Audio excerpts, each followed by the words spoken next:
by Anonymous, translated by Dr. Jonathan Scott, Section 00. The Publisher's Preface. This, the Aldin edition of the Arabian Nights Entertainments, forms the first 4 volumes of a proposed series of reprints of the standard works of fiction which have appeared in the English language. It is our intention to publish the series in an artistic way, well illustrating a text typographically as perfect as possible. The text in all cases will be carefully chosen from approved editions. The series is intended for those who appreciate well-printed and illustrated books, or who are in want of a handy and handsome edition of such works to place upon their bookshelves. The exact origin of the tales, which appear in the Arabic as The 1001 Nights, is unknown. The Caliph Harun al-Rashid, who figures in so lifelike a manner in many of the stories, was a contemporary of the Emperor Charlemagne, and there is internal evidence that the collection was made in the Arabic language about the end of the 10th century. They undoubtedly convey a picturesque impression of the manners, sentiments, and customs of Eastern medieval life. The stories were translated from the Arabic by M. Galland and first found their way into English in 1704, when they were retranslated from M. Galland's French text and at once became exceedingly popular. This process of double translation had great disadvantages.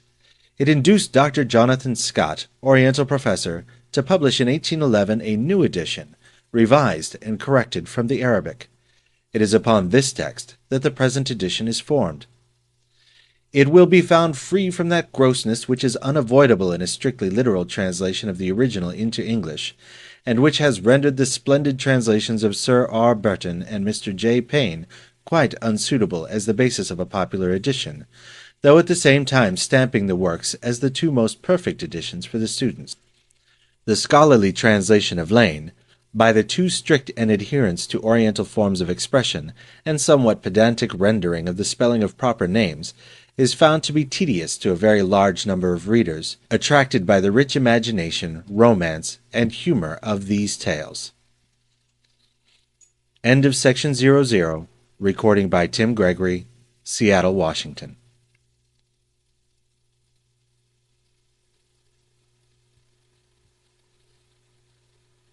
One, by Anonymous. Translated by Dr. Jonathan Scott. Section 1. The Arabian Nights Entertainments.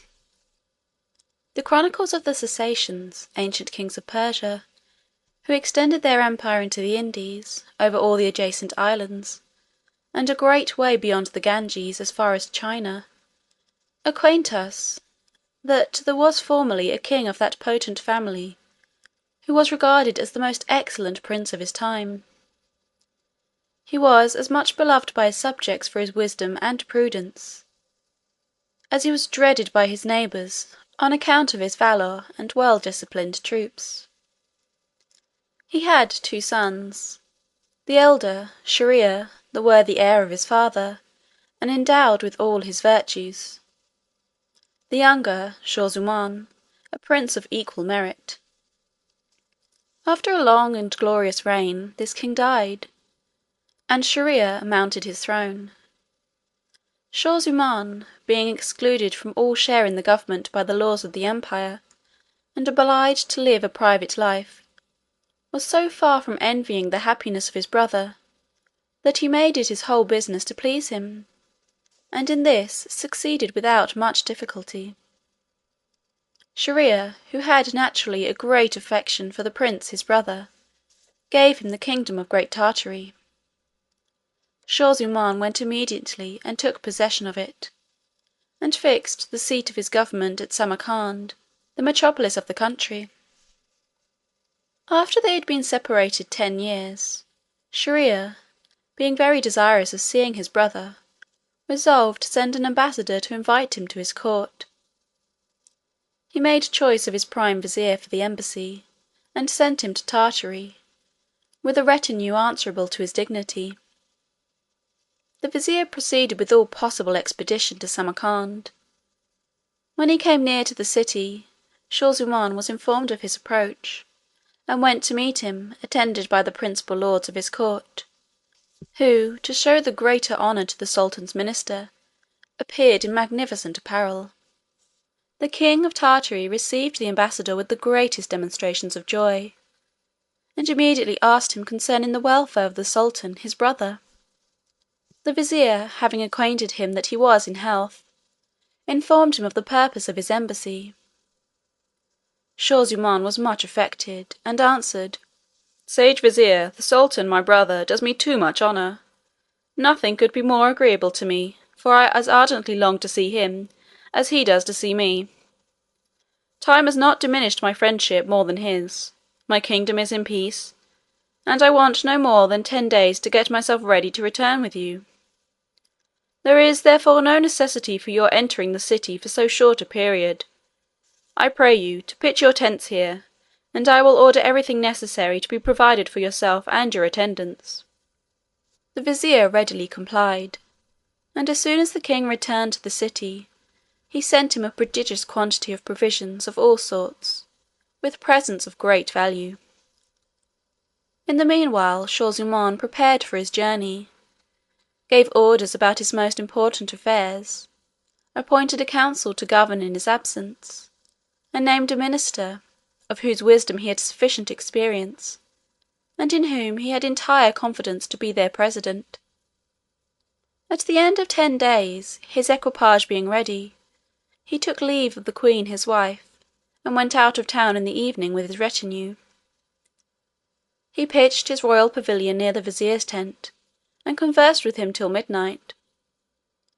Wishing once more to see the queen, whom he ardently loved, he returned alone to his palace, and went directly to her majesty's apartments. But she, not expecting his return, had taken one of the meanest officers of her household to her bed. The king entered without noise, and pleased himself to think how he would surprise his wife, who he thought loved him with reciprocal tenderness.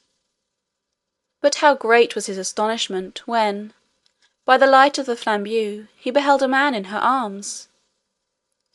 He stood immovable for some time, not knowing how to believe his own eyes. But finding there was no room for doubt, "How," said he to himself, "I am scarcely out of my palace, and but just under the walls of Samarcand, and dare they put such an outrage upon me? Perfidious wretches! Your crime shall not go unpunished. As a king, I am bound to punish wickedness committed in my dominions, and, as an enraged husband, I must sacrifice you to my just resentment." The unfortunate prince, giving way to his rage, then drew his scimitar, and approaching the bed killed them both with one blow, their sleep into death, and afterwards taking them up, he threw them out of a window into the ditch that surrounded the palace. Having thus avenged himself, he returned to his pavilion without saying one word of what had happened, gave orders that the tents should be struck, and everything made ready for his journey. All was speedily prepared, and before day he began his march, with kettle drums and other instruments of music, that filled everyone with joy, excepting the king. He was so much afflicted by the disloyalty of his wife, that he was seized with extreme melancholy, which preyed upon his spirits during the whole of his journey. When he drew near the capital of the Indies, the Sultan, Shahryar, and all his court came out to meet him. The princes were overjoyed to see one another, and having alighted, after mutual embraces and other marks of affection and respect, remounted, and entered the city amidst the acclamations of the people. The Sultan conducted his brother to the palace provided for him, which had a communication with his own by a garden. It was so much more the magnificent as it was set apart as a banqueting house for public entertainments, and other diversions of the court, and its splendour had been lately augmented by new furniture. Shahryar immediately left the king of Tartary, that he might give him time to bathe and to change his apparel. As soon as he had done, he returned to him again, and they sat down together on a sofa or alcove. The courtiers out of respect kept at a distance, and the two princes entertained one another suitably to their friendship, their consanguinity, and their long separation. The time of supper being come, they ate together, after which they renewed their conversation, which continued till Shahryar, perceiving that it was very late, left his brother to repose. The unfortunate Shah Zuman retired to his bed, though the conversation of his brother had suspended his grief for some time. It returned again with increased violence, so that, instead of taking his necessary rest, he tormented himself with the bitterest reflections. All the circumstances of his wife's disloyalty presented themselves afresh to his imagination, in so lively a manner that he was like one distracted. Not being able to sleep, he arose, and abandoned himself to the most afflicting thoughts, which made such an impression upon his countenance, as it was impossible for the Sultan not to observe. "What," said he, "can be the matter with the King of Tartary, that he is so melancholy? Has he had any cause to complain by his reception? No, surely. I have received him as a brother whom I love, so that I can charge myself with no omission in that respect. Perhaps it grieves him to be at such a distance from his dominions, or from the queen his wife. If that be the case, I must forthwith give him the presents I designed for him, that he may return to Samarcand." Accordingly, the next day Shahryar sent him part of those presents, being the greatest rarities and the richest things that the Indies could afford. At the same time he endeavoured to divert his brother every day by new objects of pleasure and the most splendid entertainments. But these, instead of affording him ease, only increased his sorrow. One day Shahryar, having appointed a great hunting match, about 2 days' journey from his capital, in a place that abounded with deer, Shah Zuman besought him to excuse his attendance, for his health would not allow him to bear him company. The Sultan, unwilling to put any constraint upon him, left him at his liberty, and went a hunting with his nobles. The King of Tartary, being thus left alone, shut himself up in his apartment, and sat down at a window that looked into the garden. That delicious place, and that sweet harmony of an infinite number of birds, which chose it for their retreat, must certainly have diverted him, had he been capable of taking pleasure in anything.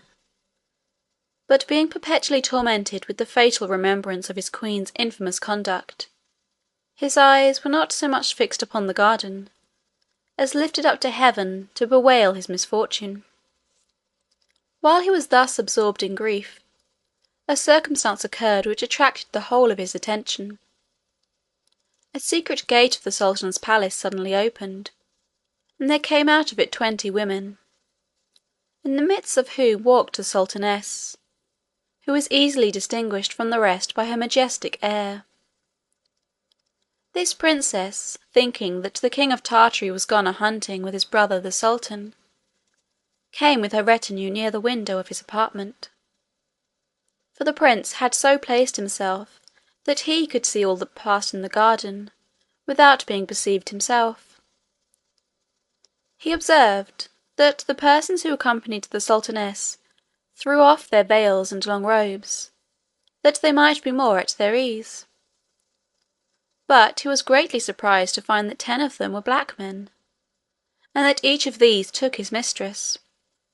The Sultaness, on her part, was not long without her gallant.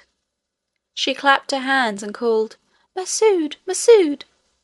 and immediately a black descended from a tree, and ran towards her with great speed.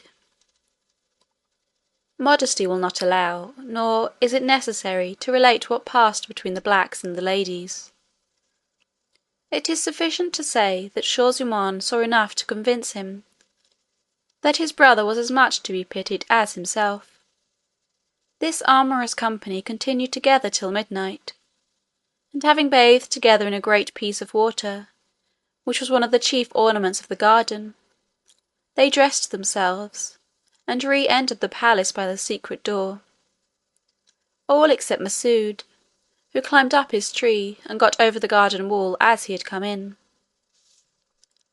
These things having passed in the King of Tartary's sight, filled him with a multitude of reflections. "How little reason had I," said he, "to think that none was so unfortunate as myself! It is surely the unavoidable fate of all husbands, since even the Sultan my brother, who is sovereign of so many dominions, and the greatest prince of the earth, could not escape. Such being the case, what a fool am I to kill myself with grief!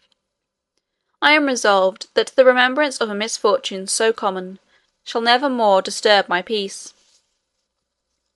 From that moment he forbore afflicting himself. He called for his supper, ate with a better appetite than he had done since his leaving Samarcand, and listened, with some degree of pleasure, to the agreeable concert of vocal and instrumental music that was appointed to entertain him while at table. He continued after this very cheerful, and when he was informed that the Sultan was returning, went to meet him, and paid him his compliments with great gaiety. Shahryar at first took no notice of this alteration.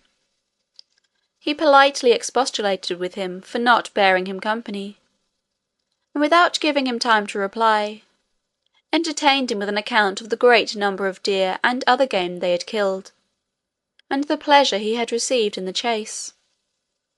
Shaw-zummaun heard him with attention, and being now relieved from the melancholy which had before depressed his spirits and clouded his talents, took up the conversation in his turn, and spoke 1,000 agreeable and pleasant things to the Sultan. Shahryar, who expected to have found him in the same state as he had left him, was overjoyed to see him so cheerful. "Dear brother," said he, "I return thanks to heaven for the happy change it has wrought in you during my absence. I am indeed extremely rejoiced, but I have a request to make to you, and conjure you not to deny me." "I can refuse you nothing," replied the king of Tartary. "You may command Shaw-zummaun as you please. Speak, I am impatient to know what you desire of me." "Ever since you came to my court," resumed Shahryar, "I have found you immersed in a deep melancholy, and I have in vain attempted to remove it by different diversions. I imagined it might be occasioned by the distance from your dominions, or that love might have a great share in it, and that the Queen of Samarcand, who, no doubt, is an accomplished beauty, might be the cause. I do not know whether I am mistaken in my conjecture, but I must own that it was for this very reason I would not importune you upon the subject, for fear of making you uneasy. But without myself contributing anything towards effecting the change, I find on my return that your mind is entirely delivered from the black vapour which disturbed it. Pray do me the favour to tell me why you were so melancholy, and wherefore you are no longer so." The king of Tartary continued for some time, as if he had been meditating, and contriving what he should answer, but at last replied, "You are my sultan and master, but excuse me, I beseech you, from answering your question." "No, dear brother," said the sultan, "you must answer me. I will take no denial." Shaw-zummaun, not being able to withstand these pressing entreaties, replied, "Well then, brother, I will satisfy you, since you command me." And having told him the story of the Queen of Samarcand's treachery, "This," said he, "was the cause of my grief. Judge whether I had not sufficient reason for my depression." "Oh, my brother," said the sultan, in a tone which showed what interest he took in the king of Tartary's affliction, "what a horrible event do you tell me!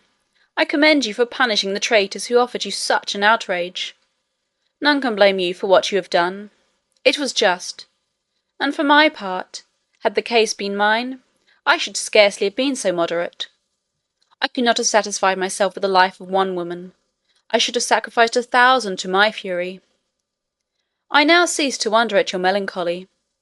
The cause was too afflicting and too mortifying not to overwhelm you. O heaven, what a strange adventure! Nor do I believe the like ever befell any man but yourself. But I must bless God, who has comforted you. And since I doubt not but your consolation is well grounded, be so good as to inform me what it is, and conceal nothing from me." Shaw-zummaun was not so easily prevailed upon in this point as he had been in the other, on his brother's account, but being obliged to yield to his pressing instances, answered, "I must obey you then, since your command is absolute.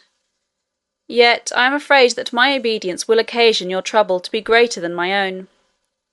But you must blame yourself, since you force me to reveal what I should otherwise have buried in eternal oblivion." "What you say," answered Shier-ear, "serves only to increase my curiosity. Discover the secret, whatever it be." The king of Tartary, being no longer able to refuse, related to him the particulars of the blacks in disguise, of the ungoverned passion of the sultaness and her ladies, nor did he forget Masoud. After having been witness to these infamous actions, he continued, "I believed all women to be naturally lewd, and that they could not resist their inclination. Being of this opinion, it seemed to me to be in men an unaccountable weakness to place any confidence in their fidelity. This reflection brought me on many others, and in short, I thought the best thing I could do was to make myself easy.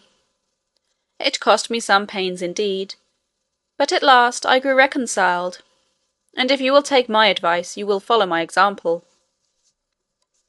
Though the advice was good, the sultan could not approve of it, but fell into a rage.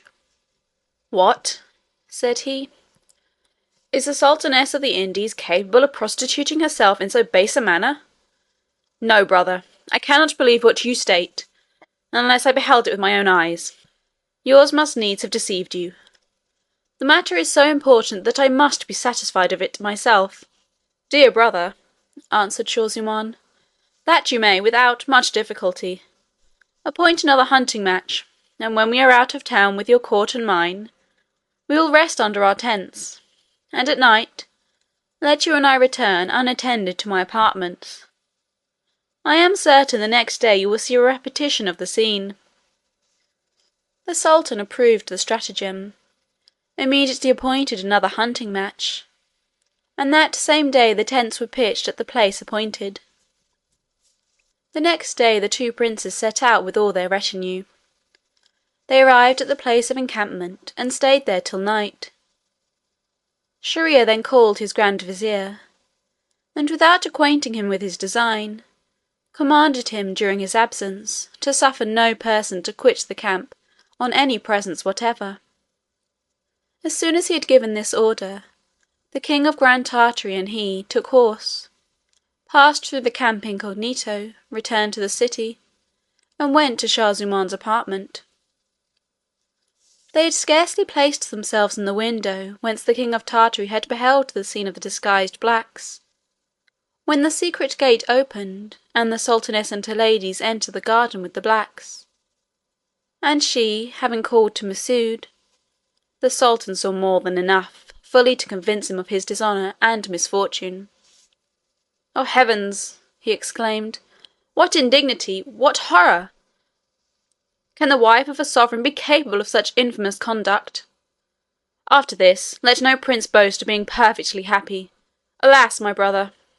continued he, embracing the king of Tartary, "let us both renounce the world. Honour is banished out of it. If it flatter us one day, it betrays us the next. Let us abandon our dominions, and go into foreign countries, where we may lead an obscure life, and conceal our misfortunes." Shaw-zummaun did not at all approve of this plan, but did not think fit to contradict Shier-ear in the heat of his passion. "Dear brother," he replied, "your will shall be mine. I am ready to follow you whithersoever you please. But promise me that you will return, if we meet with any one more unhappy than ourselves." "To this I agree," said the sultan, "but doubt much whether we shall." "I am not of your opinion in this," replied the king of Tartary. "I fancy our journey will be but short." Having thus resolved, they went secretly out of the palace. They travelled as long as daylight continued, and lay the first night under trees. They arose about break of day, went on till they came to a fine meadow on the seashore, that was besprinkled with large trees. They sat down under one of them to rest and refresh themselves, and the chief subject of their conversation was the infidelity of their wives. They had not rested long before they heard a frightful noise from the sea, and a terrible cry which filled them with fear. The sea then opened, and there arose something like a great black column, which reached almost to the clouds. This redoubled their terror, made them rise with haste, and climb up into a tree and hide themselves. They had scarcely got up, when, looking to the place from whence the noise proceeded, and where the sea had opened, they observed that the black column advanced, winding about towards the shore, cleaving the water before it. They could not at first think what this could mean, but in a little time they found that it was one of those malignant genies that are mortal enemies to mankind, and are always doing them mischief. He was black and frightful, had the shape of a giant of a prodigious stature, and carried on his head a large glass box, fastened with 4 locks of fine steel. He entered the meadow with his burden, which he laid down just at the foot of the tree where the 2 princes were concealed, who gave themselves over as lost. The genie sat down by his box, and opening it with 4 keys that he had at his girdle, there came out a lady magnificently apparelled, of a majestic stature and perfect beauty. The monster made her sit down by him, and eyeing her with an amorous look, said, "Lady, nay, most accomplished of all ladies who are admired for their beauty, my charming mistress, who I carried off on your wedding day, and have loved so constantly ever since, let me sleep a few moments by you, for I find myself so very drowsy that I come to this place to take a little rest." Having spoken thus, he laid down his huge head upon the lady's knees, and stretching out his legs, which reached as far as the sea, he fell asleep presently, and snored so loud that he made the shores echo. The lady, happening at this time to look up, saw the 2 princes in the tree, and made a sign to them with her hand to come down without making any noise. Their fear was extreme when they found themselves discovered, and they prayed the lady, by other signs, to excuse them. But she, after having laid the monster's head softly on the ground, rose up and spoke to them with a low but eager voice, to come down to her. She would take no denial. They informed her by signs that they were afraid of the genie, and would fain have been excused. Upon which she ordered them to come down, and threatened, if they did not make haste, to awaken the genie, and cause him to put them to death. These words so much intimidated the princes, that they began to descend with all possible precaution, lest they should awaken the genie. When they had come down, the lady took them by the hand, and going a little farther with them under the trees, made them a very urgent proposal. At first they rejected it, but she obliged them to comply by her threats. Having obtained what she desired, she perceived that each of them had a ring on his finger, which she demanded. As soon as she had received them, she pulled out a string of other rings, which she showed the princes, and asked them if they knew what those jewels meant.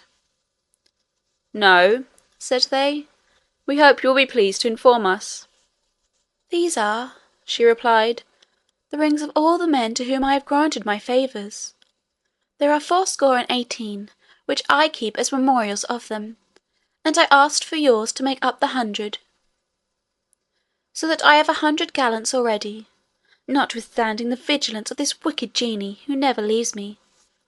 He may lock me up in this glass box and hide me in the bottom of the sea, but I find methods to elude his vigilance.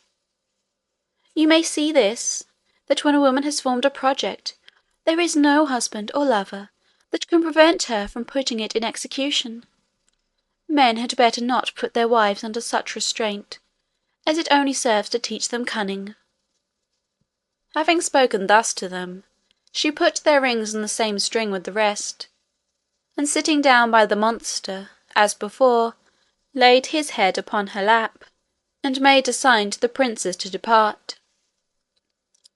They returned immediately the way they had come, and when they were out of sight of the lady and the genie, Scheherazade said to Shaw-zummaun, "Well, brother, what do you think of this adventure? Have not the genie a very faithful mistress? And do you not agree that there is no wickedness equal to that of women?" "Yes, brother," answered the king of Great Tartary, "and you must also agree that the monster is more unfortunate and more to be pitied than ourselves. Therefore, since we have found what we sought for, let us return to our dominions, and let not this hinder us from marrying. For my part, I know a method by which to preserve the fidelity of my wife inviolable. I will say no more at present, but you will hear of it in a little time, and I am sure you will follow my example." The Sultan agreed with his brother, and continuing their journey, they arrived in the camp the third night after their departure. The news of the Sultan's return being spread, the courtiers came betimes in the morning before his pavilion to wait his pleasure. He ordered them to enter, received them with a more pleasant air than he had formerly done, and gave each of them a present. After which he told them he would go no farther, ordered them to take horse, and return with expedition to his palace. As soon as he arrived, he proceeded to the Sultaness's apartment, commanded her to be bound before him, and delivered to his grand vizier, with an order to strangle her, which was accordingly executed by that minister, without inquiring into her crime. The enraged prince did not stop here, but cut off the heads of all the Sultaness's ladies with his own hand. After this rigorous punishment, being persuaded that no woman was chaste, he resolved, in order to prevent the disloyalty of such as he should afterwards marry, to wed one every night, and have her strangled next morning. Having imposed this cruel law upon himself, he swore that he would put it into force immediately after the departure of the King of Tartary, who shortly took leave of him, and being laden with magnificent presents, set forward on his journey. Shaw-zummaun having departed, Shahryar ordered his grand vizier to bring him the daughter of one of his generals. The vizier obeyed. The sultan lay with her, and putting her next morning into his hands again, in order to have her strangled, commanded him to provide him another the next night. Whatever reluctance the vizier might feel to put such orders in execution, as he owed blind obedience to the sultan his master, he was forced to submit. He brought then him the daughter of a subaltern, whom he also put to death the next day.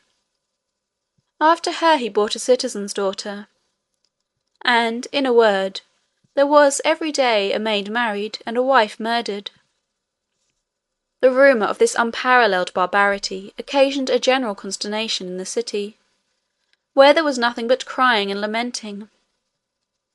Here a father in tears, and inconsolable for the loss of his daughter, and there tender mothers dreading lest their daughter should share the same fate, filling the air with cries of distress and apprehension.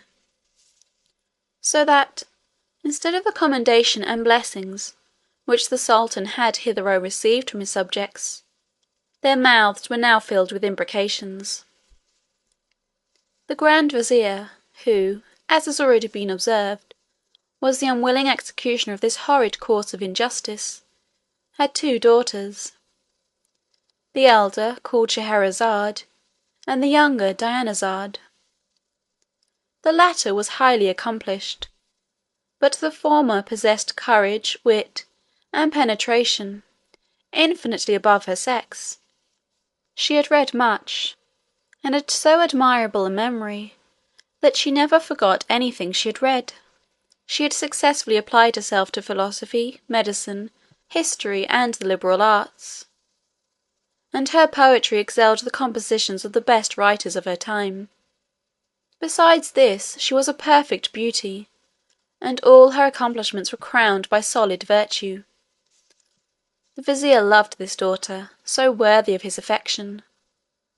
One day, as they were conversing together, she said to him, "Father, I have one favour to beg of you, and most humbly pray you to grant it." "I will not refuse," answered he, "provided it be just and reasonable." "For the justice of it," resumed she, "there can be no question, and you may judge of this by the motive which obliges me to make the request. I wish to stop that barbarity which the Sultan exercises upon the families of this city. I would dispel those painful apprehensions which so many mothers feel of losing their daughters in such a fatal manner." "Your design, daughter," replied the vizier, "is very commendable, but the evil you would remedy seems to me incurable.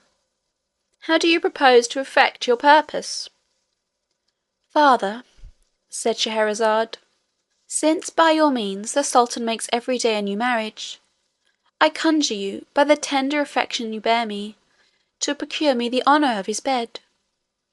The vizier could not hear this without horror. "O heaven!"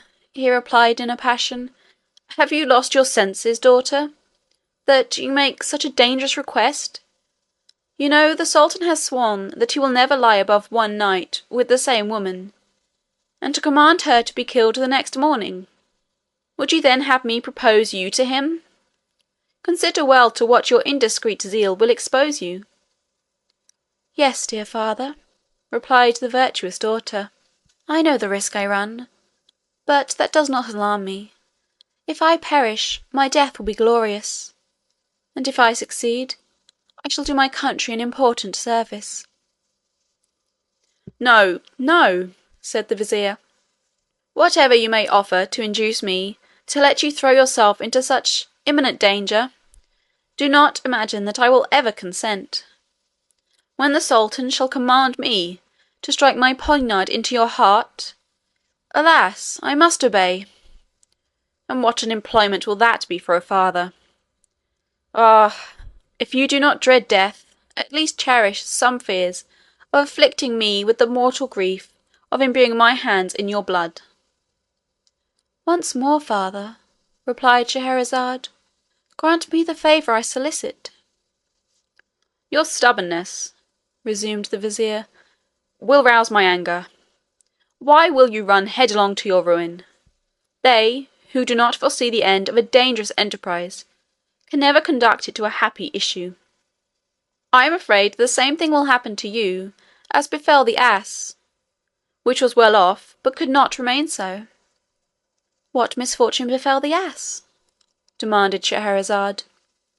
"I will tell you," replied the vizier, "if you will hear me."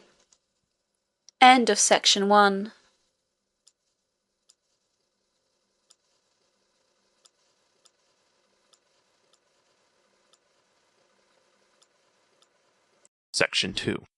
The Ass, the Ox, and the Labourer. A very wealthy merchant possessed several country houses, where he kept a large number of cattle of every kind. He retired with his wife and family to one of these estates, in order to improve it under his own direction. He had the gift of understanding the language of beasts, but with this condition, that he should not, on pain of death, interpret it to any one else, and this hindered him from communicating to others what he learned by means of this faculty. He kept in the same stall an ox and an ass. One day, as he sat near them, and was amusing himself in looking at his children who were playing about him, he heard the ox say to the ass, "Sprightly! Oh, how happy do I think you, when I consider the ease you enjoy, and the little labour that is required of you. You are carefully rubbed down and washed, you have well-dressed corn, and fresh clean water. Your greatest business is to carry the merchant, our master, when he has any little journey to make, and were it not for that, you would be perfectly idle. I am treated in a very different manner, and my condition is as deplorable as yours is fortunate. Daylight no sooner appears than I am fastened to a plough, and made to work till night, which so fatigues me, that sometimes my strength entirely fails." Besides, the labourer who is always behind me beats me continually. By drawing the plough, my tail is all flayed, and in short, after having laboured from morning to night, when I am brought in, they give me nothing to eat but sorry dry beans, not so much as cleansed from dirt, or other food equally bad. And to heighten my misery, when I have filled my belly with such ordinary stuff, I am forced to lie all night in my own dung, so that you see I have reason to envy your lot. The ass did not interrupt the ox, but when he had concluded, answered, They that call you a foolish beast do not lie. You are too simple. You suffer them to conduct you whither they please, and show no manner of resolution. In the meantime, what advantage do you reap from all the indignities you suffer? You kill yourself for the ease, pleasure, and profit of those who give you no thanks for your service. But they would not treat you so, if you had as much courage as strength. When they come to fasten you to the stall, why do you not resist? Why do you not gore them with your horns, and show that you are angry by striking your foot against the ground? And in short, why do you not frighten them by bellowing aloud?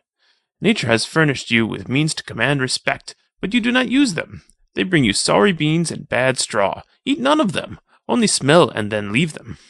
If you follow my advice, you will soon experience a change, for which you will thank me. The ox took the ass's advice in very good part, and owned he was much obliged to him. Dear Sprightly, added he, I will not fail to do as you direct, and you shall see how I will acquit myself. Here ended their conversation, of which the merchant lost not a word. Early the next morning the labourer went for the ox. He fastened him to the plough, and conducted him to his usual work. The ox, who had not forgotten the ass's counsel, was very troublesome and untowardly all that day, and in the evening, when the labourer brought him back to the stall and began to fasten him, the malicious beast, instead of presenting his head willingly as he used to do, was restive and drew back bellowing, and then made at the labourer as if he would have gored him with his horns. In a word, he did all that the ass advised him.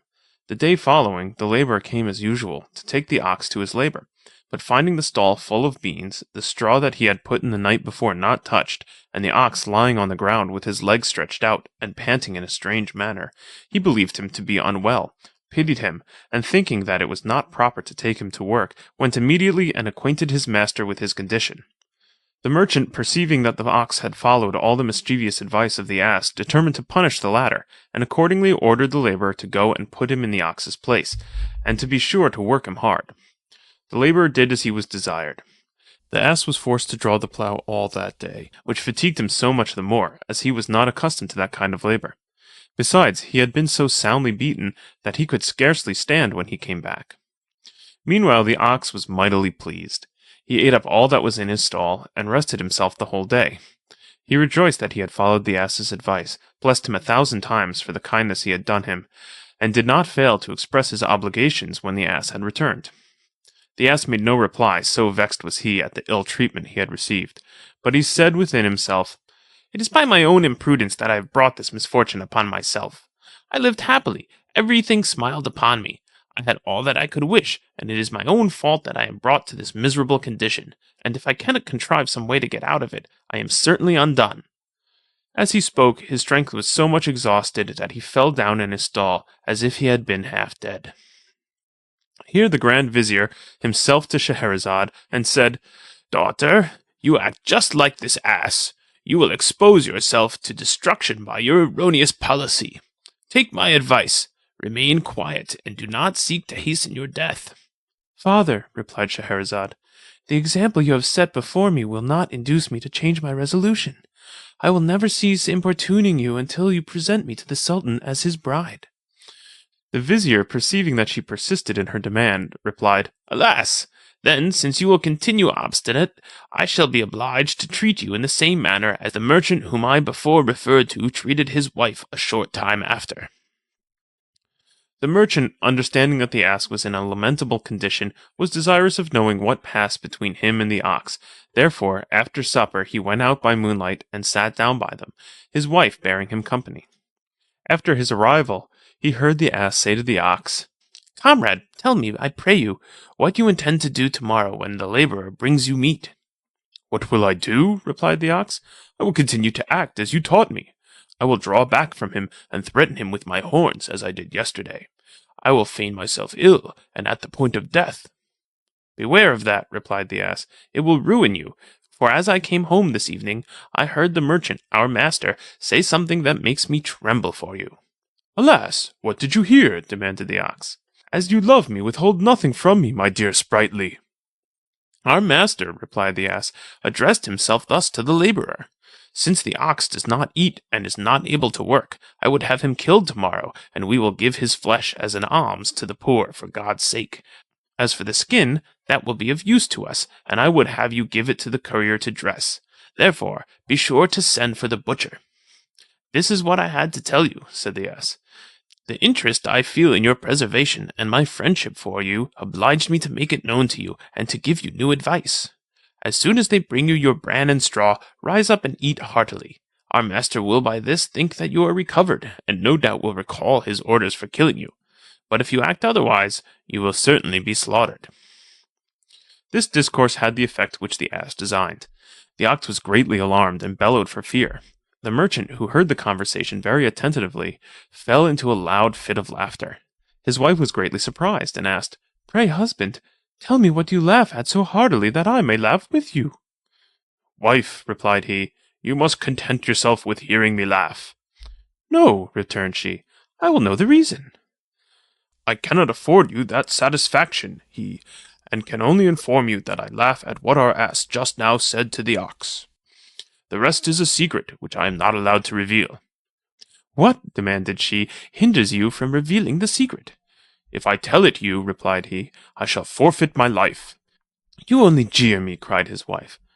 "What would you have me believe cannot be true? If you do not directly satisfy me as to what you laugh at, and tell me what the ox and the ass said to one another, I swear by heaven that you and I shall never bed together again."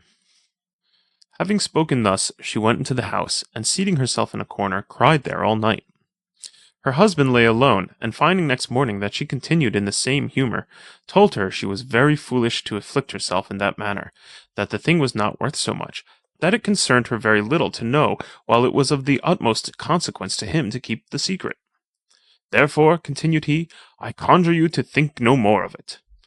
"I shall still think so much of it," replied she, "as never to forbear weeping till you have satisfied my curiosity." "But I tell you very seriously," answered he, "that it will cost me my life if I yield to your indiscreet solicitations." "Let what will happen," said she, "I do insist upon it." "I perceive," resumed the merchant, "that it is impossible to bring you to reason, and since I foresee that you will occasion your own death by your obstinacy, I will call in your children, that they may see you before you die." Accordingly, he called for them, and sent for her father and mother, and other relations. When they were come and had heard the reason of their being summoned, they did all they could to convince her that she was in the wrong, but to no purpose. She told them she would rather die than yield that point to her husband. Her father and mother spoke to her by herself, and told her that what she desired to know was of no importance to her, but they could produce no effect upon her, either by their authority or by entreaties. When her children saw that nothing would prevail to draw her out of that sullen temper, they wept bitterly. The merchant himself was half frantic, and almost ready to risk his own life to save that of his wife, whom he sincerely loved. The merchant had 50 hens and 1 cock, with a dog that gave good heed to all that passed. While the merchant was considering what he had best do, he saw his dog run towards the cock as he was treading a hen, and heard him say to him, "Cock, I am sure heaven will not let you live long. Are you not ashamed to add thus today?" The cock, standing up on tiptoe, answered fiercely, "And why not today as well as other days?" "If you do not know," replied the dog, "then I will tell you that this day our master is in great perplexity. His wife would have him reveal a secret which is of such a nature that the disclosure would cost him his life. Things are come to that pass that it is to be feared he will scarcely have resolution enough to resist his wife's obstinacy. For he loves her, and is affected by the tears she continually sheds. We are all alarmed at this situation, while you only insult our melancholy, and have the impudence to divert yourself with your hens." The cock answered the dog's reproof thus, "What, has our master so little sense? He has but 1 wife, and cannot govern her, and though I have 50, I make them all do what I please. Let him use his reason. He will soon find a way to rid himself of this trouble." "How?" demanded the dog. "What would you have him do?" "Let him go into the room where his wife is," resumed the cock, "lock the door, and take a stick and thrash her well, and I will answer for it, that will bring her to her senses, and make her forbear to importune him to discover what he ought not to reveal." The merchant had no sooner heard what the cock said than he took up a stick, went to his wife, whom he found still crying, and shutting the door, belaboured her so soundly that she cried out, "Enough, husband, enough! Forbear, and I will never ask the question more." Upon this, perceiving that she repented of her impertinent curiosity, he desisted, and opening the door, her friends came in, were glad to find her cured of her obstinacy, and complimented her husband upon this happy expedient to bring his wife to reason. "Daughter," added the Grand Vizier, "you deserve to be treated as the merchant treated his wife." "Father," replied Scheherazade, "I beg that you would not take it ill that I persist in my opinion. I am nothing moved by the story of this woman. I could relate many to persuade you that you ought not to oppose my design. Besides, pardon me for declaring that your opposition is in vain, for if your paternal affection should hinder you from granting my request, I will go and offer myself to the Sultan."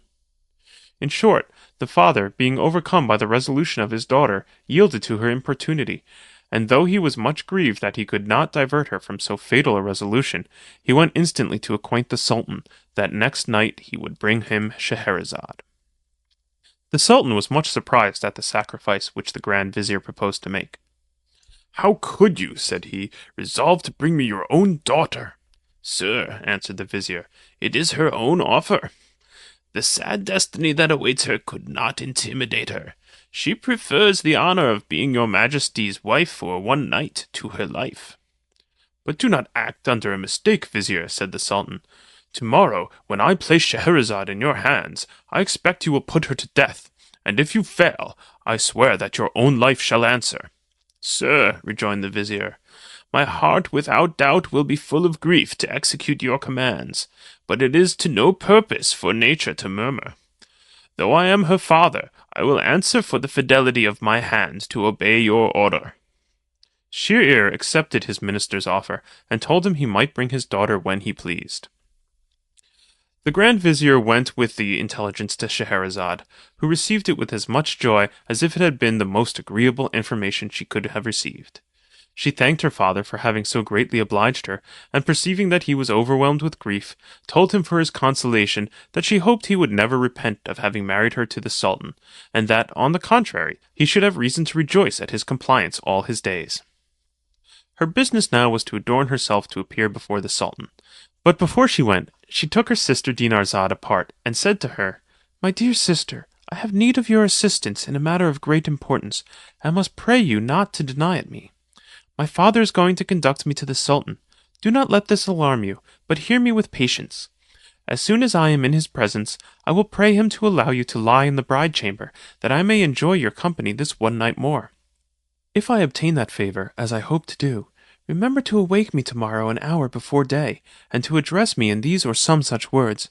My sister, if you be not asleep, I pray you that till daybreak, which will be very shortly, you will relate to me one of the entertaining stories of which you have read so many.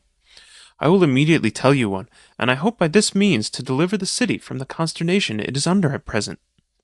Dinarzade answered that she would with pleasure act as she required her. The Grand Vizier conducted Scheherazade to the palace, and retired after having introduced her into the Sultan's apartment. As soon as the Sultan was left alone with her, he ordered her to uncover her face. He found her so beautiful that he was perfectly charmed, but perceiving her to be in tears, demanded the reason. "Sir," answered Scheherazade, "I have a sister who loves me tenderly, and I could wish that she might be allowed to pass the night in this chamber, that I might see her, and once more bid her adieu. Will you be pleased to allow me the consolation of giving her this last testimony of my affection?" Shier having consented, Dinarzade was sent for, who came with all possible expedition. An hour before day, Dinarzade failed not to do as her sister had ordered. "My dear sister," cried she, "if you be not asleep, I pray that until daybreak, which will be very shortly, you will tell me one of those pleasant stories you have read. Alas! this may perhaps be the last time I shall enjoy that pleasure." Scheherazade, instead of answering her sister, addressed herself to the Sultan. "Sir, will your Majesty be pleased to allow me to afford my sister this satisfaction?" "With all my heart," replied the Sultan. Scheherazade then bade her sister attend, and afterwards, addressing herself to Shier-ear, proceeded as follows. End of section 2. Recording by Paul Siegel of Maynard, Massachusetts.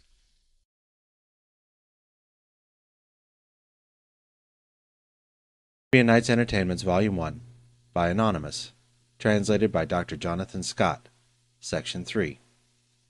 The Merchant and the Genie. There was formerly a merchant who possessed much property in lands, goods, and money, and had a great number of clerks, factors, and slaves. He was obliged from time to time to visit his correspondents on business. And one day, being under the necessity of going a long journey on an affair of importance, he took horse, and carried with him a wallet containing biscuits and dates, because he had a great desert to pass over, where he could procure no sorts of provisions. He arrived without any incident at the end of his journey, and having dispatched his affairs, took horse again, in order to return home. The 4th day of his journey, he was so much incommoded by the heat of the sun, that the reflection of that heat from the earth, that he turned out of the road to refresh himself under some trees. He found at the root of a large tree a fountain of very clear running water. Having alighted, he tied his horse to a branch, and sitting down by the fountain, took some biscuits and dates out of his wallet. As he ate his dates, he threw the shells carelessly in different directions.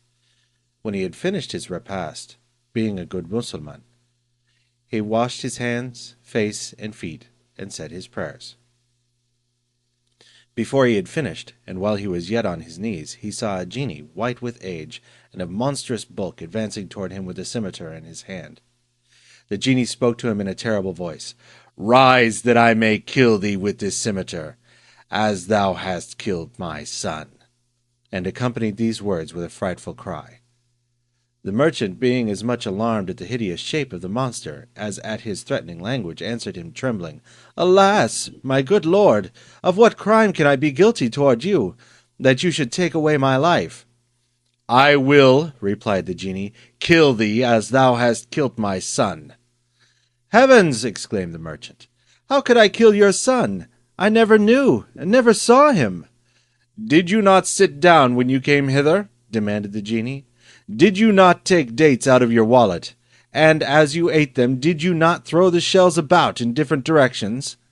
"I did all that you say," answered the merchant. "I cannot deny it." "If it be so," resumed the genie, "I tell thee that thou hast killed my son.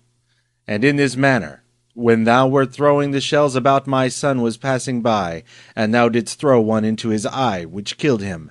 Therefore I must kill thee." "Oh, my lord!" "Pardon me!" cried the merchant. "No pardon," exclaimed the genie. "No mercy. Is it not just to kill him that has killed another?" "I agree that it is," replied the merchant, "but certainly I never killed your son, and if I have, it was unknown to me, and I did it innocently. I beg you, therefore, to pardon me, and suffer me to live." "No, no," returned the genie, persisting in his resolution. "I must kill thee, since thou hast killed my son." Then, taking the merchant by the arm, he threw him with his face on the ground, and lifted up his scimitar to cut off his head. The merchant, with tears, protested he was innocent, bewailed his wife and children, and supplicated the genie in the most moving expressions. The genie, with his scimitar still lifted up, had the patience to hear his unfortunate victims to the end of his lamentations, but he would not relent. "All this whining," said the monster, "is to no purpose. Though you should shed tears of blood, they would not hinder me from killing thee as thou hast killed my son." "What!" exclaimed the merchant. "Can nothing prevail with you? Will you absolutely take away the life of a poor innocent?" "Yes," replied the genie, "I am resolved." As soon as she had spoken these words, perceiving it was day, and knowing that the Sultan rose early in the morning to say his prayers and hold his council, Scheherazade discontinued her story. "Dear sister," said Dinarzade, "what a wonderful story this is!" "The remainder of it," replied Scheherazade, "is more surprising, and you will be of this opinion, if the Sultan will but permit me to live over this day, and allow me to proceed with the relation of the ensuing night." Shahryar, who had listened to Scheherazade with much interest, said to himself, "I will wait till tomorrow, for I can at any time put her to death when she has concluded her story. Having thus resolved not to put Scheherazade to death that day, he rose and went to his prayers, and to attend his council. During this time the Grand Vizier was in utmost distress. Instead of sleeping, he spent the night in sighs and groans, bewailing the lot of his daughter, of whom he believed he should himself shortly be the executioner.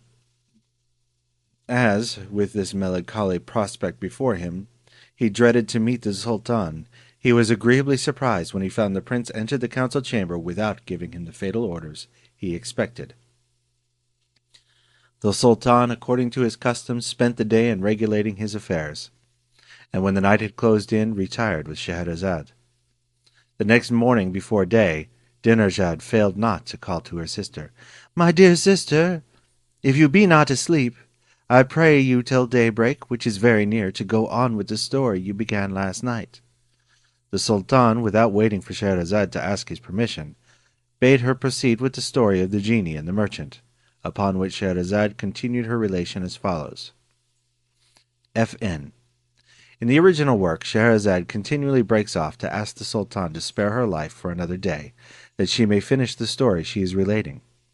As these interruptions considerably interfere with the continued interest of the stories, it has been deemed advisable to omit them. When the merchant saw that the genie was going to cut off his head, he cried aloud to him, "For heaven's sake, hold your hand! Allow me one word! Have the goodness to grant me some respite, to bid my wife and children adieu, to divest my estate among them by will, that they may not go to law after my death.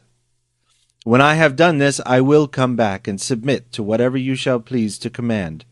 "But," said the genie, "if I grant you the time you ask, I doubt you will never return."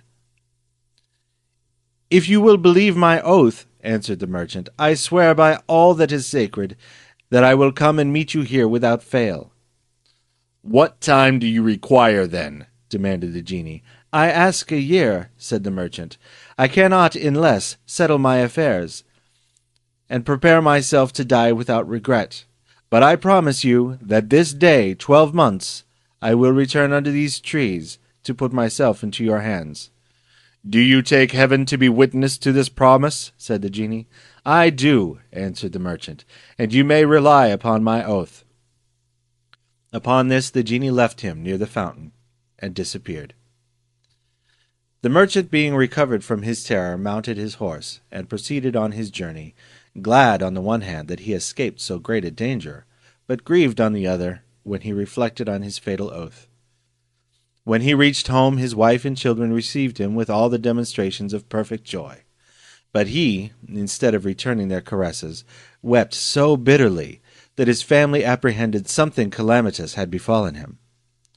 His wife inquired the reason of his excessive grief and tears.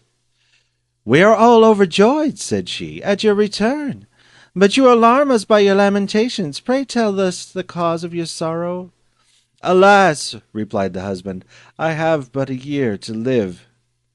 He then related what had passed betwixt him and the genie, and informed her that he had given him his oath to return at the end of the year, to receive death from his hands. When they heard this afflicting intelligence, they all began to lament in the most distressing manner. His wife uttered the most piteous cries, beat her face, and tore her hair.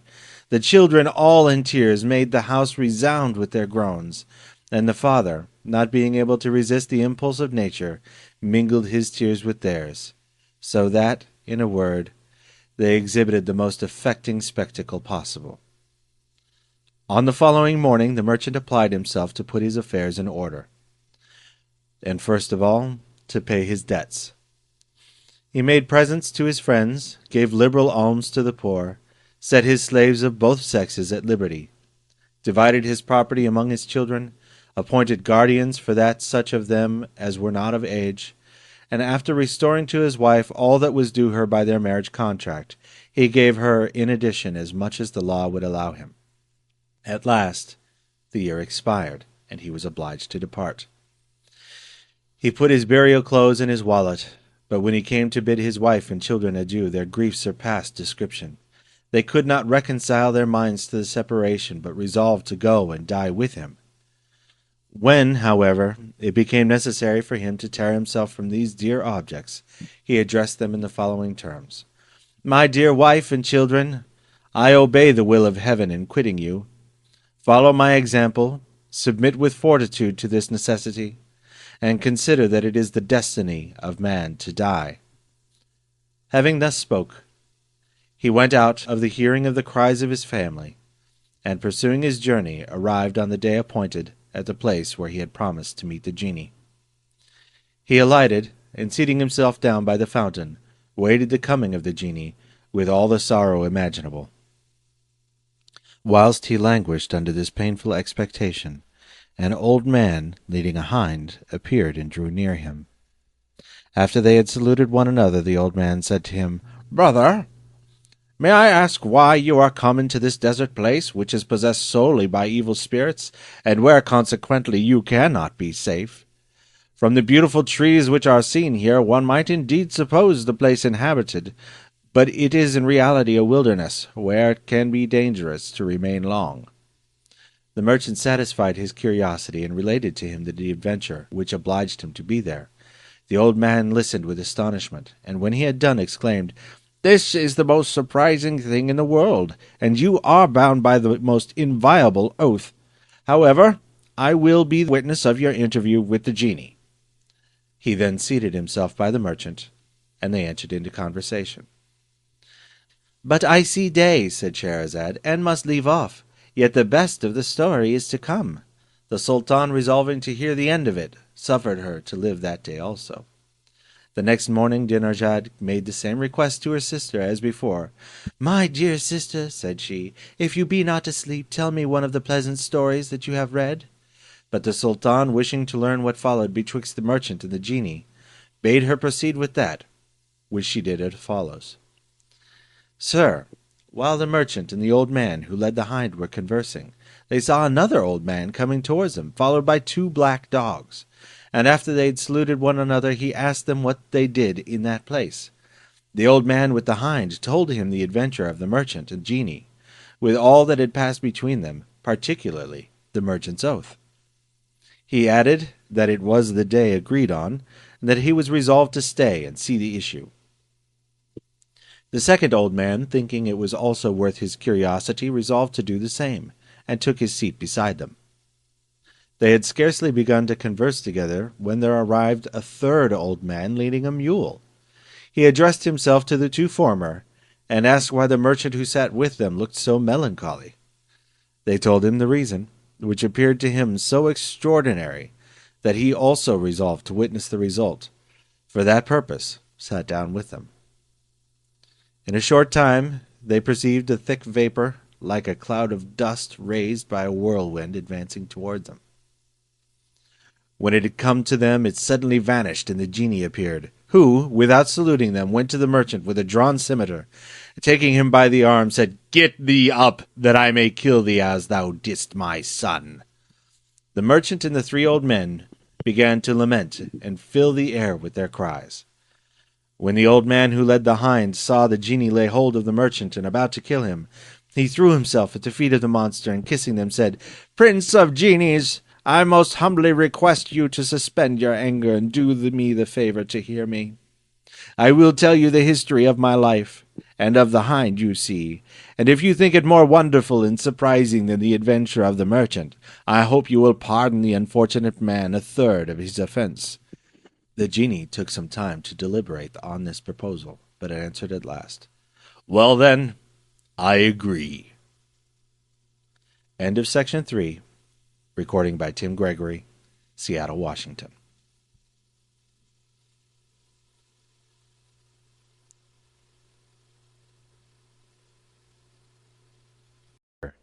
Please visit LibriVox.org. Recording by Tim Gregory. The Arabian Nights Entertainments, Volume 1, by Anonymous, translated by Dr. Jonathan Scott, Section 4. The Story of the First Old Man and the Hind. I shall begin my story then. Listen to me, I pray you, with attention. This hind you see is my cousin. Nay, what is more, my wife. She was only 12 years of age when I married her, so that I may justly say she ought to regard me equally as her father, her kinsman, and her husband. We lived together 20 years without any children. Her barrenness did not affect any change in my love. I still treated her with much kindness and affection. My desire of having children only induced me to purchase a slave, by whom I had a son, who was extremely promising. My wife, being jealous, cherished a hatred for both mother and child, but concealed her aversion so well that I knew nothing of it till it was too late.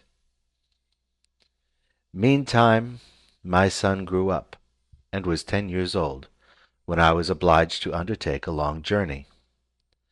Before I went, I recommended to my wife, of whom I had no mistrust, the slave and her son, and prayed her to take care of them during my absence, which was to be for a whole year. She, however, employed that time to satisfy her hatred. She applied herself to magic, and when she had learnt enough of that diabolical art to execute her horrible design, the wretch carried my son to a desolate place, where, by her enchantments, she changed him into a calf, and gave him to my farmer to fatten, pretending she had bought him. Her enmity did not stop at this abominable action, but she likewise changed the slave into a cow, and gave her also to my farmer. At my return I inquired for the mother and child. "Your slave," said she, "is dead, and as for your son, I know not what is become of him. I have not seen him this 2 months." I was afflicted at the death of the slave, but as she informed me my son had only disappeared, I was in hopes he would shortly return. However, 8 months passed, and I heard nothing of him. When the festival of the great Bayram was to be celebrated, I sent my farmer for one of the fattest cows to sacrifice. He accordingly sent me one, and the cow which was brought before me proved to be my slave, the unfortunate mother of my son. I bound her, but as I was going to sacrifice her, she bellowed piteously, and I could perceive tears streaming from her eyes. This seemed to me very extraordinary, and finding myself moved with compassion, I could not find in my heart to give her a blow, but ordered my farmer to get me another. My wife, who was present, was enraged at my tenderness, and resisting an order which disappointed her malice, she cried out, "What are you doing, husband? Sacrifice that cow. Your farmer has not a finer nor one fitter for the festival." Out of deference to my wife, I came again to the cow, and combating my compassion, which suspended the sacrifice, was going to give her the fatal blow, when the victim, redoubling her tears and bellowing, disarmed me a second time. I then put the mallet into the farmer's hands, and desired him to take it and sacrifice her himself, for her tears and bellowing pierced my heart. The farmer, less compassionate than myself, sacrificed her. But when he flayed her, he found her to be nothing except bones, though she seemed very fat. "Take her yourself," said I to him. "Dispose of her in alms or any way you please, and if you have a very fat calf, bring it me in her stead." I did not inquire what he did with the cow, but soon after he had taken her away, he had returned with the fat calf. Though I knew not the calf was my son, yet I could not forbear being moved at the sight of him. On his part, as soon as he beheld me, he made so great an effort to come near me that he broke his cord. He threw himself at my feet, with his head against the ground, as if he meant to excite my compassion, conjuring me not to be so cruel as to take his life, and did as much as was possible for him to signify that he was my son. I was more surprised and affected with this action than with the tears of the cow. I felt a tender pity, which interested me on this behalf, or rather, nature did its duty. "Go," said I to the farmer, "carry home that calf, Take great care of him, and bring me another in his stead immediately." As soon as my wife heard me give this order, she exclaimed, "What are you about, husband? Take my advice. Sacrifice no other calf but that." "Wife," I replied, "I will not sacrifice him. I will spare him, and pray do not you oppose me." The wicked woman had no regard to my wishes. She hated my son too much to consent that I should save him. I tied the poor creature, and taking up the fatal knife, was going to plunge it into my son's throat, when, turning his eyes bathed with tears in a languishing manner towards me, he affected me so much that I had not strength to kill him. I let the knife fall, and told my wife positively that I would have another calf to sacrifice, and not that. She used all her endeavors to persuade me to change my resolution, but I continued firm, and pacified her a little by promising that I would sacrifice him against the Bairam of the following year. The next morning my farmer desired to speak to me alone. "I come," said he, "to communicate to you a piece of intelligence, for which I hope you will return me thanks. I have a daughter that has some skill in magic. Yesterday, as I carried back the calf which you would not sacrifice, I perceived she laughed when she saw him, and in a moment after fell a-weeping. I asked her why she acted two such opposite parts at one and the same time. "Rather," replied she, "the calf you bring back is our landlord's son. I laughed for joy to see him still alive, and wept at the remembrance of the sacrifice that was made the other day of his mother, who was changed into a cow. These two metamorphoses were made by the enchantments of our master's wife, who hated both the mother and the son." "This is what my daughter told me," said the farmer, "and I come to acquaint you with it. I leave you to judge how much I was surprised. I went immediately to my farmer to speak to his daughter myself. As soon as I arrived, I went forthwith to the stall where my son was kept. He could not return my embraces, but received them in such a manner as fully satisfied me he was my son. The farmer's daughter came to us. "My good maid," said I, "can you restore my son to his former shape?" "Yes," she replied, "I can." "Ah," said I, "if you do, I will make you mistress of all my fortune."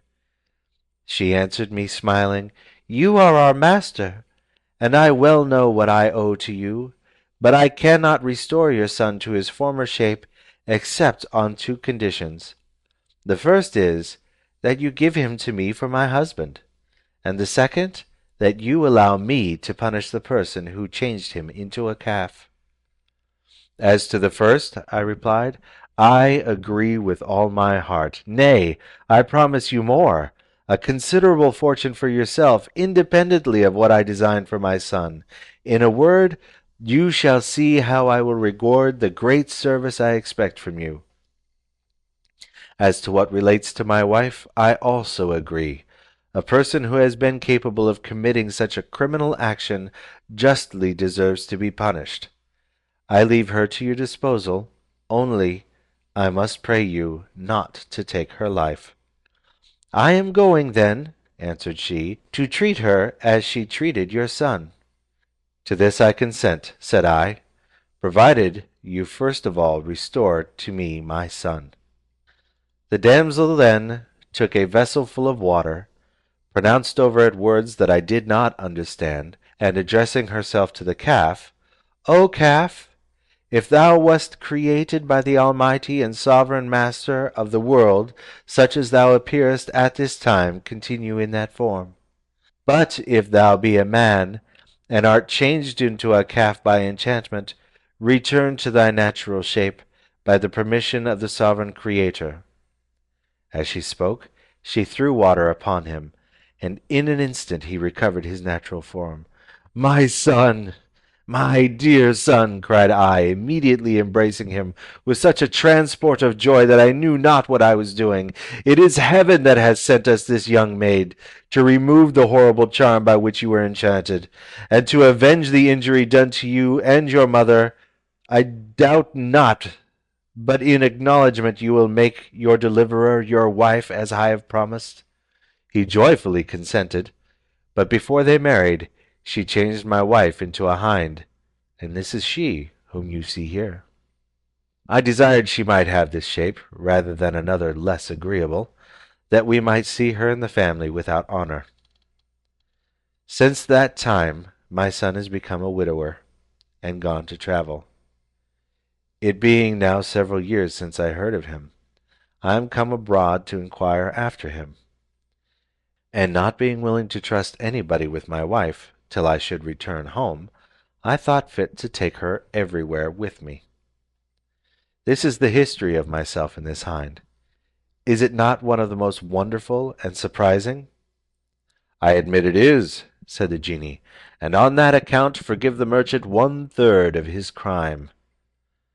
When the first old man had finished his story, the second, who led 2 black dogs, addressed the genie, and said, I am going to tell you what happened to me, and these 2 black dogs you see by me.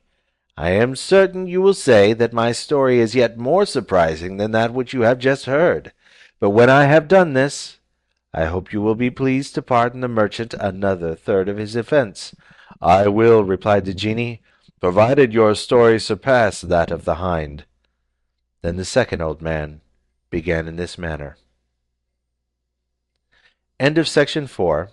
Recording by Tim Gregory. www.tarjama.com.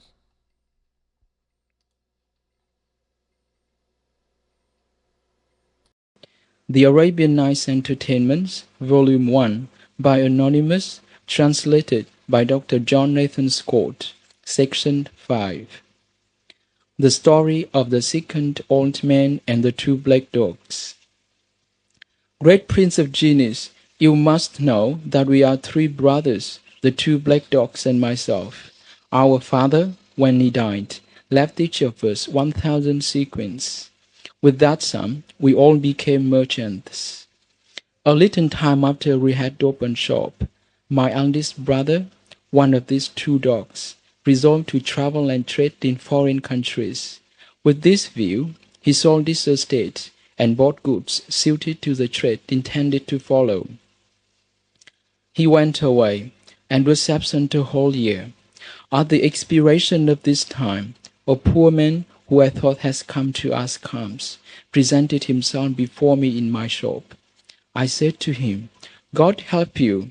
He returned my salutation and continued, Is it possible you do not know me? Upon this, I looked at him narrowly and recognized him. Ah, brother, cried I, embracing him, how could I know you in this condition? I made him come into my house and asked him concerning his health and the success of his travels. Do not ask me that question, said he. When you see me, you see all. It would only renew my grief to relate to you the particulars of the misfortunes I have experienced since I left you, which have reduced me to my present condition. I immediately shut up my shop, and taking him to a bath, gave him the best clothes I had. Finding on examining my books that I had doubled my stock, that is to say, that I was worth 2,000 sequins, I gave him 1/2. With that, said I, brother, you may make up your loss. He joyfully accepted the present, and, having repaired these fortunes, we lived together as before. Some time after, my second brother, who is the other of these 2 dogs, would also sell his estate. His elder brother and myself did all we could to divert him from his purpose, but without effect. He disposed of it, and with the money bought such goods as were suitable to the trade which he designed to follow. He joined a caravan and departed. At the end of the year, he returned in the same condition as my other brother. Having myself, by this time, gained another 1,000 sequins, I made him a present of them. With this sum, he furnished the shop and continued his trade. Some time after, one of my brothers came to me to propose that I should join them in a trading voyage. I immediately declined. "You have travelled," said I, "and what have you gained by it? Who can assure me that I shall be more successful than you have been?" It was in vain that they urged upon me all the considerations they thought likely to gain me over to their design, for I constantly refused. But after having resisted their solicitations 5 whole years, they importuned me so much that at last they overcame my resolution. When, however, the time arrived that we were to make preparation for our voyage, to buy the goods necessary to the undertaking, I found they had spent all, and had not 1 dirham left of the 1,000 sequins I had given to each of them. I did not, on this account, upbraid them.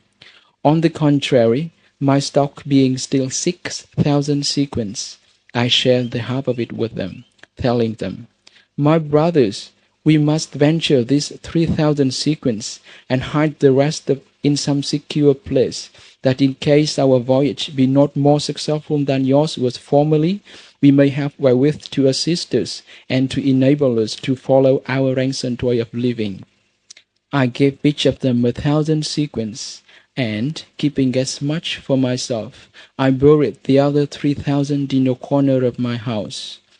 We purchased goods, and, having embarked them on board the vessel, which we freighted betwixt us, we put to sea with a favourable wind. After 2 months' sail, we arrived happily at port, where we landed, and had a very good market for our goods. I, especially, sold mine so well that I gained 10 to 1. With the produce, we bought commodities of that country to carry back with us for sale. When we were ready to embark on our return, I met on the seashore a lady, handsome enough, but poorly clad. She walked up to me gracefully, kissed my hand, besought me with the greatest earnestness imaginable to marry her, and take her along with me. I made some difficulty to agree to this proposal, but she urged so many things to persuade me that I ought not to object to her on account of her poverty, and that I should have all the reason in the world to be satisfied with her conduct, that at last I yielded. I ordered proper apparel to be made for her, and after having married her, according to form, I took her on board, and we set sail. I found my wife possessed so many good qualities that my love to her every day increased. In the meantime, my 2 brothers, who had not managed their affairs as successfully as I had mine, envied my prosperity, and suffered their feelings to carry them so far that they conspired against my life, and one night, when my wife and I were asleep, threw us both into the sea. My wife proved to be a fairy, and, by consequence, a genie, so that she could not be drowned. But for me, it is certain I must have perished without her help. I had scarcely fallen into the water when she took me up and carried me to an island. When day appeared, she said to me, "You see, husband, that by saving your life, I have not rewarded the will for your kindness to me. You must know that I am a fairy, and being upon the seashore when you were going to embark, I felt a strong desire to have you for my husband. I had a mind to try your goodness, and presented myself before you in disguise. You have dealt generously by me, and I am glad of an opportunity of returning my acknowledgment. But I am incensed against your brothers, and nothing will satisfy me but their lives." I listened to this discourse with admiration. I thanked the fairy the best way I could for the great kindness she has done me. "But, madam," said I, "as for my brothers, I beg you to pardon them. Whatever cause of resentment they have given me, I am not cruel enough to desire their death." I then informed her what I had done for them, but this increased her indignation, and she exclaimed, "I must immediately pursue those ungrateful traitors and take speedy vengeance on them. I will destroy their vessel and sink them into the bottom of the sea." "My good lady," replied I, "for heaven's sake forbear. Moderate your anger. Consider that they are my brothers, and that we ought to return good for evil." I pacified her by these words, and as soon as I had concluded, she transported me in a moment from the island to the roof of my own house, which was terraced, and instantly disappeared. I descended, opened the doors, and dug up the 3,000 sequins I had formerly secreted. I went afterward to my shop, which I also opened, and was complimented by the merchants, my neighbors, upon my return. When I went back to my house, I perceived there 2 black dogs, which came up to me in a very submissive manner. I could not divine the meaning of this circumstance, which greatly astonished me. But the fairy, who immediately appeared, said, "Husband, be not surprised to see these dogs. They are your brothers." I was troubled at this declaration, and asked her by what power they were so transformed. "I did it," said she, "or at least authorized one of my sisters to do it, who at the same time sunk their ship. You have lost the goods you had on board, but I will compensate you another way. As to your 2 brothers, I have condemned them to remain 5 years in that ship. Their perfidiousness too well deserves such a penance." Having thus spoken, and told me where I might hear of her, she disappeared. The 5 years being now nearly expired, I am travelling in quest of her, and as I passed this way, I met this merchant and the good old man who led the hide, and sat down by them. This is my history. O Prince of Genies, do not you think it very extraordinary? "I own it is," replied the genie, "and on that account I remit the merchant the 1/3 of the crime which he has committed against me." As soon as the second old man has finished, the third began his story. After repeating the request of the 2 former, that the genie would pardon the merchant the other third of his crime, provided what they should relate surpassed in singularity of incidents the narratives he had already heard, the genie made him the same promise as he had given the others. The third old man related his story to the genie, and it exceeded the 2 former stories so much in the variety of wonderful adventures that the genie was astonished, and no sooner heard the conclusion than he said to the old man, "I remit the other third of the merchant's crime on account of your story. He is greatly obliged to all of you for having delivered him out of his danger by what you have related, for to this he owes his life." Having spoken thus, he disappeared, to the great contentment of the company. The merchant failed not to make due acknowledgment to his deliverers. They rejoiced to see him out of danger, and, bidding him adieu, each of them proceeded on his way. The merchant returned to his wife and children, and passed the rest of his days with them in peace. End of section 5. Recording by Ted Nugent. The Arabian Nights Entertainments, Volume 1, by Anonymous, translated by Dr. John Nathan Scott, Section 6. The Story of the Fisherman. There was an aged fisherman who was so poor that he could scarcely as much as would maintain himself, his wife, and 3 children. He went every day to fish betimes in the morning, and imposed it as a law upon himself not to cast his nets above 4 times a day. He went one morning by the moonlight, and coming to the seaside, undressed himself, and cast in his nets. As he drew them towards the shore, he found them very heavy, and thought he had a good draught of fish, at which he rejoiced. But in a moment after, perceiving that instead of fish his nets contained nothing but the carcass of an ass, he was much vexed.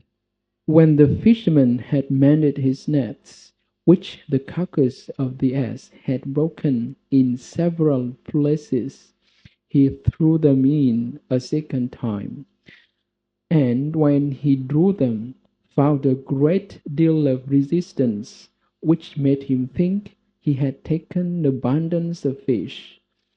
But he found nothing except the basket full of gravel and slime, which grieved him extremely. "O fortune!" cried he, with a lamentable tone, "be not angry with me, nor persecute the wretch who prays thee to spare him. I came hither from my house to seek for my livelihood, and thou pronouncest against me a sentence of death. I have no other trade but this to subsist by, and notwithstanding all my care, I can scarcely provide what is absolutely necessary for my family. But I am to blame to complain of thee. Thou takest pleasure to persecute honest people, and to leave great men in obscurity, while thou showest favour to the wicked, and advancest those who have no virtue to recommend them." Having finished this complaint, he fretfully threw away the basket, and, washing his nets from the slime, cast them the third time, but brought up nothing except stones, shells, and mud. No language can express his disappointment. He was almost distracted. However, when day began to appear, he did not forget to say his prayers like a good Mussulman, and he added to them this petition: "Lord, thou knowest that I cast my nets only 4 times a day. I have already drawn them 3 times without the least reward for my labor. I am only to cast them once more. I pray thee to render the sea favorable to me, as thou didst to Moses." The fisherman, having finished this prayer, cast his nets a fourth time, and when he thought it was proper, drew them as formerly, with great difficulty. But instead of fish, found nothing in them but a vessel of yellow copper, which, from its weight, seemed not to be empty, and he observed that it was shut up and sealed with lead, having the impression of a seal upon it. This turn of fortune rejoiced him.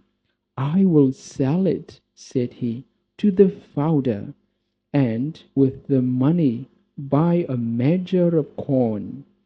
He examined the vessel on all sides, and shook it to try if its contents made any noise, but heard nothing. This circumstance, with the impression of the seal upon the leaden cover, made him think it enclosed something precious. To try this, he took a knife and opened it with very little labor. He turned the mouth downward, but nothing came out, which surprised him extremely. He placed it before him, but while he viewed it attentively, there came out a very thick smoke, which obliged him to retire 2 or 3 paces back. The smoke ascended to the clouds, and extending itself along the sea and upon the shore, formed a great mist, which we may well imagine filled the fisherman with astonishment. When the smoke was all out of the vessel, it reunited and became a solid body, of which was formed a genie, twice as high as the greatest of giants. At the sight of a monster of such an unwieldy bulk, the fisherman would fain have fled, but was so frightened that he could not move. "Solomon!" cried the genie immediately. "Solomon, the great prophet! Pardon, pardon! I will never more oppose your will. I will obey all your commands." When the fisherman heard these words of the genie, he recovered his courage and said to him, "Thou proud spirit, what is this you say? It is above 800 years since the prophet Solomon died, and we are now at the end of time. Tell me your story, and how you came to be shut up in this vessel." The genie, turning to the fisherman with a fierce look, said, "Thou must speak to me with more respect.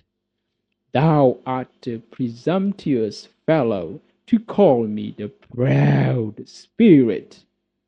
"Very well," said the fisherman.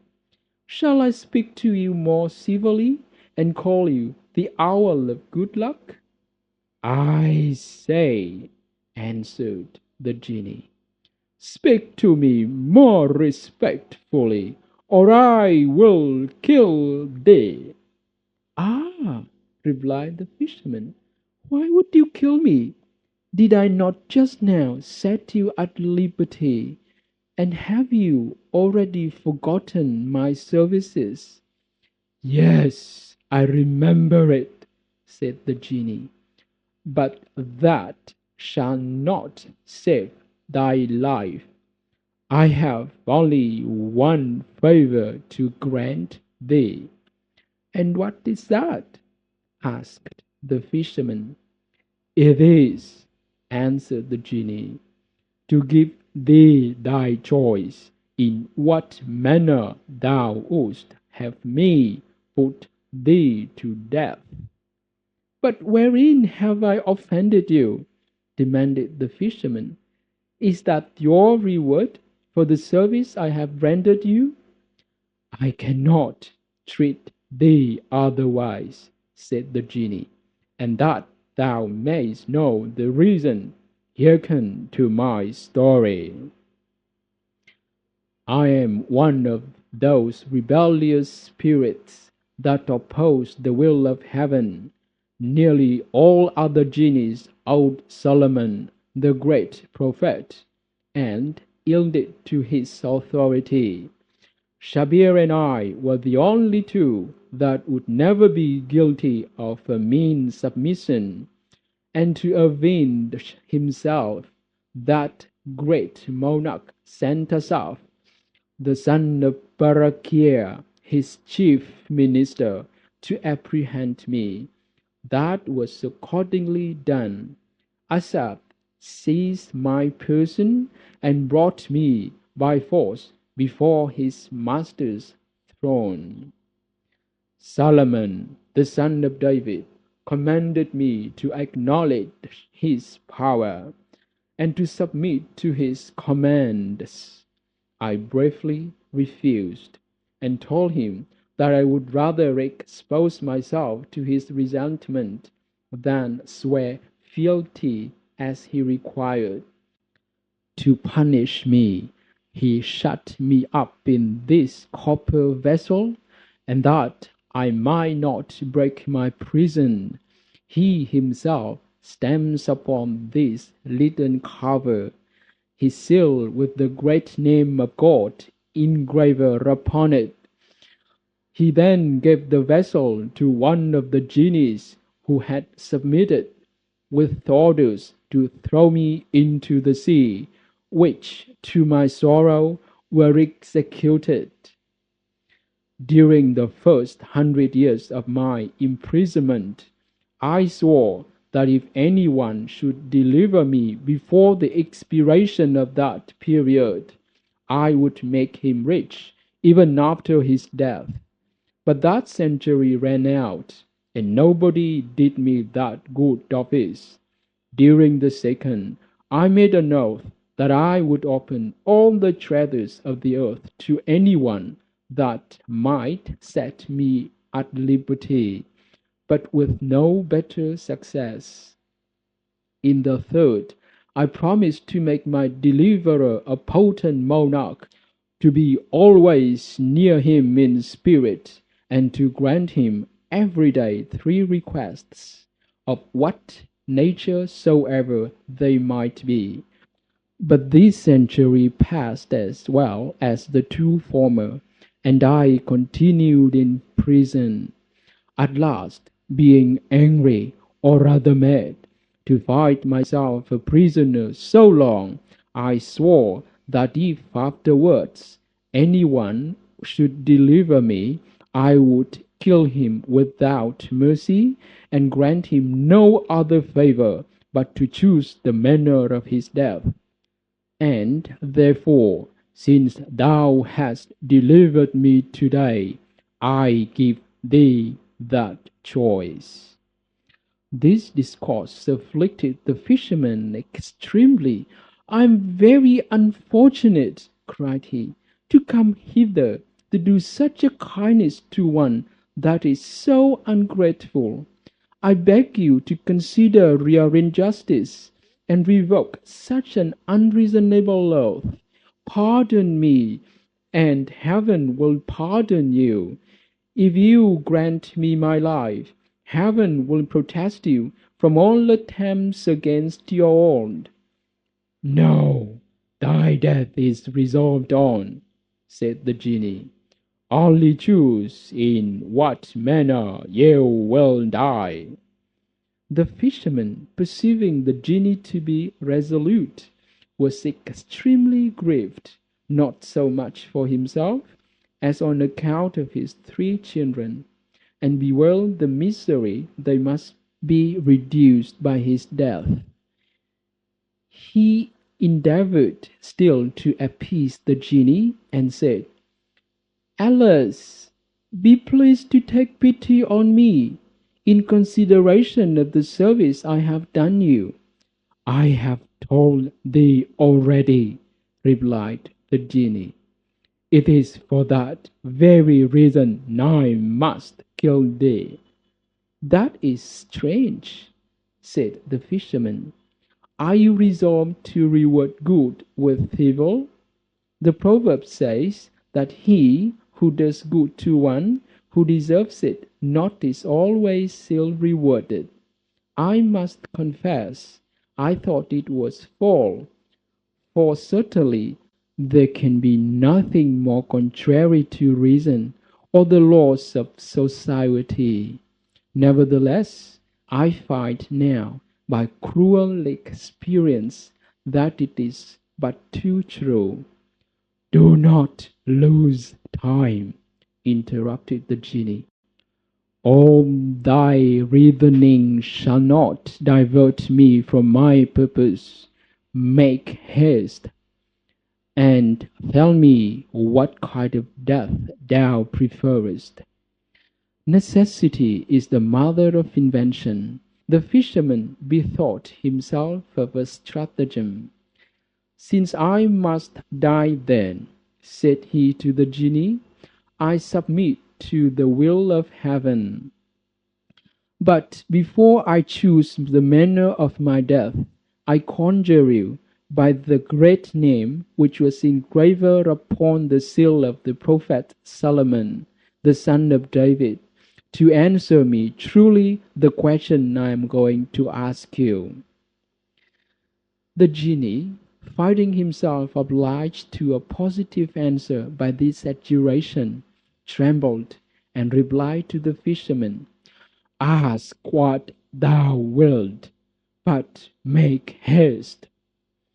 The fisherman then said to him, "I wish to know, if you were actually in this vessel, dare you swear it by the name of the great god?" "Yes," replied the genie, "I do swear by that great name that I was."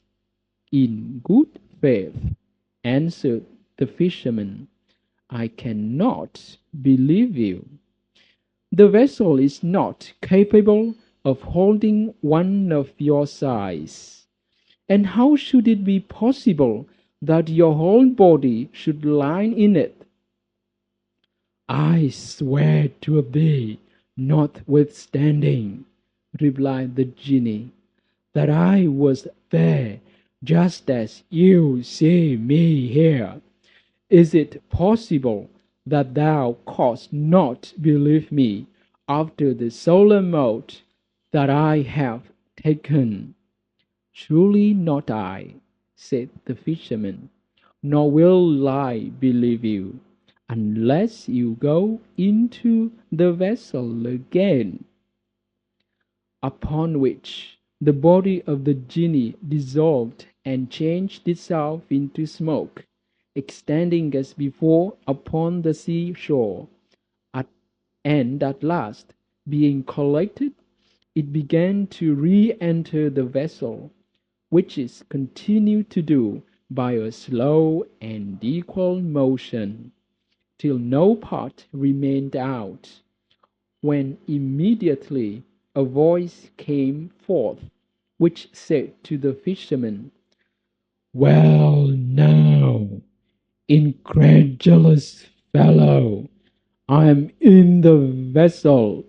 Do not you believe me now?"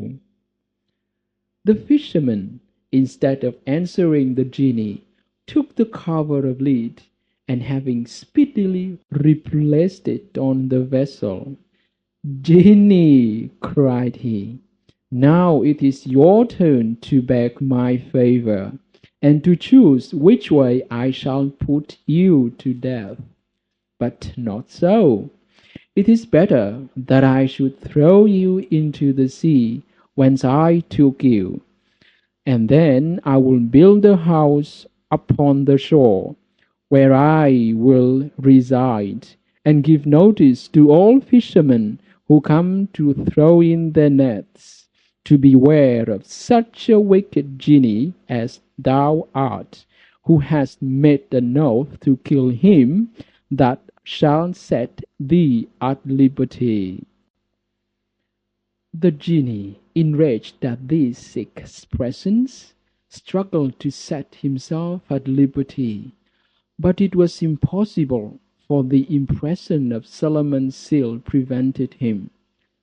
Perceiving that the fisherman had got the advantage of him, for he thought fit to dissemble his anger, "Fisherman," said he, "take heed you do not what you threaten, for what I spoke to you was only by the way of jest." "O genie," replied the fisherman, "thou who wast but a moment ago the greatest of all genies, and now art the least of them, thy crafty discourse will signify nothing. To the sea thou shalt return. If thou hast been there already so long as thou hast told me, thou mayst very well stay there till the day of judgment. I begged of thee, in God's name, not to take away my life, and thou didst reject my prayers." I am obliged to treat thee in the same manner." The genie omitted nothing that he thought likely to prevail with the fisherman. "Open the vessel," said he. "Give me my liberty, and I promise to satisfy thee to thy own content." "Thou art a traitor," replied the fisherman. "I should deserve to lose my life if I was such a fool as to trust thee. Thou wilt not fail to treat me in the same manner as a certain Grecian king treated the physician Douban. It is a story I have a mind to tell thee, therefore listen to it." End of section 6. The Arabian Nights Entertainments, Volume 1, by Anonymous, translated by Dr. Jonathan Scott, Section 7. The Story of the Grecian King and the Physician Douban. There was in the country of Yunnan, or Greece, a king who was leprous, and his physicians had in vain endeavored his cure, when a very able physician named Douban arrived at his court. This physician had learnt the theory of his profession in Greek, Persian, Turkish, Arabic, Latin, Syriac, and Hebrew books. He was an experienced natural philosopher, and fully understood the good and bad qualities of plants and drugs. As soon as he was informed of the king's distemper, and understood that his physicians had given him over, he found means to present himself before him. "I know," said he, after the usual ceremonials, "that your Majesty's physicians have not been able to heal you of the leprosy. But if you will accept my service, I will engage to cure you without potions or external applications." The king listened to what he said and answered, "If you be able to perform what you promise, I will enrich you and your posterity. Do you assure me that you will cure my leprosy without potion or applying any external medicine?" "Yes, sire," replied the physician. "I promise myself success, through God's assistance, and tomorrow, with your Majesty's permission, I will make the trial." The physician returned to his quarters, made a hollow mace, and at the handle he put in his drugs. He also made a ball in such a manner as suited his purpose, with which next morning he presented himself before the king, and falling down at his feet, kissed the ground. The physician Douban rose up, and after a profound reverence, said to the king he judged it meet that his Majesty should take horse, and go to the place where he used to play at the mall. The king did so, and when he arrived there, the physician came to him with the mace, and said, "Exercise yourself with this mace, and strike the ball until you find your hands and body perspire. When the medicine I have put up in the handle of the mace is heated with your hand, it will penetrate your whole body. And as soon as you perspire, you may leave off the exercise, for then the medicine will have had its effect. Immediately on your return to your palace, go into the bath, and cause yourself to be well washed and rubbed. Then retire to bed, and when you rise tomorrow, you will find yourself cured." The king took the mace and struck the ball, which was returned by his officers who played with him. He played so long that his hands and his whole body were in a sweat, and then the medicine shut up in the handle of the mace had its operation, as the physician had said. Upon this the king left off play, returned to his palace, entered the bath, and observed very exactly his physician had prescribed to him. The next morning when he arose, he perceived with equal wonder and joy that his leprosy was cured, and his body as clean as if it had never been affected. As soon as he was dressed, he came into the hall of audience, where he ascended his throne and showed himself to his courtiers, who, eager to know the success of the new medicine, came thither betimes, and when they saw the king perfectly cured, expressed great joy. The physician Douban, entering the hall, bowed himself before the throne, with his face to the ground. The king, perceiving him, made him sit down by his side, and presented him to the assembly, and gave him all the commendation he deserved. His Majesty did not stop there, but as he treated all his court that day, made him eat at his table, alone with him. The Grecian king was not satisfied with having admitted the physician Douban to his table, but caused him to be clad in a rich robe, ordered him 2,000 pieces of gold, and thinking he could never sufficiently acknowledge his obligations to him, continued every day to load him with new favors. But this king had a vizier who was avaricious, envious, and naturally capable of every kind of mischief.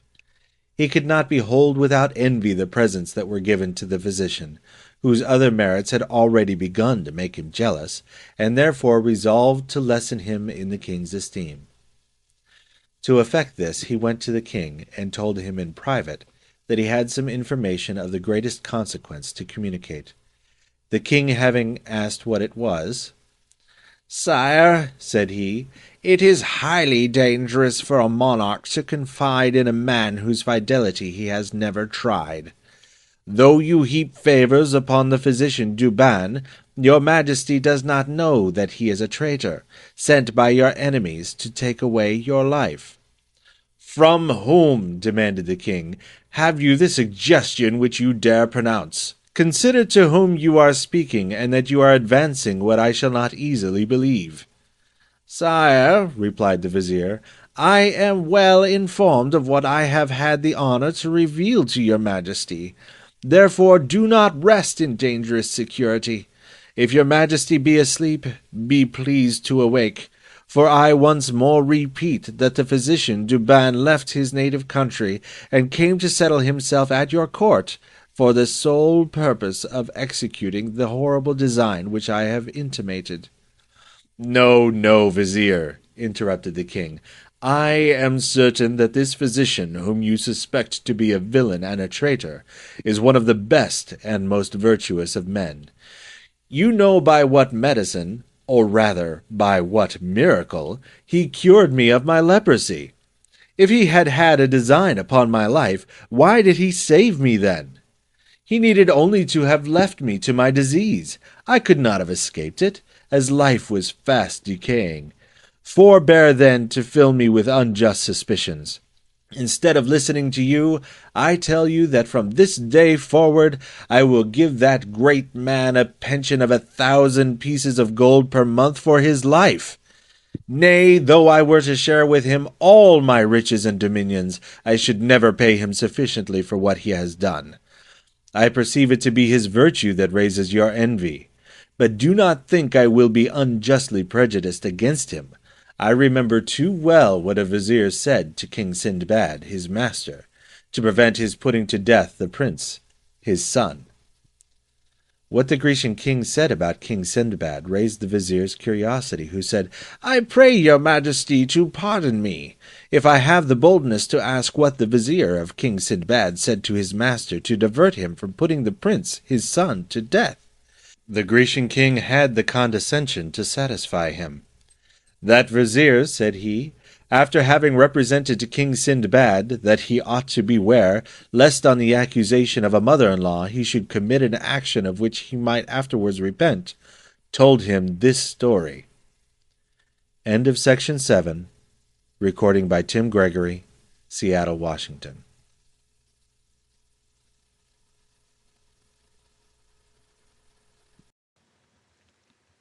The Arabian Nights Entertainments, Volume 1, by Anonymous, translated by Dr. Jonathan Scott. Section 8. The Story of the Husband and the Parrot. A certain man had a beautiful wife, whom he loved so dearly that he could scarcely allow her to be out of his sight. One day, some urgent affairs obliging him to go from home, he went to a place where all sorts of birds were sold, and bought a parrot, which not only spoke well, but could also give an account of everything that was done in its presence. He brought it in a cage to his house, desired his wife to put it in his chamber, and to take care of it during his absence, and then departed. On his return, he questioned the parrot concerning what had passed while he was from home, and the bird told him such things as gave him occasion to upbraid his wife. She concluded some of her slaves had betrayed her, but all of them swore they had been faithful, and agreed that the parrot must have been the telltale. Upon this, the wife began to devise how she might remove her husband's jealousy, and at the same time revenge herself on the parrot. Her husband being gone another journey, she commanded a slave in the night time to turn a hand-mill under the parrot's cage. She ordered another to sprinkle water, in resemblance of rain, over the cage, and a third to move a looking-glass backward and forward against the candle, before the parrot. The slaves spent a great part of the night in doing what their mistress desired them, and acquitted themselves with much skill. Next night the husband returned, and examined the parrot again about what had passed during his absence. The bird answered, "Good master, the lightning, thunder, and rain so much disturbed me all night that I cannot tell how much I suffered." The husband, who knew that there had been neither thunder, lightning, nor rain in the night, fancied that the parrot, not having spoken truth in this, might also have lied in the other relation, upon which he took it out of the cage, and threw it with so much force to the ground that he killed it. Yet afterwards he understood from his neighbours that the poor parrot had not deceived him in what it had stated in his wife's base conduct, made him repent that he had killed it. When the Grecian king had finished the story of the parrot, he added, "And you, vizier, because of the hatred you bear to the physician Douban, who never did you any injury, you would have cut him off, but I will beware lest I should repent as the husband did after killing his parrot." The mischievous vizier was too desirous of effecting the ruin of the physician Douban to stop here. "Sir," said he, "the death of the parrot was but a trifle, and I believe his master did not mourn for him long. But why should your fear of wronging an innocent man hinder your putting this physician to death? Is it not sufficient justification that he is accused of a design against your life? When the business in question is to secure the life of a king, bare suspicion ought to pass for certainty, and it is better to sacrifice the innocent than to spare the guilty. But, sir, this is not a doubtful case. The physician Douban has certainly a mind to assassinate you. It is not envy which makes me his enemy, it is only my zeal, with my concern I have for preserving your majesty's life, that makes me give you my advice in a matter of this importance. If the accusation be false, I deserve to be punished in the same manner as a vizier formerly was." "What had the vizier done," demands the Grecian king, "to deserve punishment?" "I will inform your majesty," said the vizier, "if you will be pleased to hear me." End of section 8. The Story of the Husband and the Parrot. Recorded by Gesine in March 2007.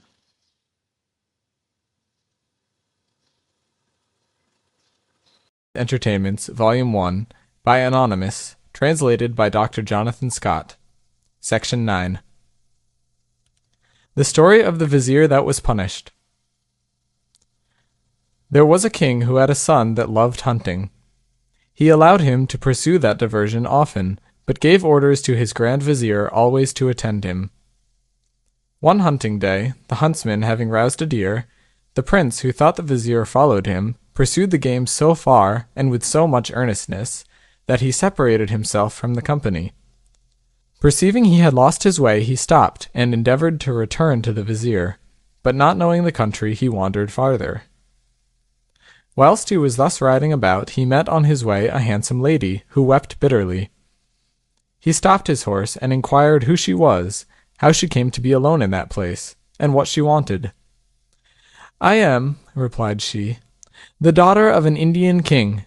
As I was taking the air on horseback in the country, I grew sleepy, and fell from my horse, who is run away, and I know not what is become of him." The young prince, taking compassion on her, requested her to get up behind him, which she willingly did. As they were passing by the ruins of a house, the lady expressed a desire to alight. The prince stopped, and having put her down, dismounted himself, and went near the building, leading his horse after him. But you may judge how much he was surprised when he heard the pretended lady utter these words, "Be glad, my children, I bring you a young man for your repast," and other voices which answered immediately, "Where is he? For we are very hungry." The prince heard enough to convince him of his danger. He perceived that the lady, who called herself the daughter of an Indian king, was one of those savage demons called ghouls who live in desolated places, and employ 1,000 wiles to surprise passengers, whom they afterwards devour. The prince instantly remounted his horse, and luckily escaped. The pretended princess appeared that very moment, and perceiving she had missed her prey, exclaimed, "Fear nothing, prince. Who are you? Whom do you seek?" "I have lost my way," replied he, "and am endeavoring to find it." "If you have lost your way," said she, "recommend yourself to God. He will deliver you out of your perplexity."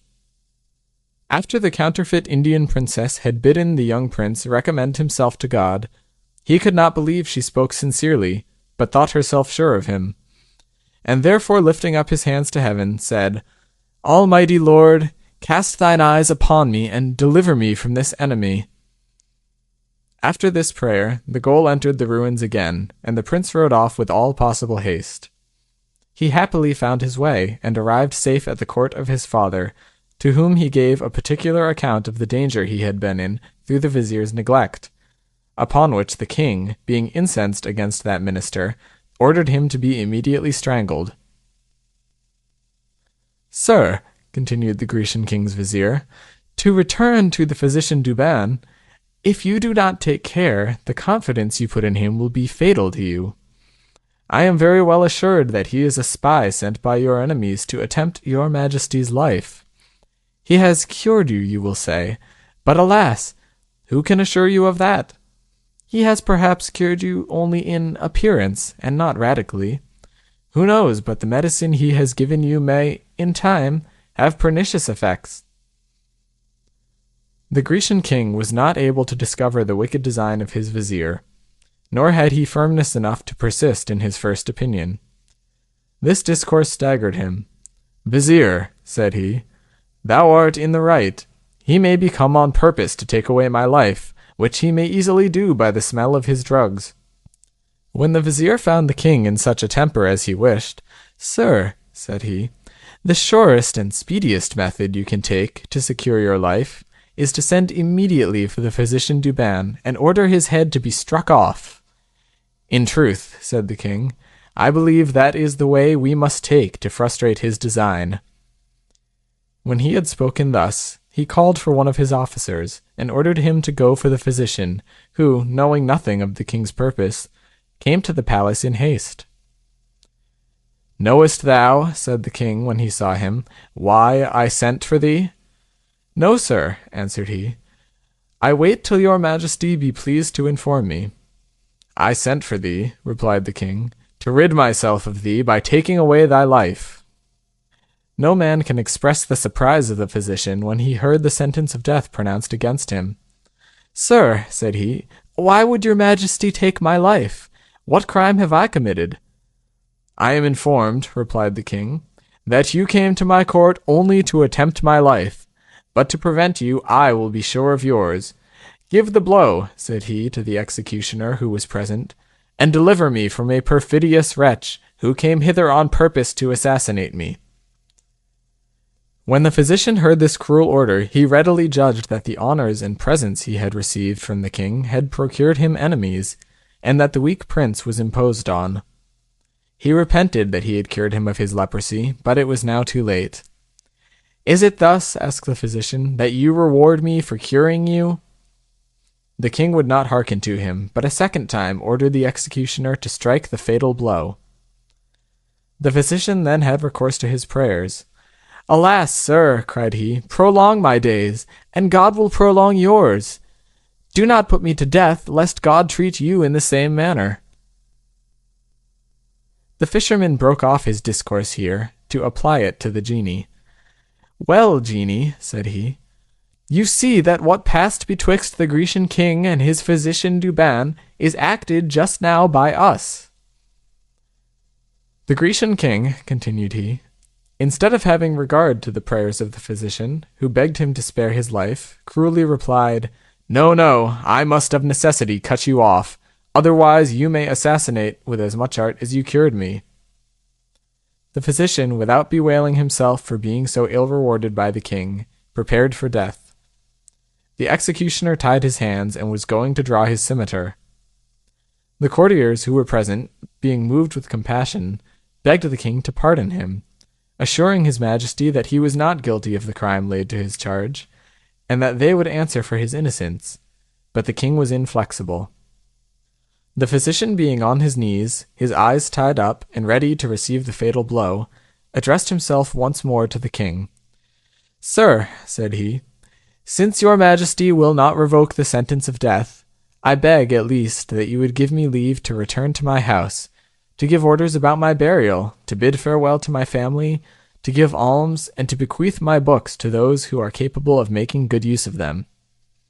I have one particularly I would present to your majesty.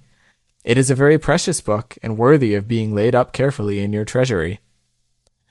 "What is it," demanded the king, "that makes it so valuable?"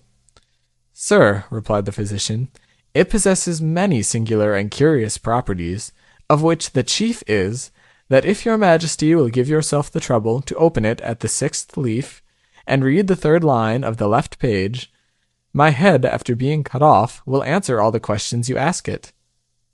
The king, being curious, deferred his death till next day, and sent him home under a strong guard. The physician, during that time, put his affairs in order, and the report being spread that an unheard-of prodigy was to happen after his death, the viziers, emirs, officers of the guard, and, in a word, the whole court, repaired next day to the hall of audience, that they might be witnesses of it. The physician Douban was brought in, and advancing to the foot of the throne, with a book in his hand, he called for a basin, and laid upon it the cover in which the book was wrapped. Then, presenting the book to the king, "Take this," said he, "and after my head is cut off, order that it be put into the basin upon that cover. As soon as it is placed there, the blood will stop. Then open the book, and my head will answer your questions. But permit me once more to implore your majesty's clemency. For God's sake, grant my request. I protest to you that I am innocent." "Your prayers," answered the king, "are in vain, and were it for nothing but to hear your head speak after your death, it is my will you should die." As he said this, he took the book out of the physician's hand, and ordered the executioner to do his duty. The head was so dexterously cut off that it fell into the basin, and was no sooner laid upon the cover of the book than the blood stopped, and to the great surprise of the king and all the spectators, it opened its eyes and said, "Sir, will your majesty be pleased to open the book?" The king proceeded to do so, but finding that the leaves adhered to each other, that he might turn them with more ease, he put his fingers to his mouth, and wetted it with spittle. He did thus until he came to the 6th leaf, and finding no writing on the place where he was desired to look for it, "Physician," said he, "there is nothing written." "Turn over some more leaves," replied the head. The king went on, putting always his finger to his mouth, until the poison with which each leaf was imbued, coming to have its effect, the prince found himself suddenly taken with an extraordinary fit. His eyesight failed, and he fell down at the foot of the throne in violent convulsions. When the physician Douban, or rather his head, saw that the poison had taken effect, and that the king had but a few moments to live, "Tyrant," it cried, "now you see how princes are treated who, abusing their authority, cut off innocent men. God punishes, soon or late, their injustice and cruelty." Scarcely had the head spoken these words, when the king fell down dead, and the head itself lost what life it had. As soon as the fisherman had concluded the history of the Greek king and his physician Douban, he made the application to the genie, whom he still kept shut up in the vessel. If the Grecian king, said he, had suffered the physician to live, God would have continued his life also. But he rejected his most humble prayers, and the case is the same with thee, O genie. Could I have prevailed with thee to grant me the favour I supplicated, I should now take pity on thee. But since, notwithstanding the extreme obligation thou wast under to me, for having set thee at liberty, thou didst persist in thy design to kill me, I am obliged, in my turn, to be equally hard-hearted to thee. My good friend fisherman, replied the genie, I conjure thee once more, not to be guilty of such cruelty. Consider that it is not good to avenge oneself, and that, on the other hand, it is commendable to do good for evil. Do not treat me as Imama formerly treated Ateka. And what did Imama to Ateka? Inquired the fisherman. Oh, says the genie, if you have a mind to be informed, open the vessel. Do you think that I can be in a humour to relate stories in so strait a prison? I will tell you as many as you please, when you have let me out. No, said the fisherman, I will not let thee out. It is in vain to talk of it. I am just going to throw thee into the bottom of the sea. Hear me one word more, cried the genie. I promise to do thee no hurt, nay, far from that. I will show thee a way to become exceedingly rich. The hope of delivering himself from poverty prevailed with the fisherman. I could listen to thee, said he, were there any credit to be given to thy word. Swear to me by the great name of God that you will faithfully perform what you promise, and I will open the vessel. I do not believe you will dare to break such an oath. The genie swore to him, upon which the fisherman immediately took off the covering of the vessel. At that instant the smoke ascended, and the genie having resumed his form, the first thing he did was to kick the vessel into the sea. This action alarmed the fisherman. Genie, said he, will not you keep the oath you just now made? And must I say to you, as the physician Douban said to the Grecian king, suffer me to live, and God will prolong your days? The genie laughed at the fisherman's fear, and answered, No, fisherman, be not afraid. I only did it to divert myself, and to see if thou wouldst be alarmed at it. But to convince thee that I am in earnest, take thy nets and follow me. As he spoke these words, he walked before the fisherman, who, having taken up his nets, followed him, but with some distrust. They passed by the town and came to the top of a mountain, from whence they descended into a vast plain, which brought them to a lake that lay betwixt 4 hills. When they reached the side of the lake, the genie said to the fisherman, Cast in thy nets and catch fish. The fisherman did not doubt of taking some, because he saw a great number in the water, but he was extremely surprised when he found they were of 4 colors, that is to say, white, red, blue, and yellow. He threw in his nets, and brought out one of each color. Having never seen the like before, he could not but admire them, and judging that he might get a considerable sum for them, he was very joyful. Carry those fish, said the genie to him, and present them to thy sultan. He will give thee more money for them. Thou mayest come every day to fish in this lake, but I give thee warning not to throw in thy nets above once a day, otherwise thou wilt repent. Having spoken thus, he struck his foot upon the ground, which opened, and after it had swallowed him up, closed again. The fisherman, being resolved to follow the genie's advice, forbore casting in his nets a second time, and returned to the town very well satisfied, and making 1,000 reflections upon his adventure. He went immediately to the Sultan's palace to offer his fish. The Sultan was much surprised when he saw the 4 fish which the fisherman presented.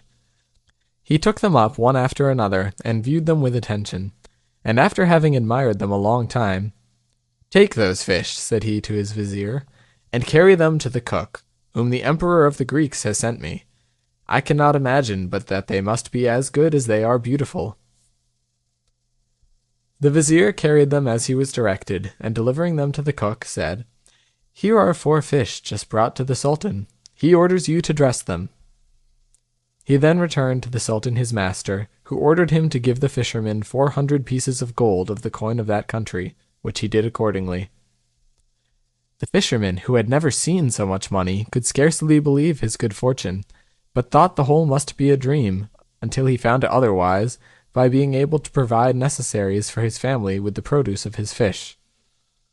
As soon as the Sultan's cook had gutted the fish, she put them upon the fire in a frying pan, with oil, and when she thought them fried enough on one side, she turned them upon the other, but, O monstrous prodigy!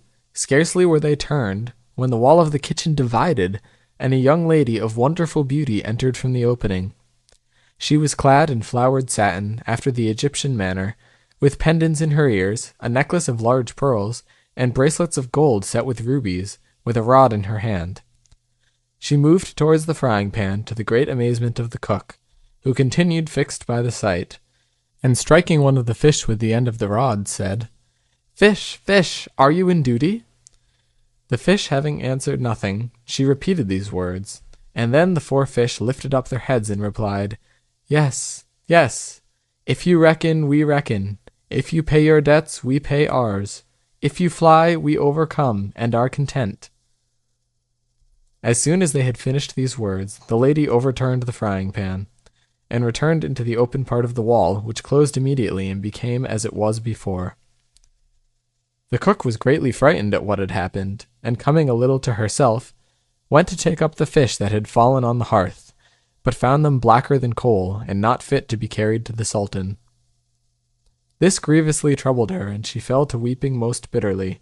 "Alas," said she, "what will become of me? If I tell the Sultan what I have seen, I am sure he will not believe me, but will be enraged against me." While she was thus bewailing herself, the Grand Vizier entered, and asked her if the fish were ready. She told him all that had occurred, which we may easily imagine astonished him, but without speaking a word of it to the Sultan, he invented an excuse that satisfied him, and sending immediately for the fisherman, bid him bring 4 more such fish, for a misfortune had befallen the others, so that they were not fit to be carried to the Sultan. The fisherman, without saying anything of what the genie had told him, in order to excuse himself from bringing them that day, told the Vizier he had a great way to go for them, but would certainly bring them on the morrow. Accordingly, the fisherman went away by night, and coming to the lake, threw in his nets betimes next morning, took 4 fish like the former, and brought them to the Vizier at the hour appointed. The minister took them himself, carried them to the kitchen, and shutting himself up with the cook, she gutted them, and put them on the fire, as she had done the 4 others the day before. When they were fried on one side, and she had turned them upon the other, the kitchen wall again opened, and the same lady came in with the rod in her hand, struck one of the fish, spoke to it as before, and all 4 gave her the same answer. After the 4 fish had answered the young lady, she overturned the frying pan with her rod, and retired into the wall. The Grand Vizier, being witness to what had passed, "This is too wonderful and extraordinary," said he, "to be concealed from the Sultan. I will inform him of this prodigy." The Sultan, being much surprised, sent immediately for the fisherman, and said to him, "Friend, cannot you bring me 4 more such fish?" The fisherman replied, "If your majesty will be pleased to allow me 3 days, I will do it." Having obtained his time, he went to the lake immediately, and at the first throwing in of his net he caught 4 fish, and brought them directly to the Sultan, who was so much the more rejoiced as he did not expect them so soon, and ordered him 400 pieces of gold. As soon as the Sultan had the fish, he ordered them to be carried into his closet, with all that was necessary for frying them, and having shut himself up with the Vizier, the minister gutted them, put them into the pan, and when they were fried on one side, turned them upon the other. Then the wall of the closet opened, but instead of the young lady there came out a black, in the habit of a slave, and of a gigantic stature, with a great green staff in his hand. He advanced towards the pan, and touching one of the fish with his staff, said with a terrible voice, "Fish, are you in your duty?" At these words the fish raised up their heads and answered, "Yes, yes, we are. If you reckon, we reckon. If you pay your debts, we pay ours. If you fly, we overcome and are content." The fish had no sooner finished these words than the black threw the pan into the middle of the closet, and reduced the fish to a coal. Having done this, he retired fiercely, and entering again into the aperture, it closed, and the wall appeared just as it did before. "After what I have seen," said the Sultan to the vizier, "it will not be possible for me to be easy. These fish, without doubt, signify something extraordinary." He sent for the fisherman, and when he came, said to him, "Fisherman, the fish you have brought us make me very uneasy. Where did you catch them?" "Sir," answered he, "I fished for them in a lake situated betwixt 4 hills, beyond the mountain that we see from hence." "Knowest thou not that lake?" said the Sultan to the vizier. "No," replied the vizier, "I never so much as heard of it, although I have for 60 years hunted beyond that mountain." The Sultan asked the fisherman how far the lake might be from the palace. The fisherman answered it was not above 3 hours' journey. Upon this assurance, the Sultan commanded all his court to take horse, and the fisherman served them for a guide. They all ascended the mountain, and at the foot of it they saw, to their great surprise, a vast plain that nobody had observed till then, and at last they came to the lake, which they found to be situated betwixt 4 hills, as the fisherman had described. The water was so transparent that they observed all the fish to be like those which the fisherman had brought to the palace. The Sultan stood upon the bank of the lake, and after beholding the fish with admiration, demanded of his courtiers if it were possible they had never seen this lake, which was within so short a distance of the town. They all answered that they had never so much as heard of it. "Since you all agree that you never heard of it, and as I am no less astonished than you are at this novelty, I am resolved not to return to my palace till I learn how this lake came here, and why all the fish in it are of 4 colors." Having spoken thus, he ordered his court to encamp, and immediately his pavilion and the tents of his household were planted upon the banks of the lake. When night came, the Sultan retired under his pavilion, and spoke to the Grand Vizier thus, "Vizier, my mind is uneasy. This lake transported hither, the black that appeared to us in my closet, and the fish that we heard speak. All these things so much excite my curiosity that I cannot resist my impatient desire to have it satisfied. To this end I am resolved to withdraw alone from the camp, and I order you to keep my absence secret. Stay in my pavilion, and tomorrow morning, when the emirs and courtiers come to attend my levee, send them away and tell them that I am somewhat indisposed and wish to be alone, and the following days tell them the same thing till I return." The Grand Vizier endeavored to divert the Sultan from this design. He represented to him the danger to which he might be exposed, and that all his labor might perhaps be in vain. But it was to no purpose. The Sultan was resolved. He put on a suit fit for walking, and took his scimitar, and as soon as he found that all was quiet in the camp, went out alone, and passed over one of the hills without much difficulty. He found the descent still more easy, and when he came to the plain, walked on till the sun arose, and then he saw before him, at a considerable distance, a vast building. He rejoiced at the sight, in hopes of receiving there the information he sought. When he drew near, he found it was a magnificent palace, or rather a strong castle, of black polished marble, and covered with fine steel as smooth as glass. Being highly pleased that he had so speedily met with something worthy his curiosity, he stopped before the front of the castle and considered it with attention. He then advanced towards the gate, which had 2 leaves, one of them open. Though he might immediately have entered, yet he thought it best to knock. This he did at first softly, and waited for some time. But seeing no one, and supposing he had not been heard, he knocked harder the second time, and after that he knocked again and again. But no one yet appearing, he was exceedingly surprised, for he could not think that a castle in such repair was without inhabitants. "If there be no one in it," said he to himself, "I have nothing to fear, and if it be inhabited, I have wherewith to defend myself." At last he entered, and when he came within the porch he cried, "Is there no one here to receive a stranger, who comes in for some refreshment as he passes by?" He repeated the same words 2 or 3 times, but though he spoke very loud, he was not answered. The silence increased his astonishment. He came into a spacious court, and looked on every side for inhabitants, but discovered none. The Sultan entered the grand halls, which were hung with silk tapestry. The alcoves and sofas were covered with stuffs of Mecca, and the porches with the richest stuffs of India, mixed with gold and silver. He came afterwards into a superb saloon, in the middle of which was a fountain with a lion of massy gold at each angle. Water issued from the mouths of the 4 lions, and as it fell, formed diamonds and pearls, resembling a jet d'eau, which, springing from the middle of the fountain, rose nearly to the top of a cupola painted in arabesque. The castle on 3 sides was encompassed by a garden, with parterres of flowers, shrubbery, and whatever could concur to embellish it. And to complete the beauty of the place, an infinite number of birds filled the air with their harmonious notes, and always remained there, nets being spread over the garden and fastened to the palace to confine them.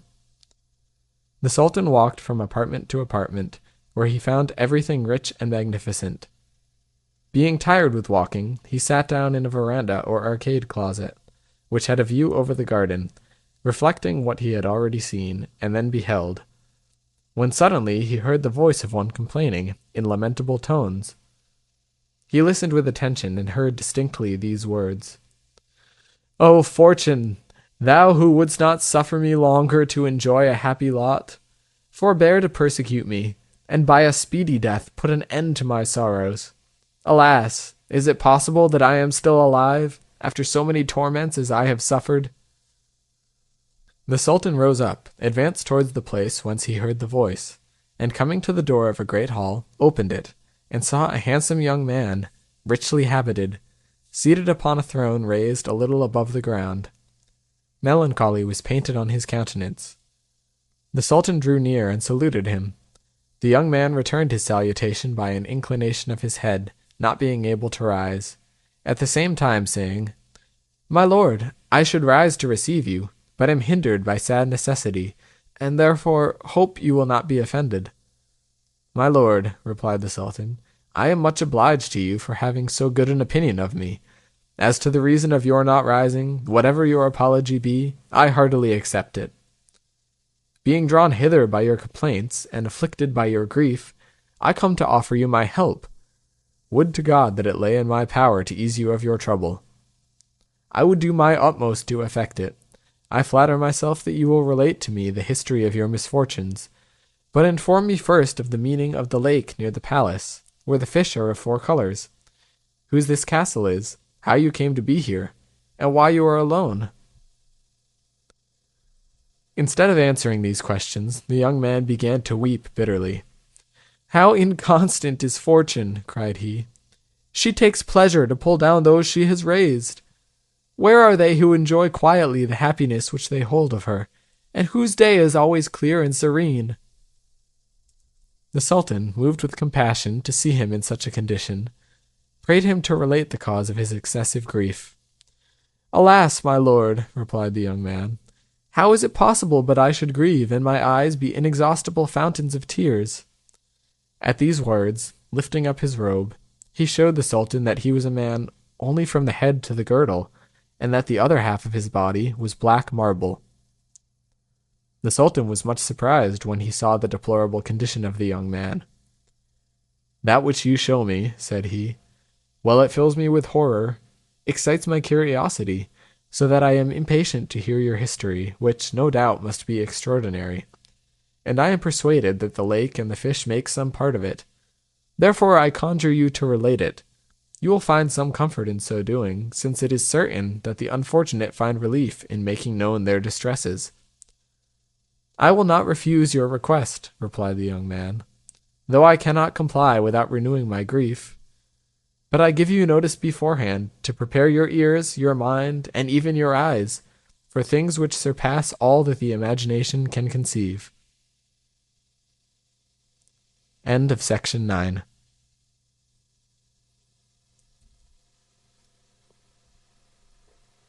Wales, Australia.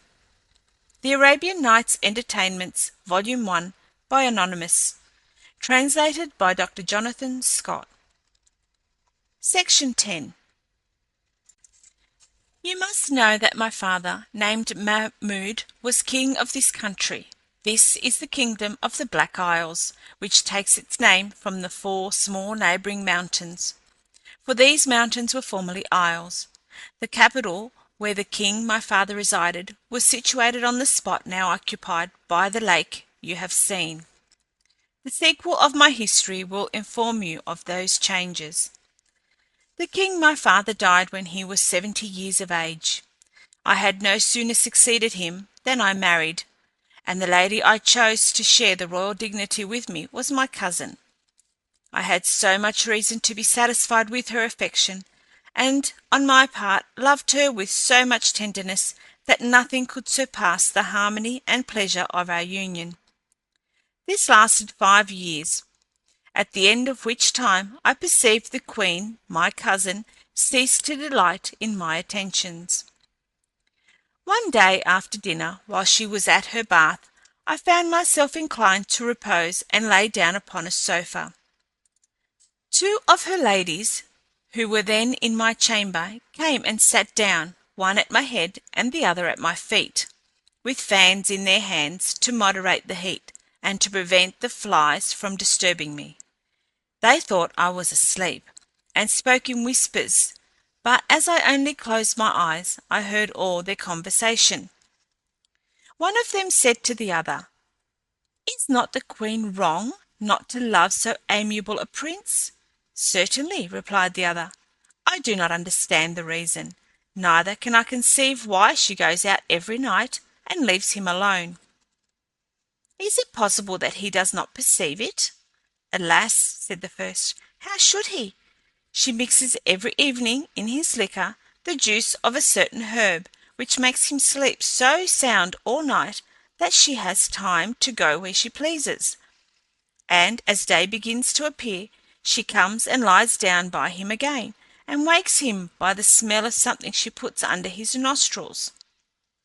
You may guess, my lord, how much I was surprised at this conversation, and with what sentiments it inspired me. Yet, whatever emotion it excited, I had sufficient self-command to dissemble and feign to awake without having heard a word. The queen returned from the bath. We supped together, and she presented me with a cupful of such water as I was accustomed to drink. But instead of putting it to my mouth, I went to a window that was open, and threw out the water so quickly that she did not perceive it, and returned. We went to bed together, and soon after, believing that I was asleep, she got up with so little precaution that she said loud enough for me to hear her distinctly, "Sleep on, and may you never wake again." She dressed herself and went out of the chamber. As soon as the queen my wife was gone, I dressed myself in haste, took my scimitar, and followed her so quickly that I soon heard the sound of her feet before me, and then walked softly after her, for fear of being heard. She passed through several gates, which opened upon her pronouncing some magical words, and the last she opened was that of the garden, which she entered. I stopped at this gate, that she might not perceive me, as she passed along a parterre. Then, looking after her as far as the darkness of the night permitted, I saw her enter a little wood, whose walks were guarded by thick palisadoes. I went thither by another way, and concealing myself behind the palisadoes of a long walk, I saw her walking there with a man. I did not fail to lend the most attentive ear to their discourse, and heard her address herself thus to her gallant: "I do not deserve to be reproached by you for want of diligence. You well know the reason, but if all the proofs of affection I have already given you be not sufficient to convince you of my sincerity, I am ready to give you others more decisive. You need but command me. You know my power. I will, if you desire it, before the sun rise, convert this great city and this superb palace into frightful ruins, inhabited only by wolves, owls, and ravens.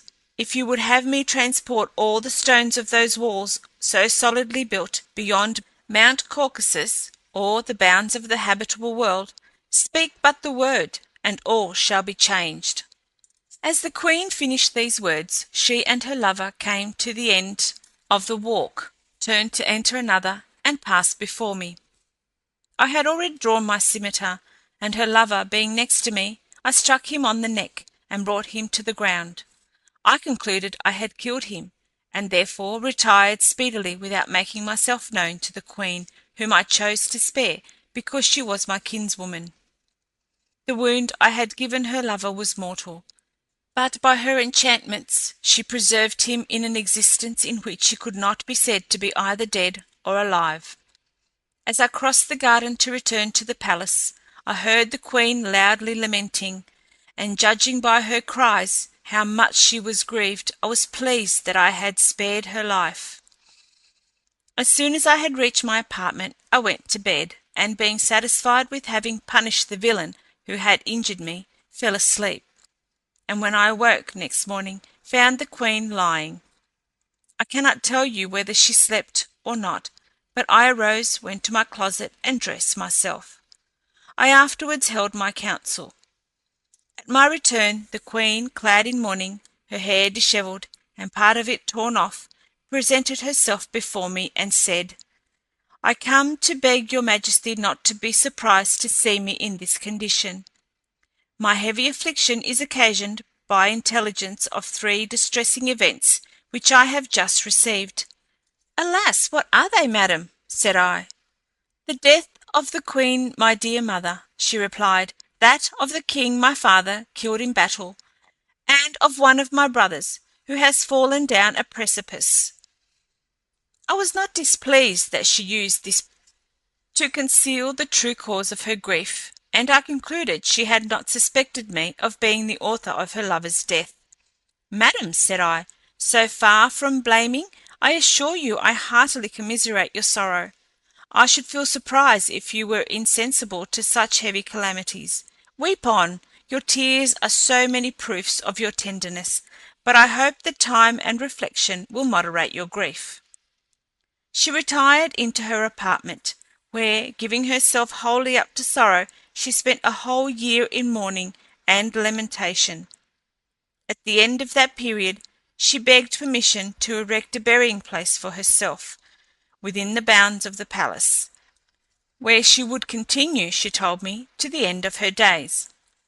I consented, and she built a stately edifice, crowned by a cupola, which may be seen from hence, and called it the Palace of Tears. When it was finished, she caused her lover to be conveyed thither, from the place to which she had caused him to be carried the night I wounded him. She had hitherto prevented his dying by potions which she had administered to him, and she continued to convey them to him herself every day after he came to the Palace of Tears. Yet, with all her enchantments, she could not cure him. He was not only unable to walk or support himself, but had also lost the use of his speech, and exhibited no sign of life except in his looks. Though the queen had no other consolation but to see him, and to say to him all that her senseless passion could inspire, yet every day she made him 2 long visits. I was well apprized of this, but pretended ignorance. One day my curiosity induced me to go to the Palace of Tears to observe how the princess employed herself, and from a place where she could not see me, I heard her thus address her lover: "I am afflicted to the highest degree to behold you in this condition. I am as sensible as yourself of the tormenting pain you endure, but, dear soul, I am continually speaking to you, and you do not answer me.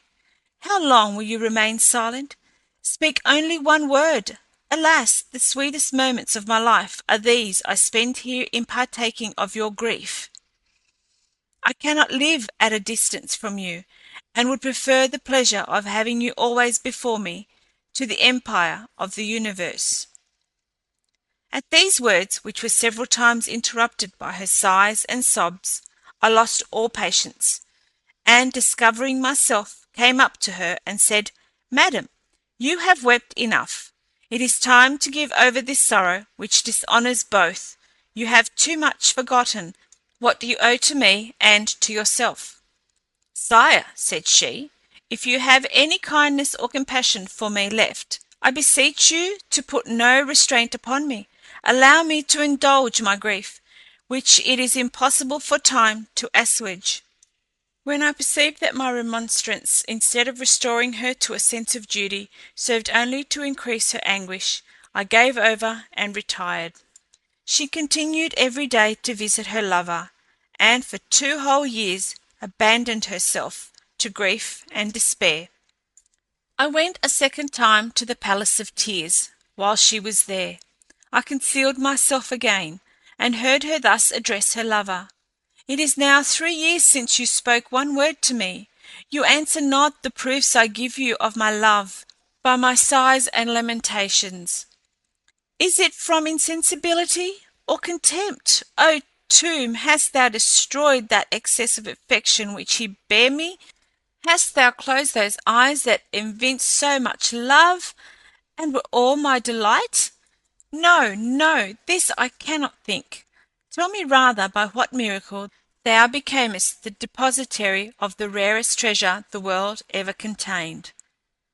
I must confess, my lord, I was enraged at these expressions, for, in truth, this beloved, this adored mortal was by no means what you would imagine him to have been. He was a black Indian, one of the original natives of this country. I was so enraged at the language addressed to him that I discovered myself, and, apostrophizing the tomb in my turn, I cried, "O tomb, why dost not thou swallow up that monster so revolting to human nature? Or rather, why dost not thou swallow up both the lover and his mistress?" I had scarcely uttered these words when the queen, who sat by the black, rose up like a fury. "Miscreant," said she, "thou art the cause of my grief. Do not think I am ignorant of this. I have dissembled too long. It was thy barbarous hand that brought the objects of my fondness into this lamentable condition, and thou hast the cruelty to come and insult a despairing lover. Yes," said I, in a rage, "it was I that chastised that monster according to his desert. I ought to have treated thee in the same manner. I now repent that I did not. Thou hast too long abused my goodness." As I spoke these words, I drew out my scimitar, and lifted up my hand to punish her. But regarding me steadfastly, she said with a jeering smile, "Moderate thy anger." At the same time she pronounced words I did not understand, and afterwards added, "By virtue of my enchantments, I command thee to become half marble and half man." Immediately, my lord, I became what you see, a dead man among the living, and a living man among the dead. After the cruel sorceress, unworthy of the name of queen, had metamorphosed me thus, and brought me into this hall, by another enchantment she destroyed my capital, which was very flourishing and populous, and annihilated the houses, the public places, and markets, and reduced the site of the whole to the lake and desert plain you have seen. The fishes of 4 colours in the lake are the 4 kinds of inhabitants of different religions which the city contained. The white are the Mussulmans, the red the Persians who worship fire, the blue the Christians, and the yellow the Jews. The 4 little hills were the 4 islands that gave name to this kingdom. I learned all this from the enchantress, who, to add to my affliction, related to me these effects of her rage. But this is not all. Her revenge not being satisfied with the destruction of my dominions and the metamorphosis of my person, she comes every day and gives me over my naked shoulders 100 lashes with the whip, until I am covered with blood. When she has finished this part of my punishment, she throws over me a coarse stuff of goat's hair, and over that this robe of brocade, not to honour, but to mock me. When he came to this part of the narrative, the young king could not restrain his tears, and the Sultan was himself so affected by the relation that he could not find utterance for any words of consolation. Shortly after, the young king, lifting up his eyes to heaven, exclaimed, "Mighty Creator of all things, I submit myself to thy judgments and to the decrees of thy providence. I endure my calamities with patience, since it is thy will things should be as they are. But I hope thy infinite goodness will ultimately reward me." The Sultan, greatly moved by the recital of this affecting story, and anxious to avenge the sufferings of the unfortunate prince, said to him, "Inform me whither this perfidious sorceress retires, and where may be found her vile paramour, who is entombed before his death."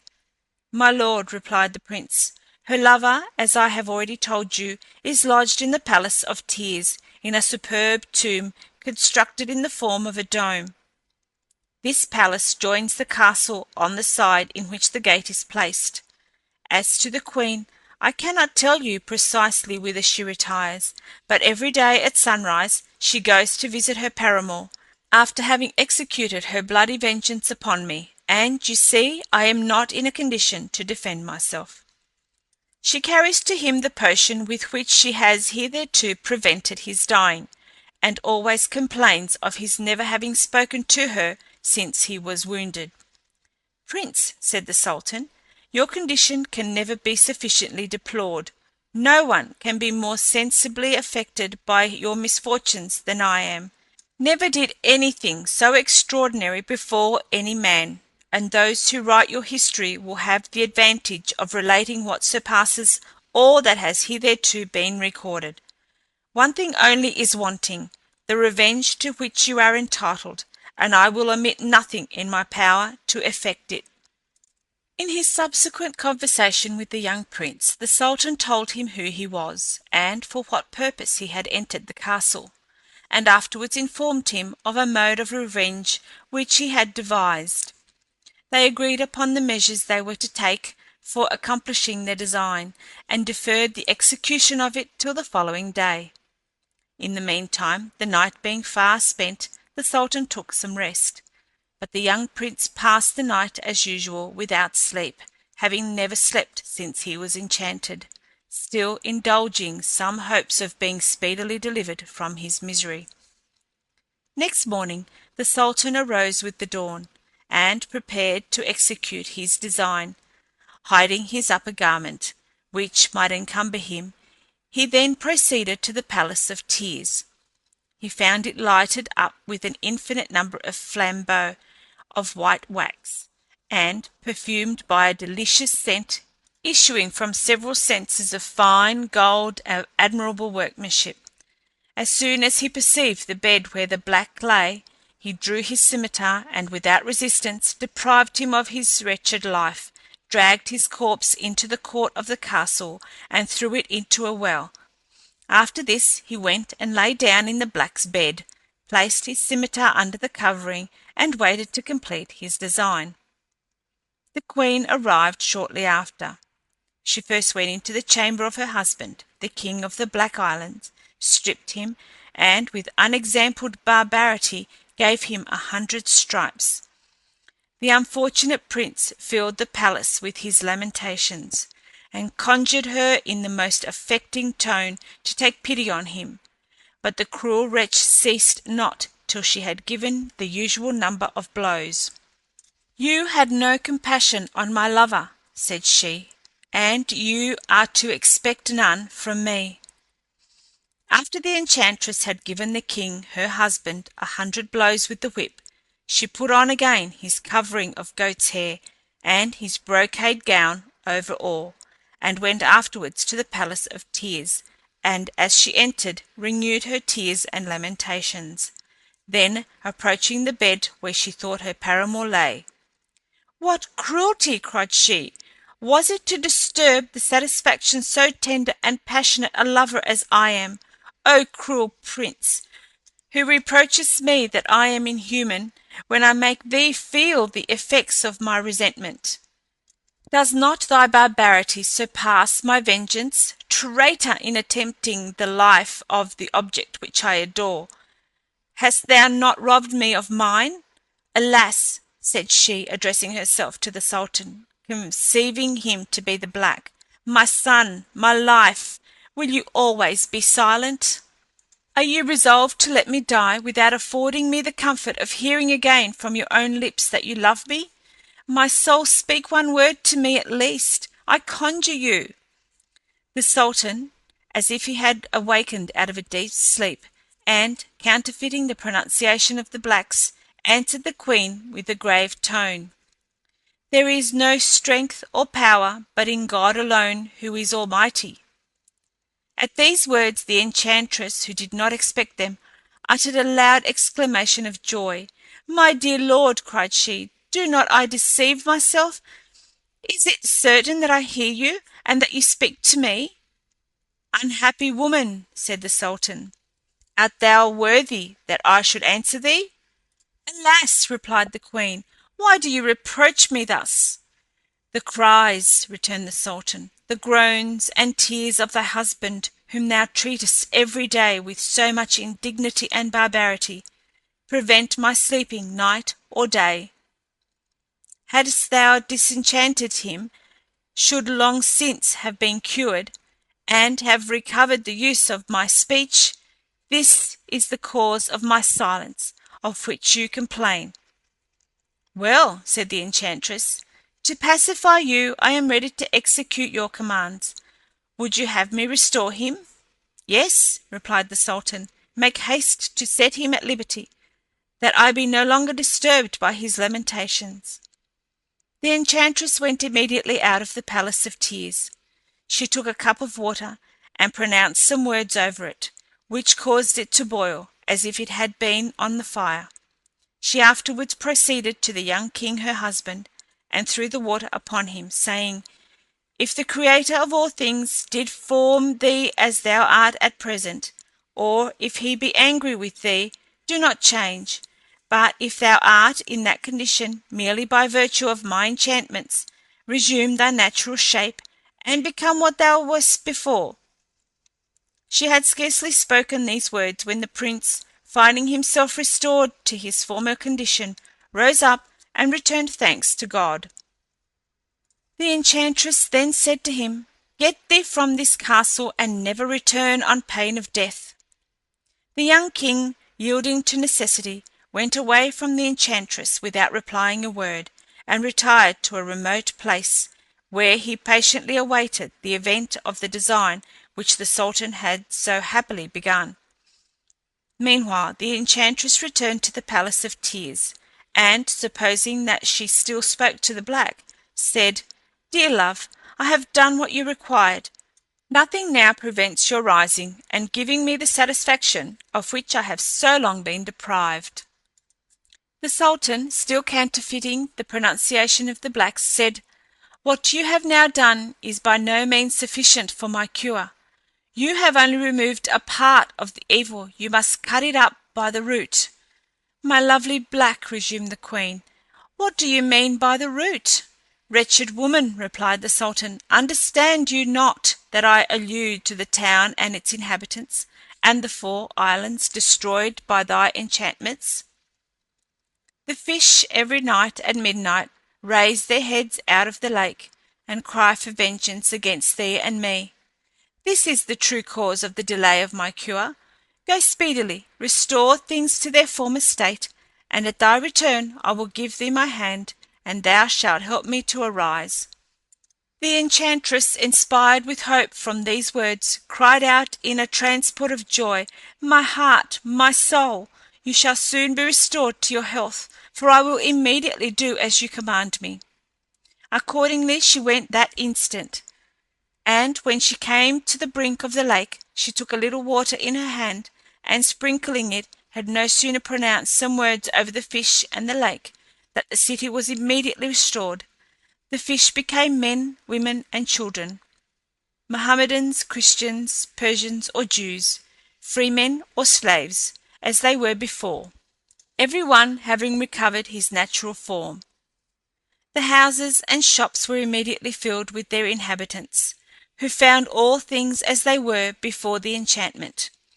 The Sultan's numerous retinue, who found themselves encamped in the largest square, were astonished to see themselves in an instant in the middle of a large, handsome, well-peopled city.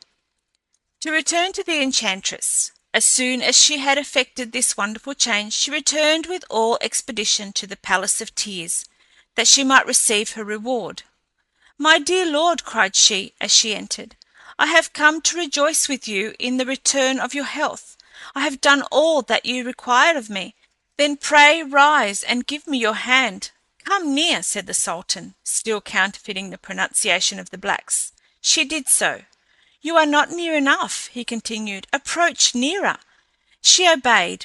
He then rose up, and seizing her by the arm so suddenly that she had not time to discover him, he with a blow of his scimitar cut her in two, so that one half fell one way and the other another. This done, he left the body on the spot, and going out of the palace of tears, went to seek the young king of the Black Isles, who waited for him with great impatience. When he found him, "Prince," said he, embracing him, "rejoice! You have now nothing to fear. Your cruel enemy is dead." The young prince returned thanks to the Sultan in a manner that sufficiently expressed the sincerity of his gratitude, and in return wished him long life and happiness.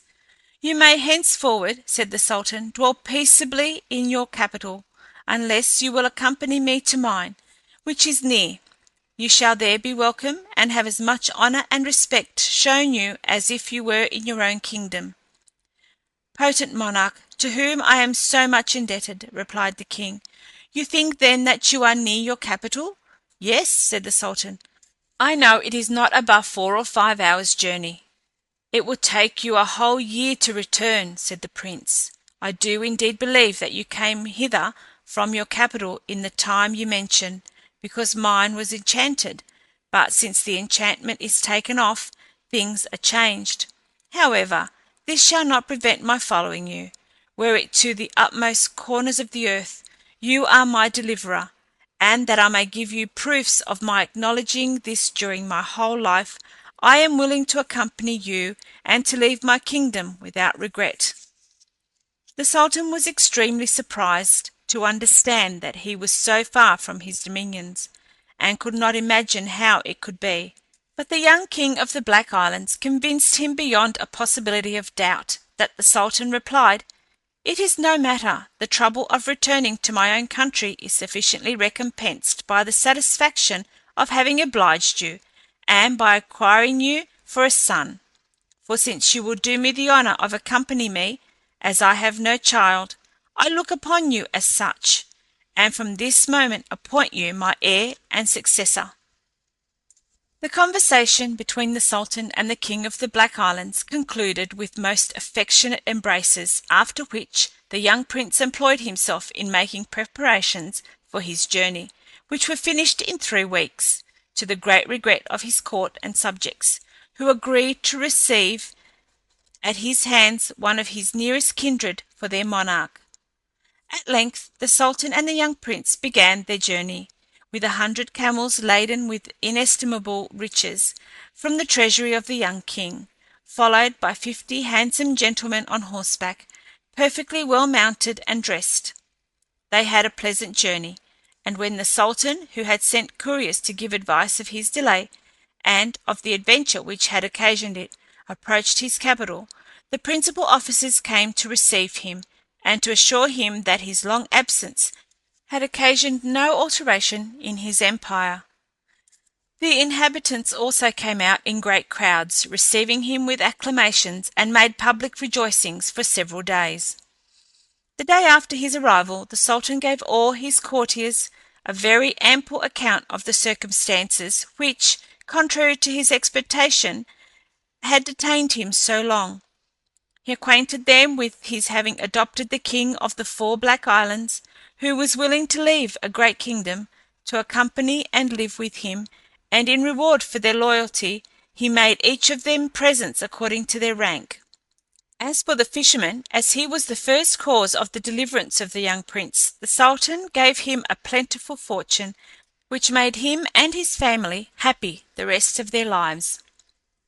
End of section 10.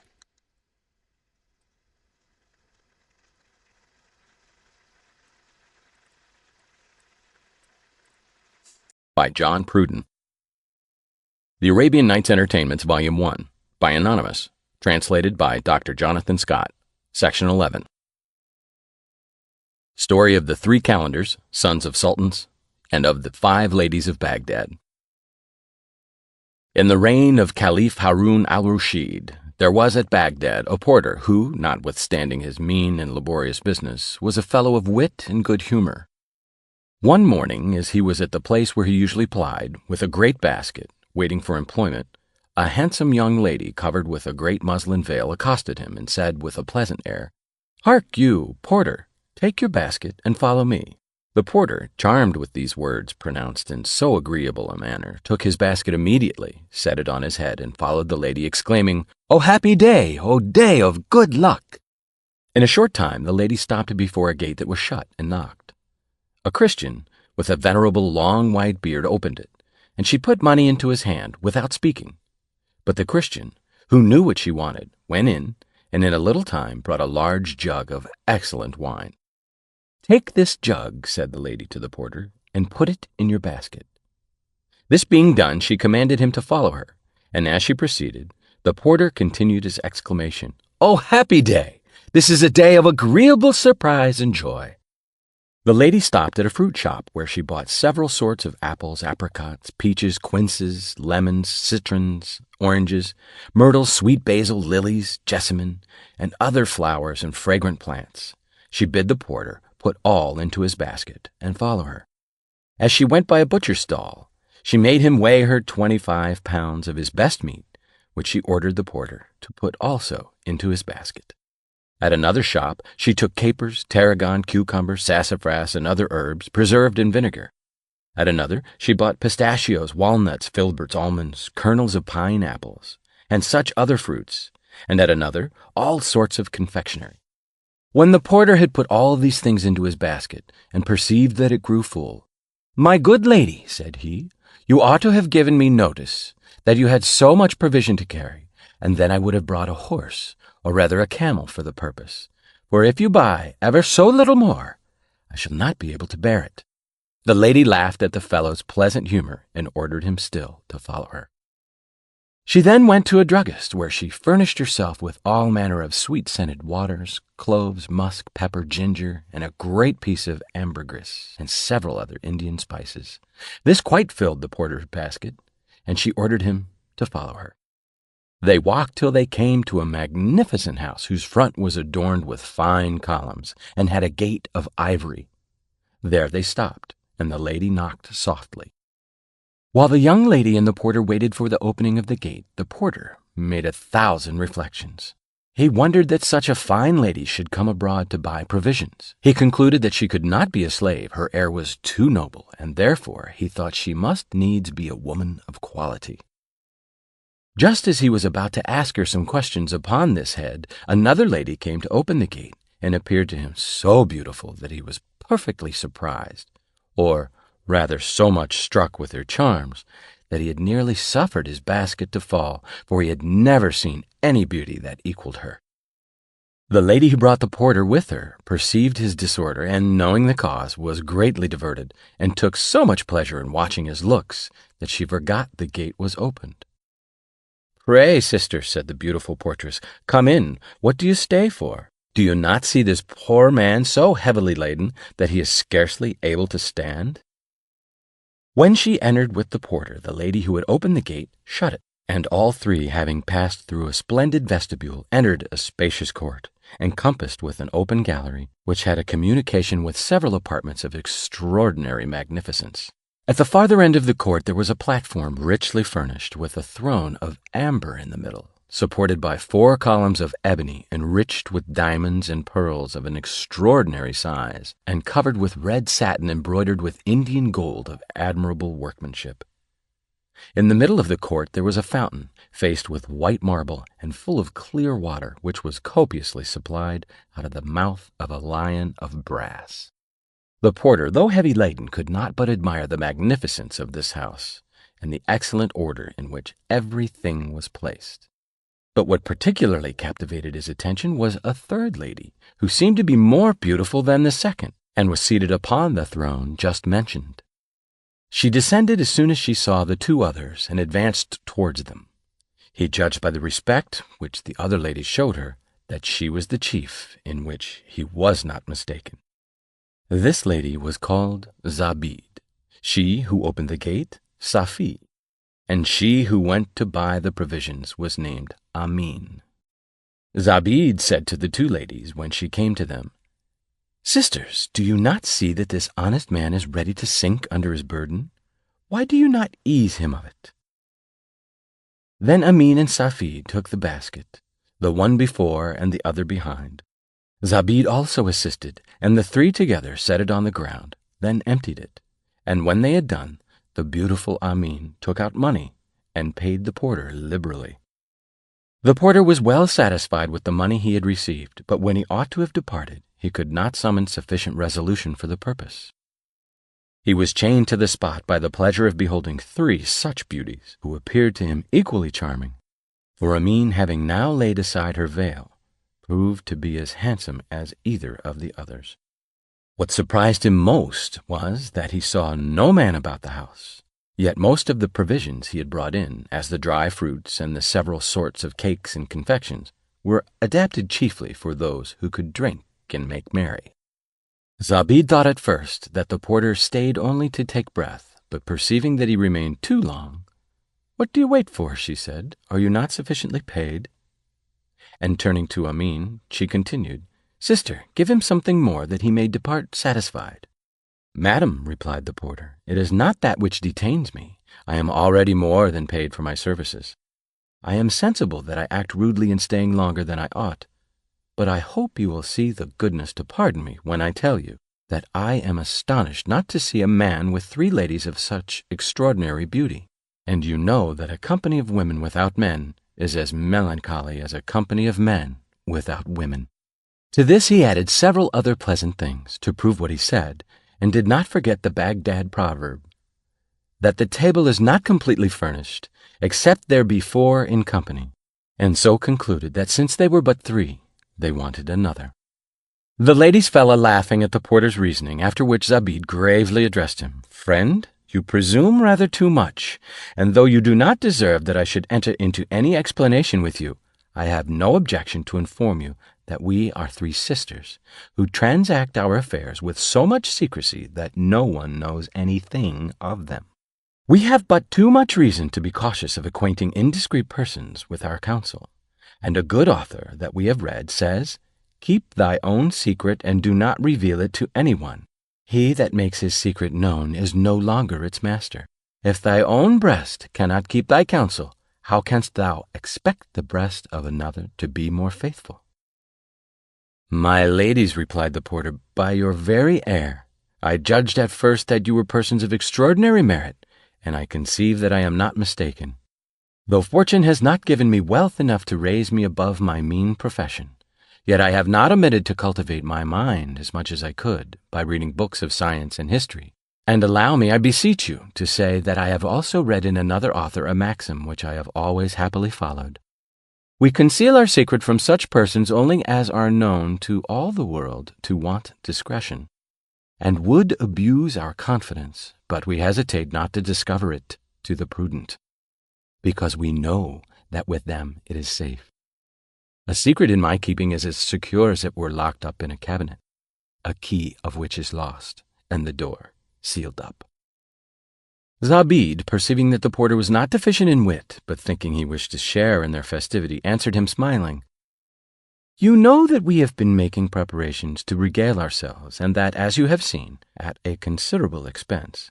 It is not just that you should now partake of the entertainment without contributing to the cost." The beautiful Safi seconded her sister, and said to the porter, "Friend, have you never heard the common saying, 'If you bring something with you, you shall carry something away, but if you bring nothing, you shall depart empty'?" The porter, notwithstanding his rhetoric, must in all probability have retired in confusion if Amin had not taken his part and said to Zabid and Safi, "My dear sisters, I conjure you to let him remain. I need not tell you that he will afford us some diversion. Of this you perceive he is capable. I assure you, had it not been for his readiness, his alacrity, and courage to follow me, I could not have done so much business in so short a time. Besides, were I to repeat to you all the obliging expressions he addressed to me by the way, you would not feel surprising at my taking his part." At these words of Amin, the porter was so transported with joy that he fell on his knees, kissed the ground at her feet, and raised himself up and said, "Most beautiful lady, you began my good fortune today, and now you complete it by this generous conduct.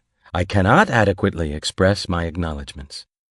As to the rest, ladies," said he, addressing himself to all three sisters, "since you do me so great an honor, I do not think I will abuse it, or look upon myself as deserving of the distinction. No, I shall always look upon myself as one of your most humble slaves." When he had spoken these words, he would have returned the money had he received, but Zobeide ordered him to keep it. "What we have once given," said she, "to reward those who have served us, we never take back. My friend, in consenting to your staying with us, I must forewarn you that it is not the only condition we impose upon you, that you keep inviolable the secret we may entrust to you, but we also require you to attend to the strictest rules of good manners." During this address, the charming Amin put off the apparel she went abroad with, and fastened her robe to her girdle that she might act with the greater freedom. She then brought in several sorts of meat, wine, and cups of gold. Soon after, the ladies took their places, and made the porter sit down by them, who was overjoyed to see himself seated with three such admirable beauties. As they had eaten a little, Amin took a cup, poured some wine into it, and drank first herself. She then filled the cup to her sisters, who drank in course as they sat, and at last she filled it the fourth time for the porter, who, as he received it, kissed Amin's hand, and before he drank, sung a song to his purpose, that as the wind bears with it the sweet scents of the perfumed places over which it passes, so the wine he was going to drink, coming from her fair hands, received a more exquisite flavor than it naturally possessed. The song pleased the ladies much, and each of them afterwards sung one in her turn. In short, they were all very pleasant during the repast, which lasted a considerable time, and nothing was wanting that could serve to render it agreeable. The day drawing to a close, Safie spoke in the name of the three ladies, and said to the porter, "Arise, it is time for you to depart." But the porter, not willing to leave good company, cried, "Alas, ladies, whither do you command me to go in my present condition? What with drinking and your society, I am quite beside myself. I shall never find the way home. Allow me this night to recover myself in any place you please, but go when I will, I shall leave the best part of myself behind." Amin pleaded the second time for the porter, saying, "Sisters, he is right. I am pleased with the request, he having already diverted us so well, and if you will take my advice, or if you love me as much as I think you do, let us keep him for the remainder of the night." "Sister," answered Zobeide, "we can refuse you nothing," and then turning to the porter said, "We are willing once more to grant your request, but upon this new condition, that whatever we do in your presence relating either to ourselves or anything else, you do not so much as open your mouth to ask the reason, for if you put any questions respecting what does not concern you, you may chance to hear what you will not like. Beware, therefore, and be not too inquisitive to pry into the motives of our actions." "Madam," replied the porter, "I promise to abide by this condition, that you shall have no cause to complain, and far less to punish my indiscretion. My tongue shall be immovable on this occasion, and my eye like a looking-glass, which retains nothing of the objects that is set before it." "To shew you," said Zobeide with a serious countenance, "that what we demand of you is not a new thing among us, read what is written over our gate on the inside." The porter went and read these words, written in large characters of gold. "He who speaks of things that do not concern him shall hear things that will not please him." Returning again to the three sisters, "Ladies," said he, "I swear to you that you shall never hear me utter a word respecting what does not relate to me, or wherein you may have any concern." These preliminaries being settled, Amin brought in supper, and after she had lighted up the room with tapers made of aloe wood and ambergris, which yield a most agreeable perfume, as well as a delicate light, she sat down with her sisters and the porter. They began again to eat and drink, to sing and repeat verses. The ladies diverted themselves in intoxicating the porter, under pretext of making him drink to their healths, and that the repast was enlivened by reciprocal flashes of wit. When they were all in the best humor possible, they heard a knocking at the gate. When the ladies heard the knocking, they all three got up to open the gate, but Safie was the nimblest, which her sisters perceiving, they resumed their seats. Safie returning said, "Sisters, we have a very fine opportunity of passing a good part of the night pleasantly. If you agree with me, you will not suffer it to go by. There are 3 calendars at our gate, at least they appear to be such by their habit, but what will surprise you is, they are all 3 blind of the right eye, and have their heads, beards, and eyebrows shaved. They say they are but just come to Baghdad, where they never were before. It being night, and not knowing where to find a lodging, they happened to chance to knock at this gate, and pray us, for the love of heaven, to have compassion on them, and receive them into the house. They care not what place we put them in, provided they may be under shelter. They would be satisfied with a stable. They are young and handsome, and seem not to want spirit. But I cannot without laughing think of their amusing and uniform figure." Here Safie laughed so heartily that the 2 sisters and the porter could not refrain from laughing also. "My dear sisters," she said, "will you permit them to come in? It is impossible but that with such persons as I have described them to be, we shall finish the day better than we began it. They will afford us diversion enough and put us to no charge, because they desire shelter only for this night, and resolve to leave as soon as day appears." Zobeide and Amin made some difficulty to grant Safie's request, for reasons which she herself well knew.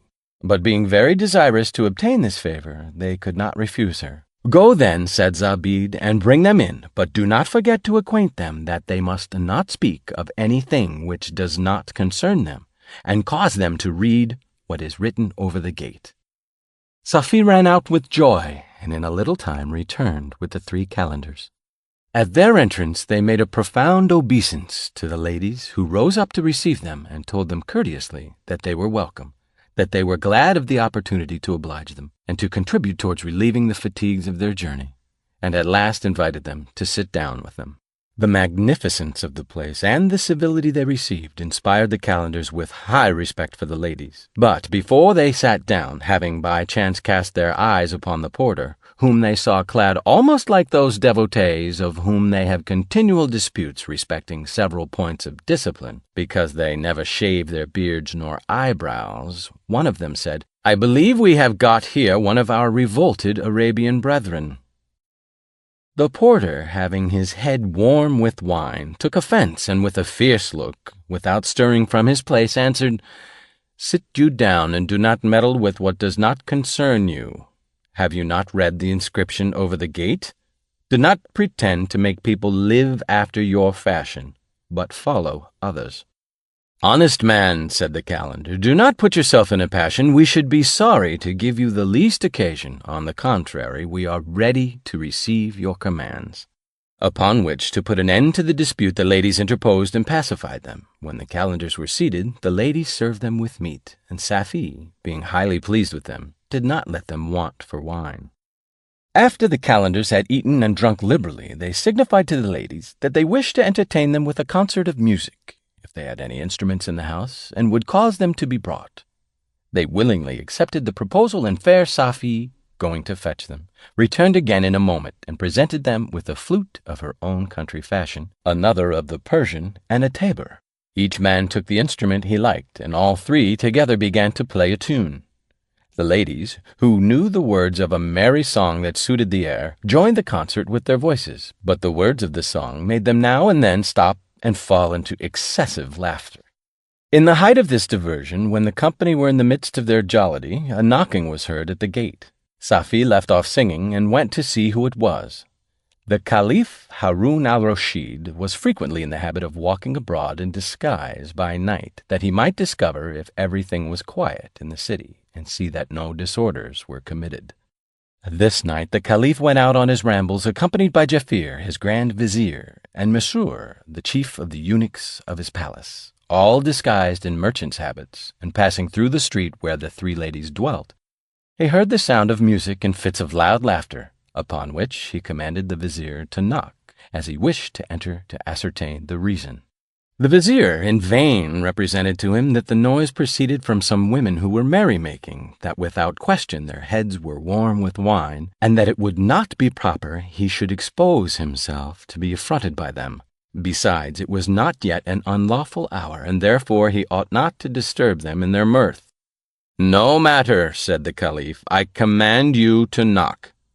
Jaaffier complied. Safie opened the gate, and the vizier, perceiving by the light in her hand that she was an incomparable beauty, with a very low salutation, said, "We are 3 merchants of Mosul, who arrived here about 10 days ago with rich merchandise, which we have in a warehouse at a caravanserai, where we have also our lodging.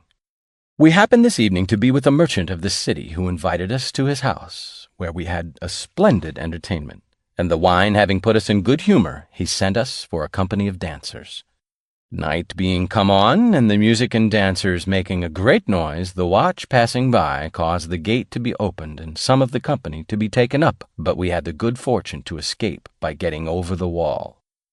Being strangers and somewhat overcome with wine, we are afraid of meeting that or some other watch before we get home to our khan. Besides, before we can arrive there, the gates will be shut and will not be open till morning. Wherefore, hearing as we passed by this way the sound of music, we supposed you were not yet going to rest, and made bold to knock at your gate, to beg the favor of lodging ourselves in the house till morning. And if you think us worthy of your good company, we will endeavor to contribute to your diversion to the best of our power, to make some amends for the interruption we have given you. If not, we only beg the favor of staying this night in your vestibule." Whilst Jaaffier was speaking, Safie had time to observe the vizier and his 2 companions, who were said to be merchants like himself, and told them that she was not mistress of the house, but if they would have a minute's patience, she would return with an answer. Safie made the business known to her sisters, who considered for some time what to do, but being naturally of a good disposition, and having granted the same favor to the 3 calenders, they at last consented to let them in. The Caliph, his Grand Vizier, and the chief of the eunuchs, being introduced by the fair Safie, very courteously saluted the ladies and the calenders. The ladies returned their salutations, supposing them to be merchants. Zobeide, as the chief, addressed them with a grave and serious countenance, which was natural to her, and said, "You are welcome, but before I proceed farther, I hope you will not take it ill if we desire one favor of you." "Alas," said the vizier, "what favor? We can refuse nothing to such fair ladies." Zobeide continued, "It is that, while here, you would have eyes, but no tongues, that you question us not for the reason of anything you may see, and speak not of anything that does not concern you, lest you hear what will by no means please you." "Madam," replied the vizier, "you shall be obeyed. We are not censorious, nor impertinently curious.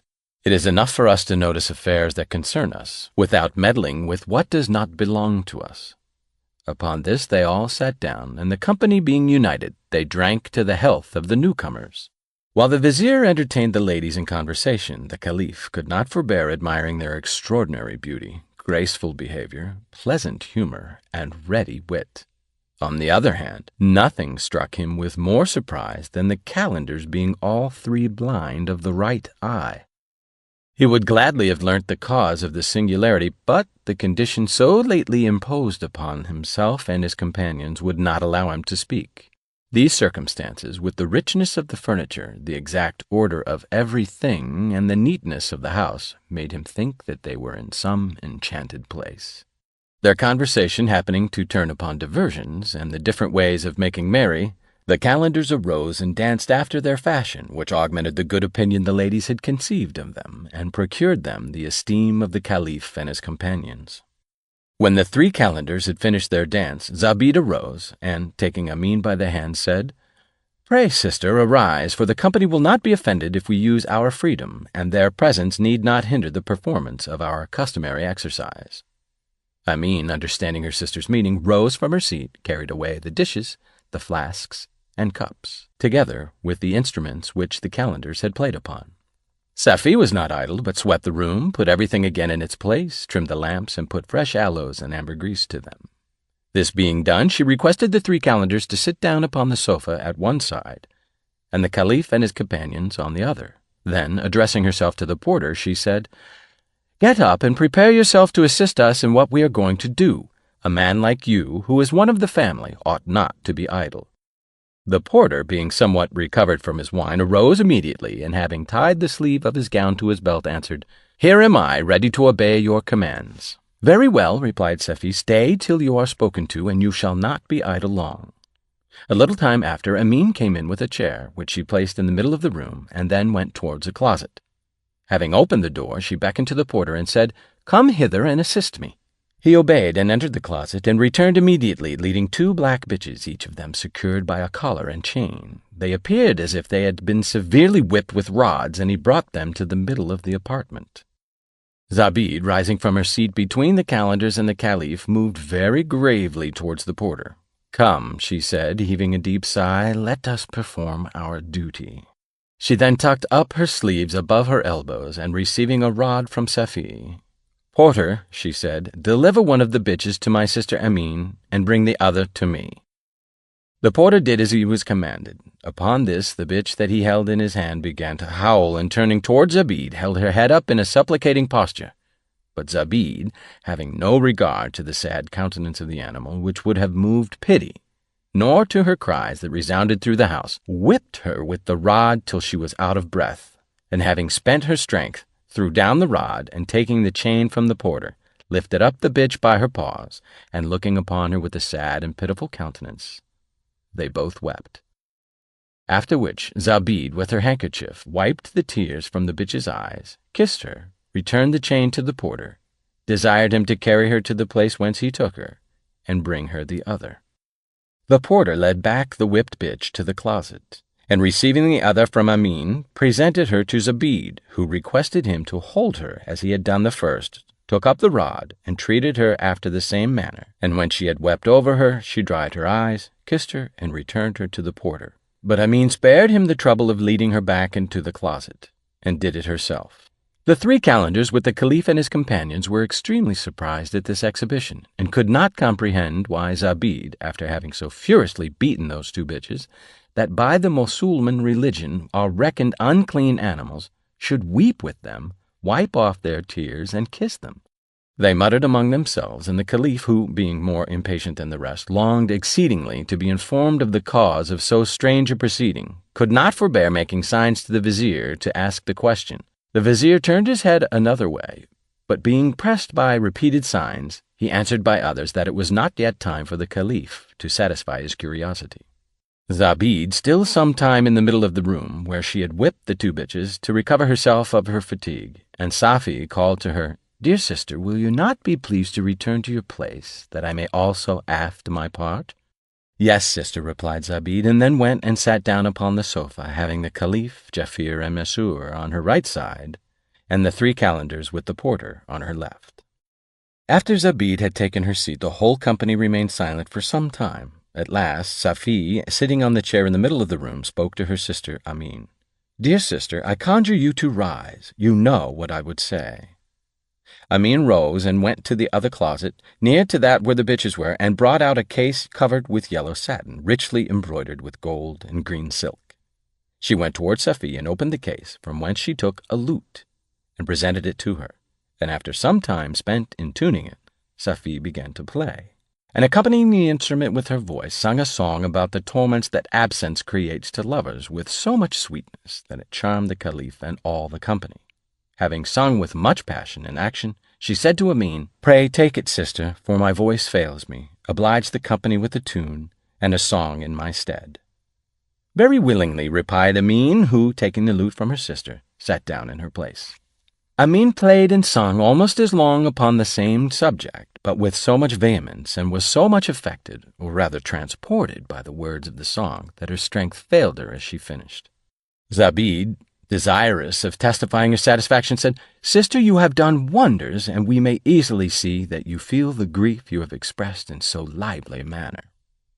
Amin was prevented from answering this civility, her heart being so sensibly touched at the moment that she was obliged, for air, to uncover her neck and bosom, which she did not appear so fair as might have been expected, but, on the contrary, were black and full of scars, which surprised and affected all the spectators. However, this gave her no ease, for she fell into a fit.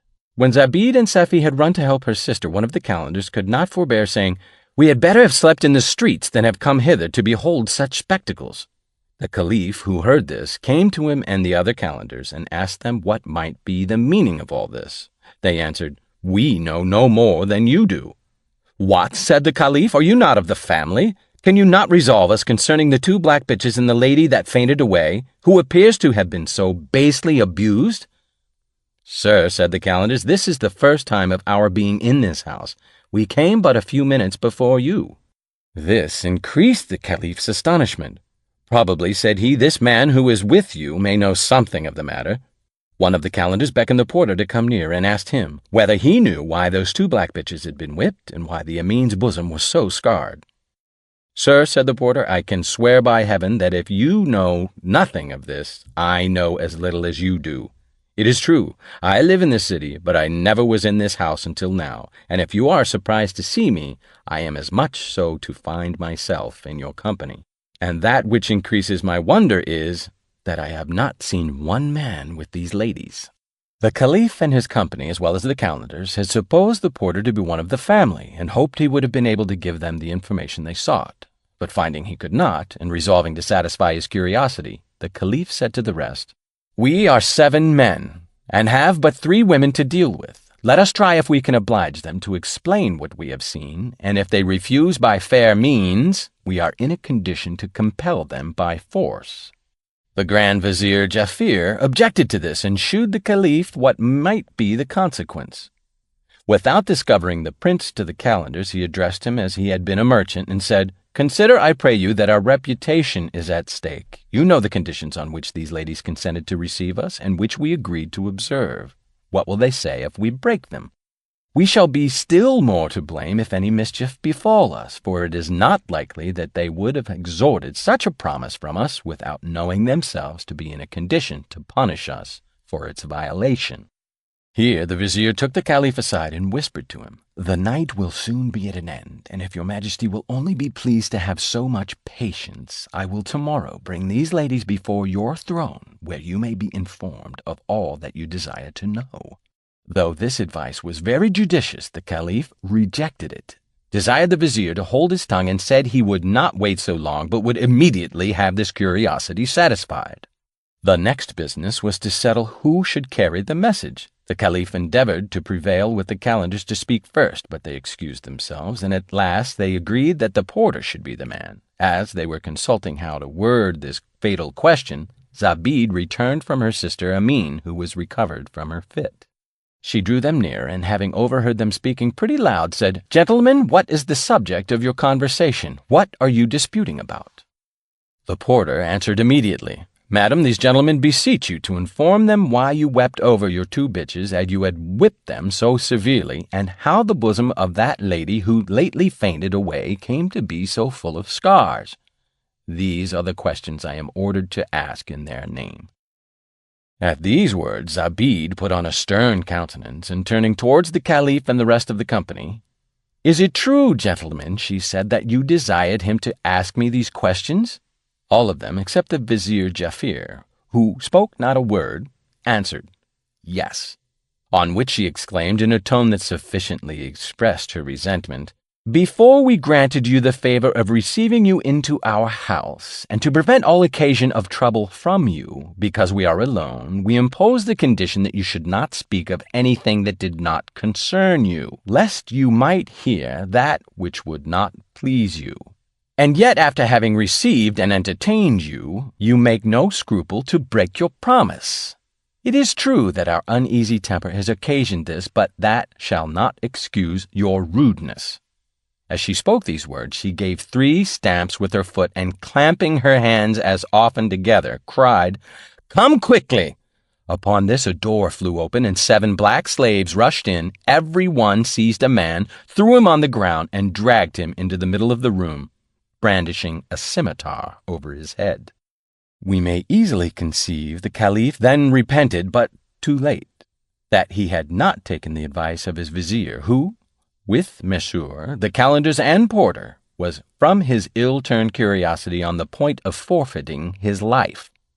Before they would strike the fatal blow, one of the slaves said to Zobeide and her sisters, High, mighty, and adorable mistresses, do you command us to strike off their heads? Stay, said Zobeide, I must examine them first. The frightened porter interrupted her thus, In the name of heaven, do not put me to death for another man's crime. I am innocent. They are to blame. Alas, said he, weeping, how pleasantly did we pass our time. Those blind calendars are the cause of this misfortune. There is no town in the world but suffers wherever these inauspicious fellows come. Madam, I beg you not to destroy the innocent with the guilty, and consider that it is more glorious to pardon such a wretch as I am, who have no way to help myself, than to sacrifice me to your resentment. Zobeide, notwithstanding her anger, could not but laugh within herself at the porter's lamentation, but without replying to him, she spoke a second time to the rest. Answer me and say who you are, otherwise you shall not live 1 moment longer. I cannot believe you to be honest men, or persons of authority or distinction in your own countries, for if you were, you would have been more modest and more respectful to us. The Caliph, naturally warm, was infinitely more indignant than the rest to find his life depending on the command of a woman. But he began to conceive some hopes when he found she wished to know who they all were, for he imagined she would not put him to death when informed of his quality. Therefore, with a low voice to the vizier, who was near him, to declare it speedily, but the vizier, more prudent, resolved to save his master's honor, and not let the world know the affront he had brought upon himself by his own imprudence, and therefore answered, We have what we deserve. But if he had intended to speak as the Caliph commanded him, Zobeide would not have allowed him time, for having turned to the calendars and seeing them all blind with one eye, she asked if they were brothers. No, madam, no otherwise than we are calendars, that is to say, as we observe the same rules. Were you born blind of the right eye? Continued she. No, madam, answered he, I lost my eye in such a surprising adventure that it would be instructive to everybody were it in writing. After that misfortune I shaved my beard and eyebrows, and took the habit of the calendar, which I now wear.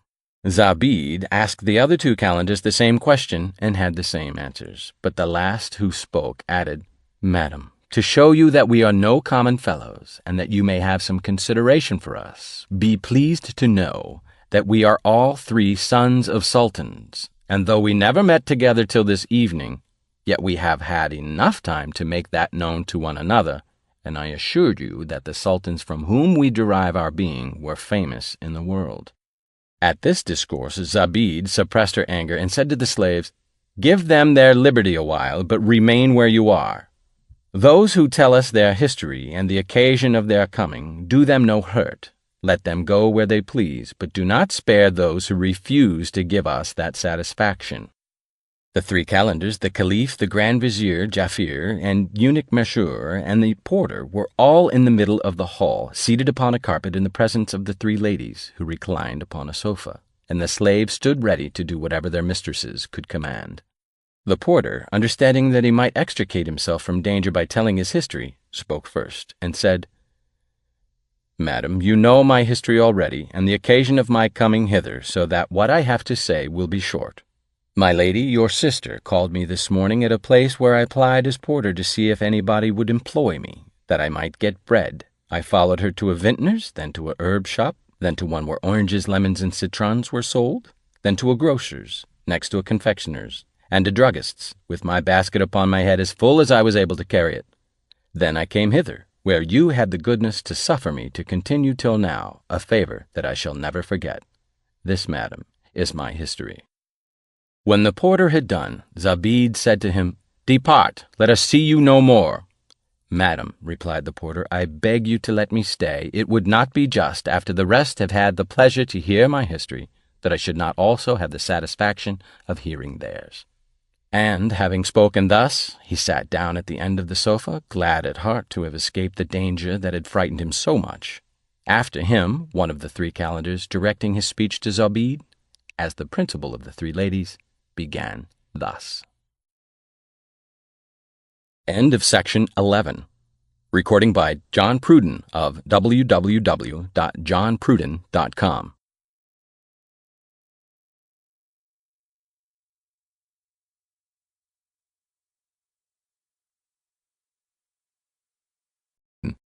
The Arabian Nights Entertainments, Volume 1, by Anonymous, translated by Dr. Jonathan Scott, Section 12.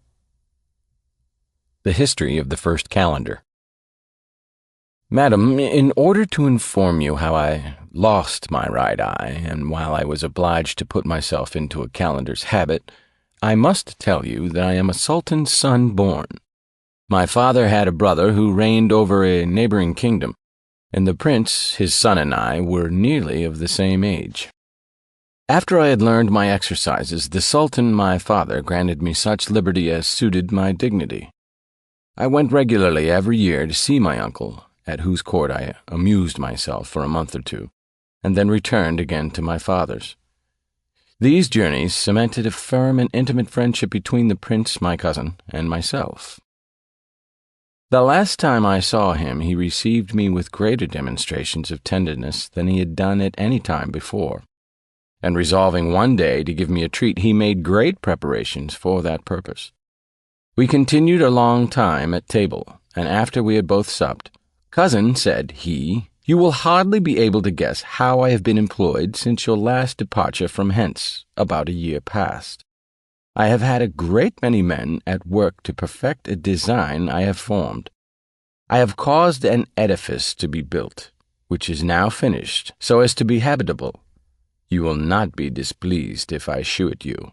But first you are to promise me upon oath that you will keep my secret, according to the confidence I repose in you." The affection and familiarity that subsisted between us would not allow me to refuse him anything. I very readily took the oath required of me, upon which he said to me, "Stay here till I return. I will be with you in a moment," and accordingly he came with a lady in his hand of singular beauty and magnificently apparelled. He did not intimate who she was, neither did I think it would be polite to inquire. We sat down again with this lady at table, where we continued some time conversing upon indifferent subjects, and now and then filling a glass to each other's health. After which the prince said, "Cousin, we must lose no time, therefore pray oblige me by taking this lady along with you and conducting her to such a place where you will see a tomb newly built in form of a dome. You will easily know it. The gate is open. Enter it together, and tarry till I come, which will be very speedily." Being true to my oath, I made no farther inquiry, but took the lady by the hand, and by the directions which the prince my cousin had given me, I brought her to this place. We were scarcely got thither when we saw the prince following us, carrying a pitcher of water, a hatchet, and a little bag of mortar. The hatchet served him to break down the empty sepulchre in the middle of the tomb. He took away the stones one after another and laid them in a corner. He then dug up the ground, where I saw a trap-door under the sepulchre, which he lifted up, and underneath perceived the head of a staircase leading into a vault. Then my cousin, speaking to the lady, said, "Madam, it is by this way that we are to go to the place I told you of." Upon which the lady advanced and went down, and the prince began to follow, but first turning to me said, "My dear cousin, I am infinitely obliged to you for the trouble you have taken. I thank you. Adieu." "Dear cousin," I cried, "what is the meaning of this?" "Be content," he replied. "You may return the way you came." I could get nothing farther from him, but was obliged to take my leave. As I returned to my uncle's palace, the vapors of the wine got up into my head. However, I reached my apartment and went to bed. Next morning, when I awoke, I began to reflect upon what had happened, and after recollecting all the circumstances of such a singular adventure, I fancied it was nothing but a dream. Full of these thoughts, I sent to inquire if the prince, my cousin, was ready to receive a visit from me. But when they brought back word that he did not lie in his own lodgings that night, that they knew not what was become of him, and were in much trouble in consequence, I conceived that the strange event of the tomb was too true. I was sensibly afflicted, and went to the public burying place, where there were several tombs like that which I had seen, I spent the day in viewing them one after another, but could not find that I sought for, and thus I spent 4 days successively in vain. You must know that all this while the Sultan my uncle was absent, and had been hunting for several days, I grew weary of waiting for him, and having prayed his ministers to make my apology at his return, left his palace and set out towards my father's court. I left the ministers of the Sultan my uncle in great trouble, surmising what was become of the prince, but because of my oath to keep his secret, I durst not tell them what I had seen. I arrived at my father's capital, where, contrary to custom, I found a numerous guard at the gate of the palace, who surrounded me as I entered.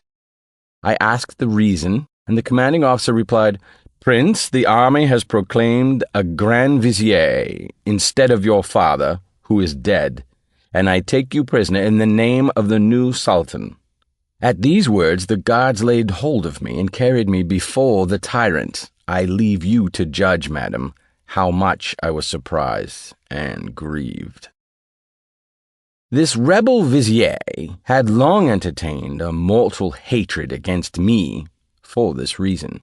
When I was stripling, I loved to shoot with a crossbow, and being one day upon the terrace of the palace with my bow, a bird happening to come by, I shot but missed him, and the ball, by misfortune, hit the vizier, who was taking the air upon the terrace of his own house, and put out one of his eyes. As soon as I understood this, I not only sent to make my excuse to him, but did it in person. Yet he never forgave me, and, as opportunity offered, made me sensible of his resentment. But now that he had me in his power, he expressed his feelings, for he came to me like a madman, and soon as he saw me, and thrusting his finger into my right eye, pulled it out, and thus I became blind of one eye. But the usurper's cruelty did not stop here. He ordered me to be shut up in a machine, and commanded the executioner to carry me into the country, to cut off my head, and leave me to be devoured by birds of prey. The executioner conveyed me thus, shut up into the country, in order to execute the barbarous sentence, but by my prayers and tears I moved the man's compassion. "Go," he said to me, "get you speedily out of the kingdom, and take heed of returning, or you will certainly meet your own ruin, and be the cause of mine." I thanked him for the favor he did me, and as soon as I was left alone, comforted myself for the loss of my eye, by considering that I had very narrowly escaped a much greater evil. Being in such a condition, I could not travel far at a time. I retired to remote places during the day, and traveled as far by night as my strength would allow me.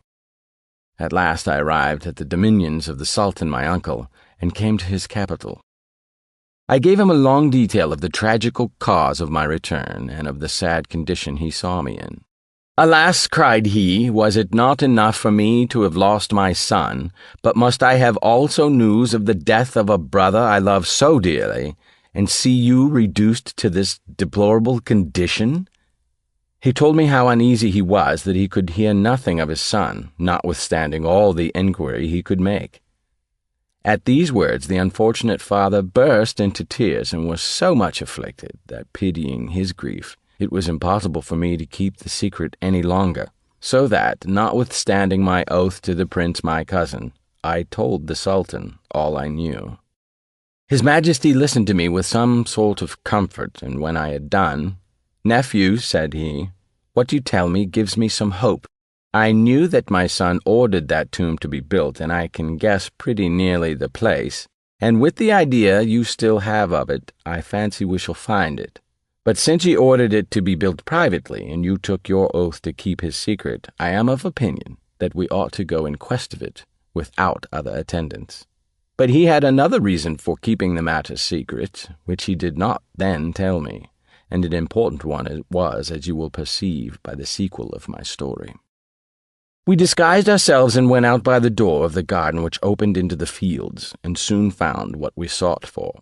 I knew the tomb, and was the more rejoiced because I had formerly sought it a long time in vain. We entered and found the iron trap pulled down at the head of the staircase. We had great difficulty raising it because the prince had fastened it inside with the water and mortar formerly mentioned, but at last we succeeded. The Sultan, my uncle, descended first, I followed, and then went down about 50 steps. When we came to the foot of the stairs, we found a sort of antechamber full of thick smoke and an ill scent, which obscured the lamp that gave a very faint light. From this antechamber we came into another, very large, supported by columns and lighted by several branched candlesticks. There was a cistern in the middle, and provisions of several sorts stood on one side of it. But we were much surprised not to see any person. Before us there appeared a high estrade, which was mounted by several steps, and upon this there was a large bed with curtains drawn. The Sultan went up, and opening the curtains perceived the prince, his son, and the lady in bed together, but burnt and changed to cinder, as if they had been thrown into a fire and taken out before they were consumed. But what surprised me most was that though this spectacle filled me with horror, the Sultan, my uncle, instead of testifying his sorrow to see the prince, his son, in such a condition, spat on his face and exclaimed with a disdainful air, "This is the punishment of this world, but that of the other will last to eternity." And not content with this, he pulled off his sandal and gave the corpse of his son a blow on the cheek. I cannot adequately express how much I was astonished when I saw the Sultan, my uncle, abuse his son thus after he was dead. "Sir," said I, "whatever grief this dismal sight has impressed upon me, I am forced to suspend it, to inquire of your majesty what crime the prince, my cousin, may have committed, that his corpse should deserve such indignant treatment." "Nephew," replied the Sultan, "I must tell you that my son, who is unworthy of that name, loved his sister from infancy as she did him. I did not check their growing fondness because I did not foresee its pernicious consequence. This tenderness increased as they grew in years, and to such a height that I dreaded the end of it. At last I applied such remedies as were in my power. I not only gave my son a severe reprimand in private, laying before him the horrible nature of the passion he entertained, and the eternal disgrace he would bring upon my family if he persisted, but I also represented the same to my daughter and shut her up so close that she could have no conversation with her brother. But that unfortunate creature had swallowed so much of the poison that all the obstacles which by my prudence I could lay in the way served only to inflame her love. My son, being persuaded of his sister's constancy, on presence of building a tomb, caused this subterraneous habitation to be made, in hopes of finding one day or other an opportunity to possess himself of that objet, which was the cause of his flame, and to bring her hither. He took advantage of my absence to enter by force into the place of his sister's confinement, but this was a circumstance which my honor would not suffer me to make public. And after so damnable an action, he came and shut himself up with her in this place, which he has supplied, as you see, with all sorts of provisions that he might enjoy detestable pleasures, which ought to be the subject of horror to all the world. But God, who would not suffer such an abomination, has justly punished them both." At these words he melted into tears, and I joined mine with his. After a while, casting his eyes upon me, "Dear nephew," cried he, embracing me, "if I have lost that unworthy son, I shall happily find in you what will better supply his place."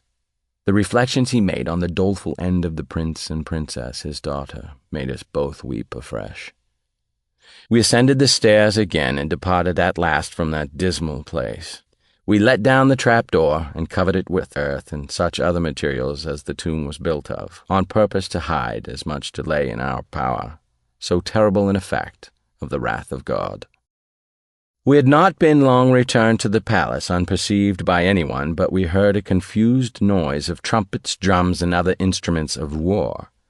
We soon understood by the thick cloud of dust which almost darkened the air that it was the arrival of a formidable army, and it proved to be the same vizier that had dethroned my father and usurped his place, who, with a vast number of troops, was come to possess himself of that also of the Sultan my uncle.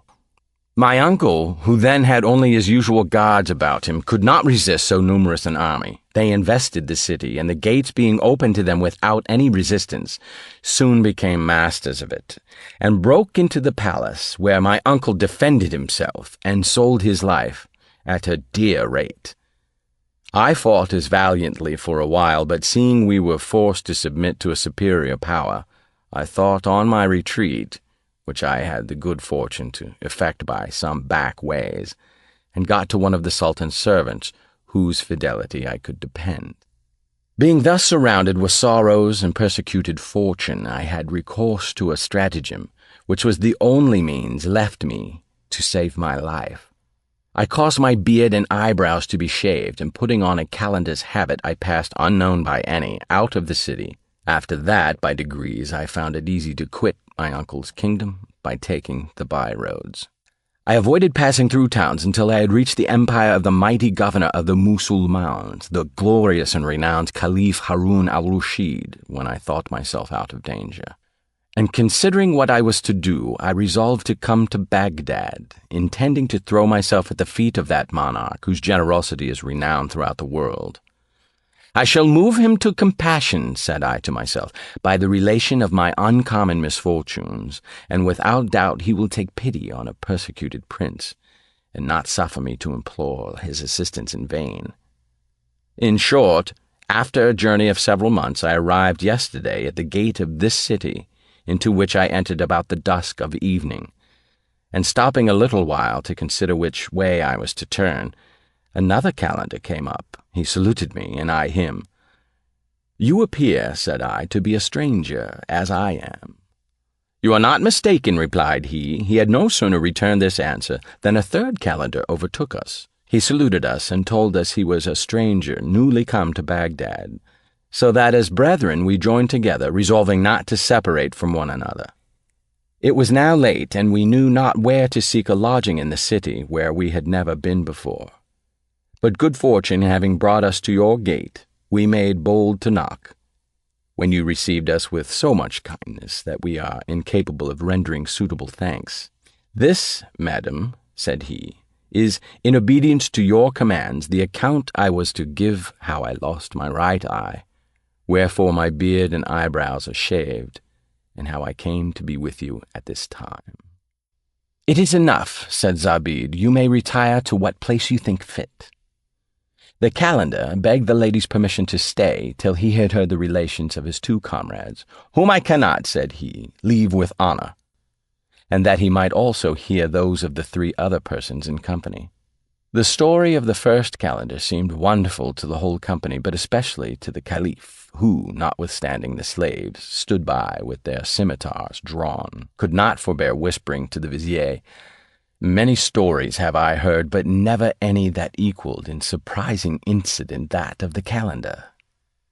Whilst he was saying this, the second calender began, addressing himself to Zobeide. End of section 12. Recording by John Pruden of www.johnpruden.com.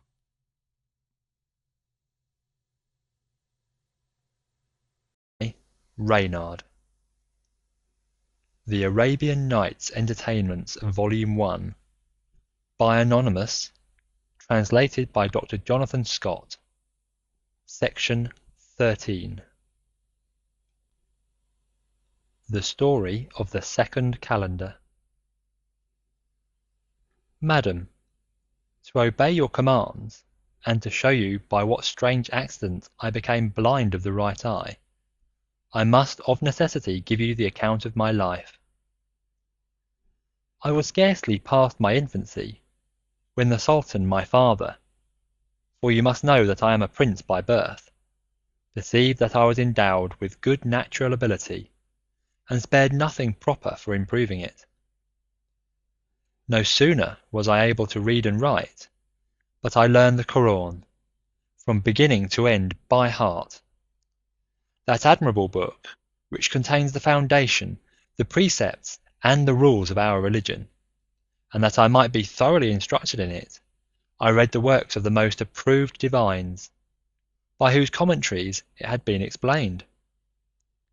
I added to this study that of all the traditions collected from the mouth of our prophet by the great men that were contemporary with him. I was not satisfied with the knowledge of all that had any relation to our religion, but made also a particular search into our histories. I made myself perfect in polite learning, in the works of poets and versification. I applied myself to geography, chronology, and to speak the Arabian language in its purity, not forgetting in the meantime all such exercises as were proper for a prince to understand. But one thing which I was fond of, and succeeded in, was penmanship, wherein I surpassed all the celebrated scribes of our kingdom. Fame did me more honour than I deserved, for she not only spread the renown of my talents through all the dominions of the Sultan my father, but carried it as far as the empire of Hindustan, whose potent monarch, desirous to see me, sent an ambassador with rich presents. My father, who rejoiced at this embassy for several reasons, was persuaded that nothing could be more improving to a prince of my age than to travel and visit foreign courts, and he wished to gain the friendship of the Indian monarch. I departed with the ambassador, but with no great retinue. When we had travelled about a month, we discovered at a distance a cloud of dust, and under that we saw very soon 50 horsemen, well armed, who were robbers, advancing towards us at full speed. As we had 10 horses laden with baggage and presents to the Sultan of Hindustan from my father, and my retinue was but small, you may easily judge that these robbers came boldly up to us, and not being in a posture to make any opposition, we told them that we were ambassadors, and hoped they would attempt nothing contrary to the respect due to such sacred characters, thinking by this means to save our equipage and our lives. But the robbers most insolently replied, "For what reason would you have us show us any respect to the Sultan your master? We are none of his subjects, nor are we upon his territories." Having spoken thus, they surrounded and fell upon us. I defended myself as long as I could, but finding myself wounded, and seeing the ambassador with his attendants and mine lying on the ground, I made use of what strength was yet remaining in my horse, who was also very much wounded, and rode away as fast as he could carry me. But he, shortly after, from weariness and the loss of blood, fell down dead. I cleared myself from him unhurt, and finding that I was not pursued, judged the robbers were not willing to quit the booty they had obtained. Here you see me, alone, wounded, destitute of help, and in a strange country. I durst not take the high road, fearing I might fall again into the hands of these robbers. When I had bound up my wound, which was not dangerous, I walked on the rest of the day, and arrived at the foot of a mountain, where I perceived a passage into a cave. I went in, and stayed there that night with little satisfaction, after I had eaten some fruits that I had gathered by the way. I continued my journey for several days, following without finding any place of abode. But after a month's time I came to a large town, well inhabited and situated so much the more advantageously, as it was surrounded by several streams, so that it enjoyed perpetual spring.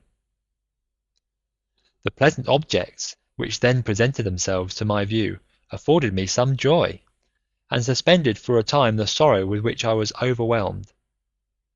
My face, hands, and feet were black and sunburnt, and by my long journey my boots were quite worn out, so that I was forced to walk barefooted, and besides, my clothes were all in rags. I entered the town to inform myself where I was, and addressed myself to a tailor that was at work in his shop, who, perceiving by my air that I was a person of more note than my outward appearance bespoke, made me sit down by him and asked me who I was, from whence I came, and what had brought me thither. I did not conceal anything that had befallen me, nor made I any scruple to discover my quality. The tailor listened to me with attention, but after had done speaking, instead of giving me any consolation, he augmented my sorrow. "Take heed," said he, "how you discover to any person what you have related to me, for the prince of this country is the greatest enemy your father has, and he will certainly do you some mischief should he hear of your being in this city." I made no doubt of the tailor's sincerity when he named the prince, but since the enmity which is between my father and him has no relation to my adventures, I pass over it in silence. I returned the tailor thanks for his advice, expressed myself disposed to follow his counsel, and assured him that his favours should never be forgotten. He ordered something to be bought for me to eat, and offered me at the same time a lodging in his house, which I accepted. Some days after, finding me tolerably well recovered of the fatigue I had endured by a long and tedious journey, and reflecting that most princes of our religion applied themselves to some art or calling that might be serviceable to them upon occasion, he asked me if I had learned any whereby I might get a livelihood, and not be burdensome to others. I told him that I understood the laws, both divine and human, that I was a grammarian and poet, and above all, that I could write with great perfection. "By all this," said he, "you will not be able in this country to purchase yourself one morsel of bread. Nothing is of less use here than those sciences. But if you will be advised by me, dress yourself in a labourer's habit, and since you appear to be strong and of a good constitution, you shall go into the next forest and cut firewood, which you may bring to the market to be sold, and I can assure you this employment will turn to so good an account that you may live by it without dependence upon any man, and by this means you will be in a condition to wait for the favourable minute when heaven shall think fit to dispel those clouds of misfortune that thwart your happiness, and oblige you to conceal your birth. I will take care to supply you with a rope and a hatchet." The fear of being known, and the necessity I was under of getting a livelihood, made me agree to this proposal, notwithstanding the meanness and hardships that attended it. The day following the tailor brought me a rope, a hatchet, and a short coat, and recommended me to some poor people who gained their bread after the same manner, that they might take me into their company. They conducted me to the wood, and the first day I brought in as much upon my head as procured me half a piece of gold, of the money of that country, for though the wood was not far distant from the town, yet it was very scarce, by reason that few would be at the trouble of fetching it for themselves. I gained a good sum of money in a short time, and repaid my tailor what he had advanced to me. I continued this way of living for a whole year. One day, having by chance penetrated further into the wood than usual, I happened to light on a pleasant spot, where I began to cut, and in pulling up the root of a tree, I espied an iron ring, fastened to a trap door of the same metal. I took away the earth that covered it, and having lifted it up, discovered a flight of stairs, which I descended with my axe in my hand. When I had reached the bottom, I found myself in a palace, and felt great consternation, on account of a great light which appeared as clear in it as if it had been above ground in the open air. I went forward along a gallery, supported by pillars of jasper, the base and capitals of messy gold. But seeing a lady of a noble and graceful air, extremely beautiful, coming towards me, my eyes were taken off from every other object. Being desirous to spare the lady the trouble of coming to me, I hastened to meet her, and as I was saluting her with a low obeisance, She asked me, "What are you, a man or a genie?" "A man, madam," said I. "I have no correspondence with genies." "By what adventure," said she, fetching a deep sigh, "are you come hither? I have lived here 25 years, and you are the first man I have beheld in that time."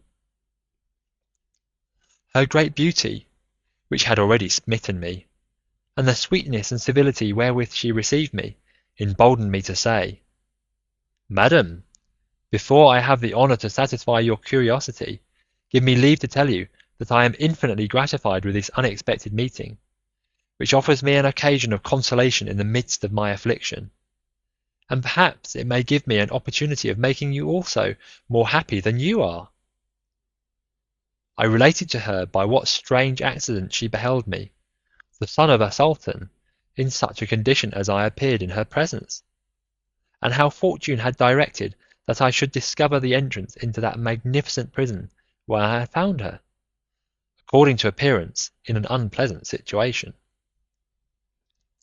"Alas, prince," said she, sighing once more, "you have just cause to believe this rich and pompous prison cannot be otherwise than a most wearisome abode, the most charming place in the world being no way delightful when we are detained there contrary to our will.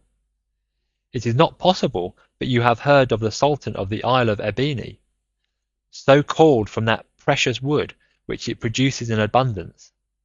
I am the princess, his daughter.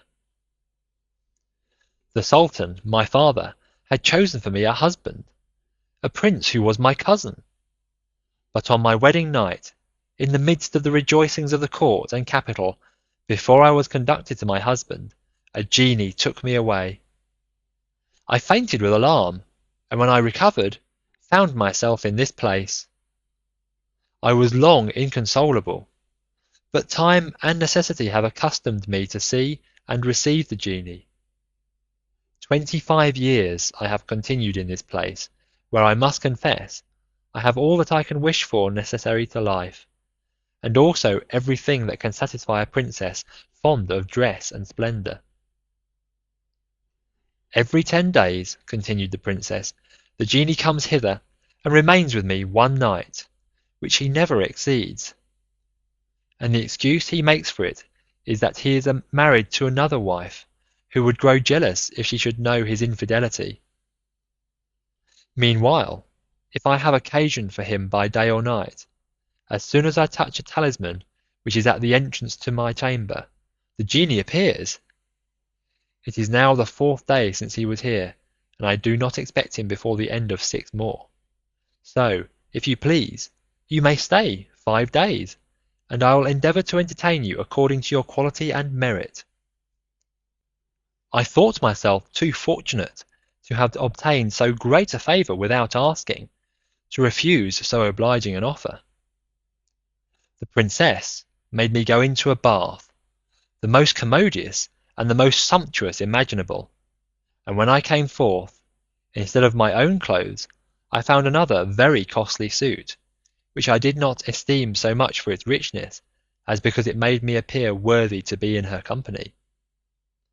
We sat down on a sofa covered with rich tapestry, with cushions of the rarest Indian brocade, and some time after she covered a table with several dishes of delicate meats. We ate, and passed the remaining part of the day with much satisfaction, as also the evening together.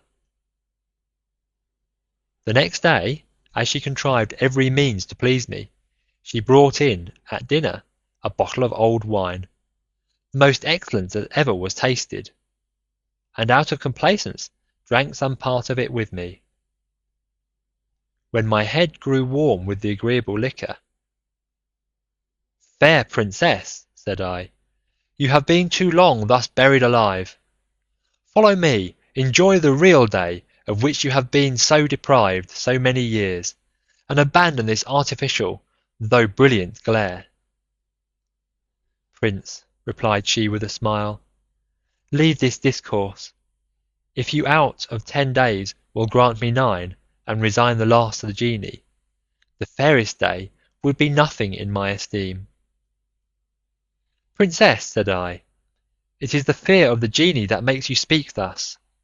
For my part, I value him so little that I will break in pieces his talisman with the conjuration that is written about it. Let him come, I will expect him, and how brave or redoubtable soever he be, I will make him feel the weight of my arm. I swear solemnly that I will extirpate all the genies in the world, and him first." The princess, who knew the consequence, conjured me not to touch the talisman, "for that would be the means," said she, "of ruining both you and me. I know what belongs to genies better than you." The fumes of the wine did not suffer me to hearken to her reasons, but I gave the talisman a kick with my foot, and broke it in several places. The talisman was no sooner broken than the palace began to shake, and seemed ready to fall, with a hideous noise like thunder, accompanied with flashes of lightning and alternate darkness. This terrible noise in a moment dispelled the fumes of my wine, and made me sensible, but too late, of the folly I had committed. "Princess," cried I, "what means all this?" She answered without any concern for her own misfortune, "Alas, you are undone if you do not fly immediately." I followed her advice, but my fears were so great that I forgot my hatchet and cords. I had scarcely reached the stairs by which I had descended when the enchanted palace opened at once and made a passage for the genie. He asked the princess in great anger, "What has happened to you, and why did you call me?" "A violent spasm," said the princess, "made me fetch this bottle which you see here, out of which I drank twice or thrice, and by mischance made a false step and fell upon the talisman, which is broken, and that is all." At this answer the furious genie told her, "You are a false woman, and speak not the truth. How came that axe and those cords there?" "I never saw them till this moment," said the princess.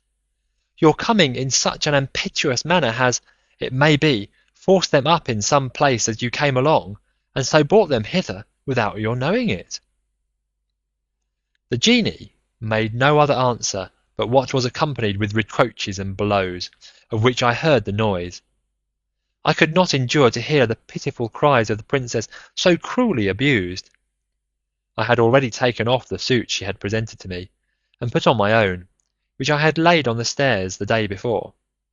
When I came out of the bagnio, I made haste upstairs, the more distracted with sorrow and compassion, as I had been the cause of so great a misfortune, and by sacrificing the fairest princess on earth to the barbarity of a merciless genie, I was becoming the most criminal and ungrateful of mankind. "It is true," said I, "she has been a prisoner these 25 years, but, liberty excepted, she wanted nothing that could make her happy. My folly has put an end to her happiness, and brought upon her the cruelty of an unmerciful devil. I let down the trapdoor, covered it again with earth, and returned to the city with a burden of wood, which I bound up without knowing what I did, so great was my trouble and sorrow. My landlord, the tailor, was very much rejoiced to see me.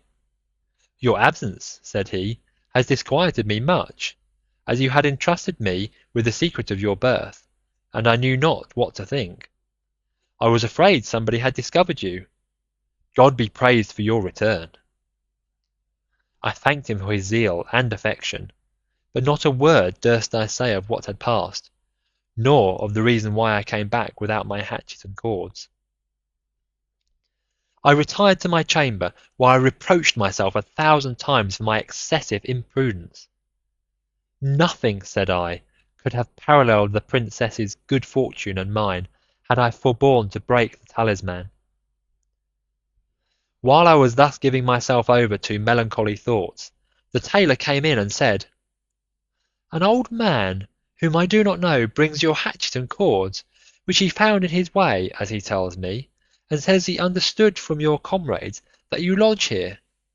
Come out and speak to him, for he will deliver them to none but yourself."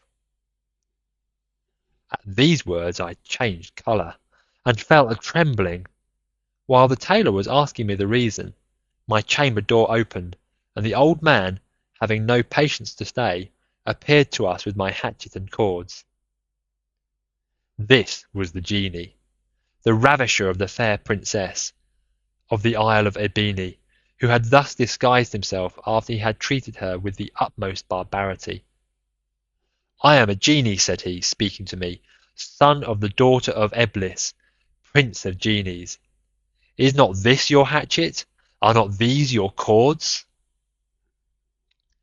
After the genie had put the question to me, he gave me no time to answer, nor was it in my power, so much had his terrible aspect disordered me.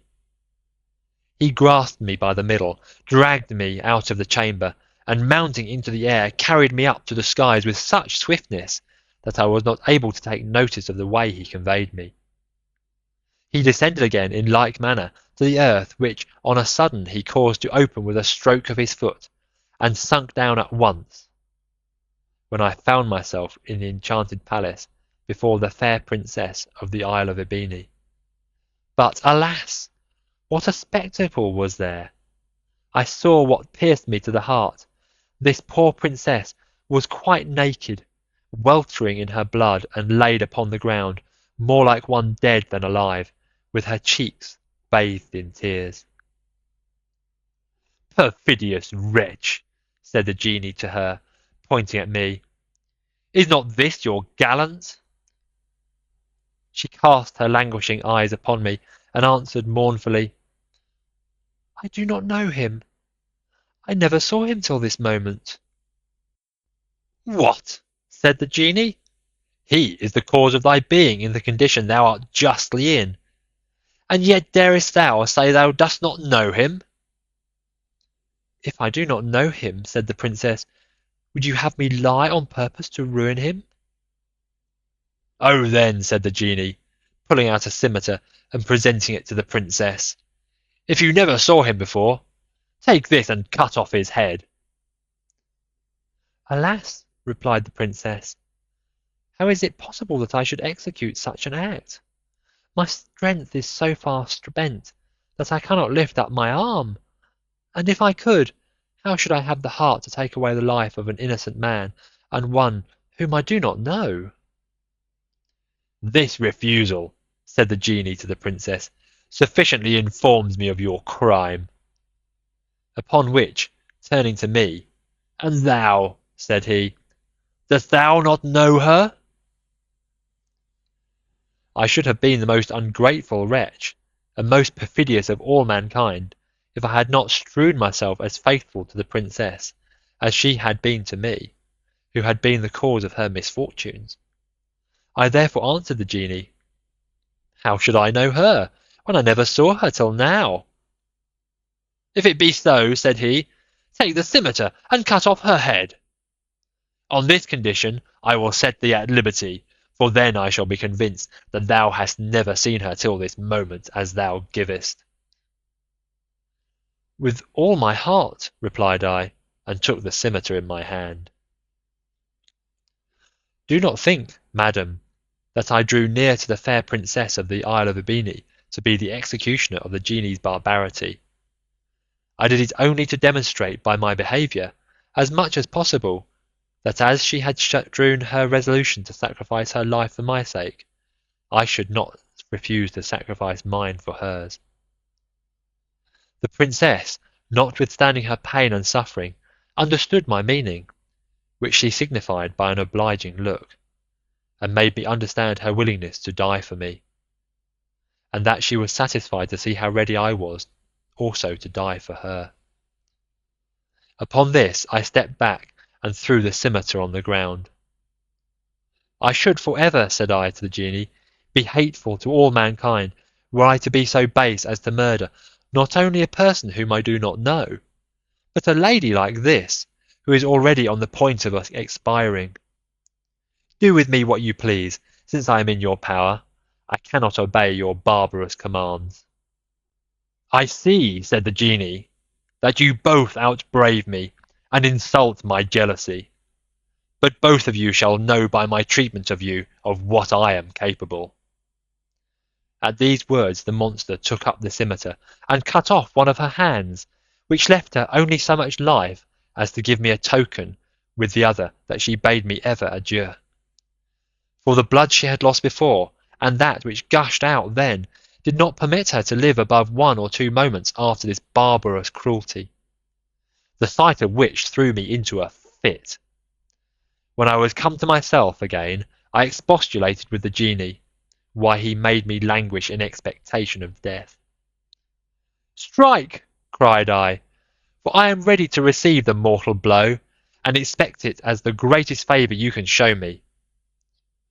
But instead of agreeing to that, "Behold," said he, "how genies treat their wives who they suspect of unfaithfulness. She has received thee here, and were I certain that she had put any further affront upon me, I would put thee to death this minute.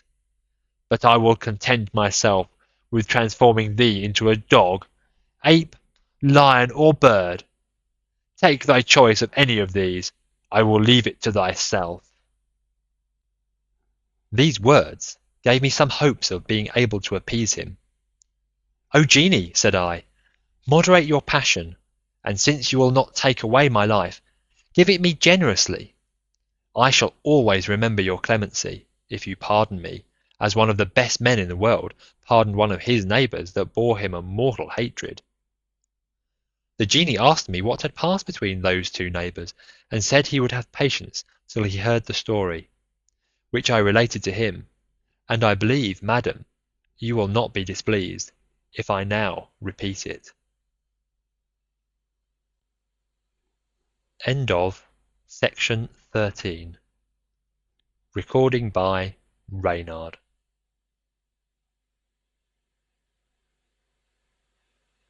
Guatemala City, Guatemala. The Arabian Nights Entertainments, Volume 1, by Anonymous. Translated by Dr. Jonathan Scott. Section 14.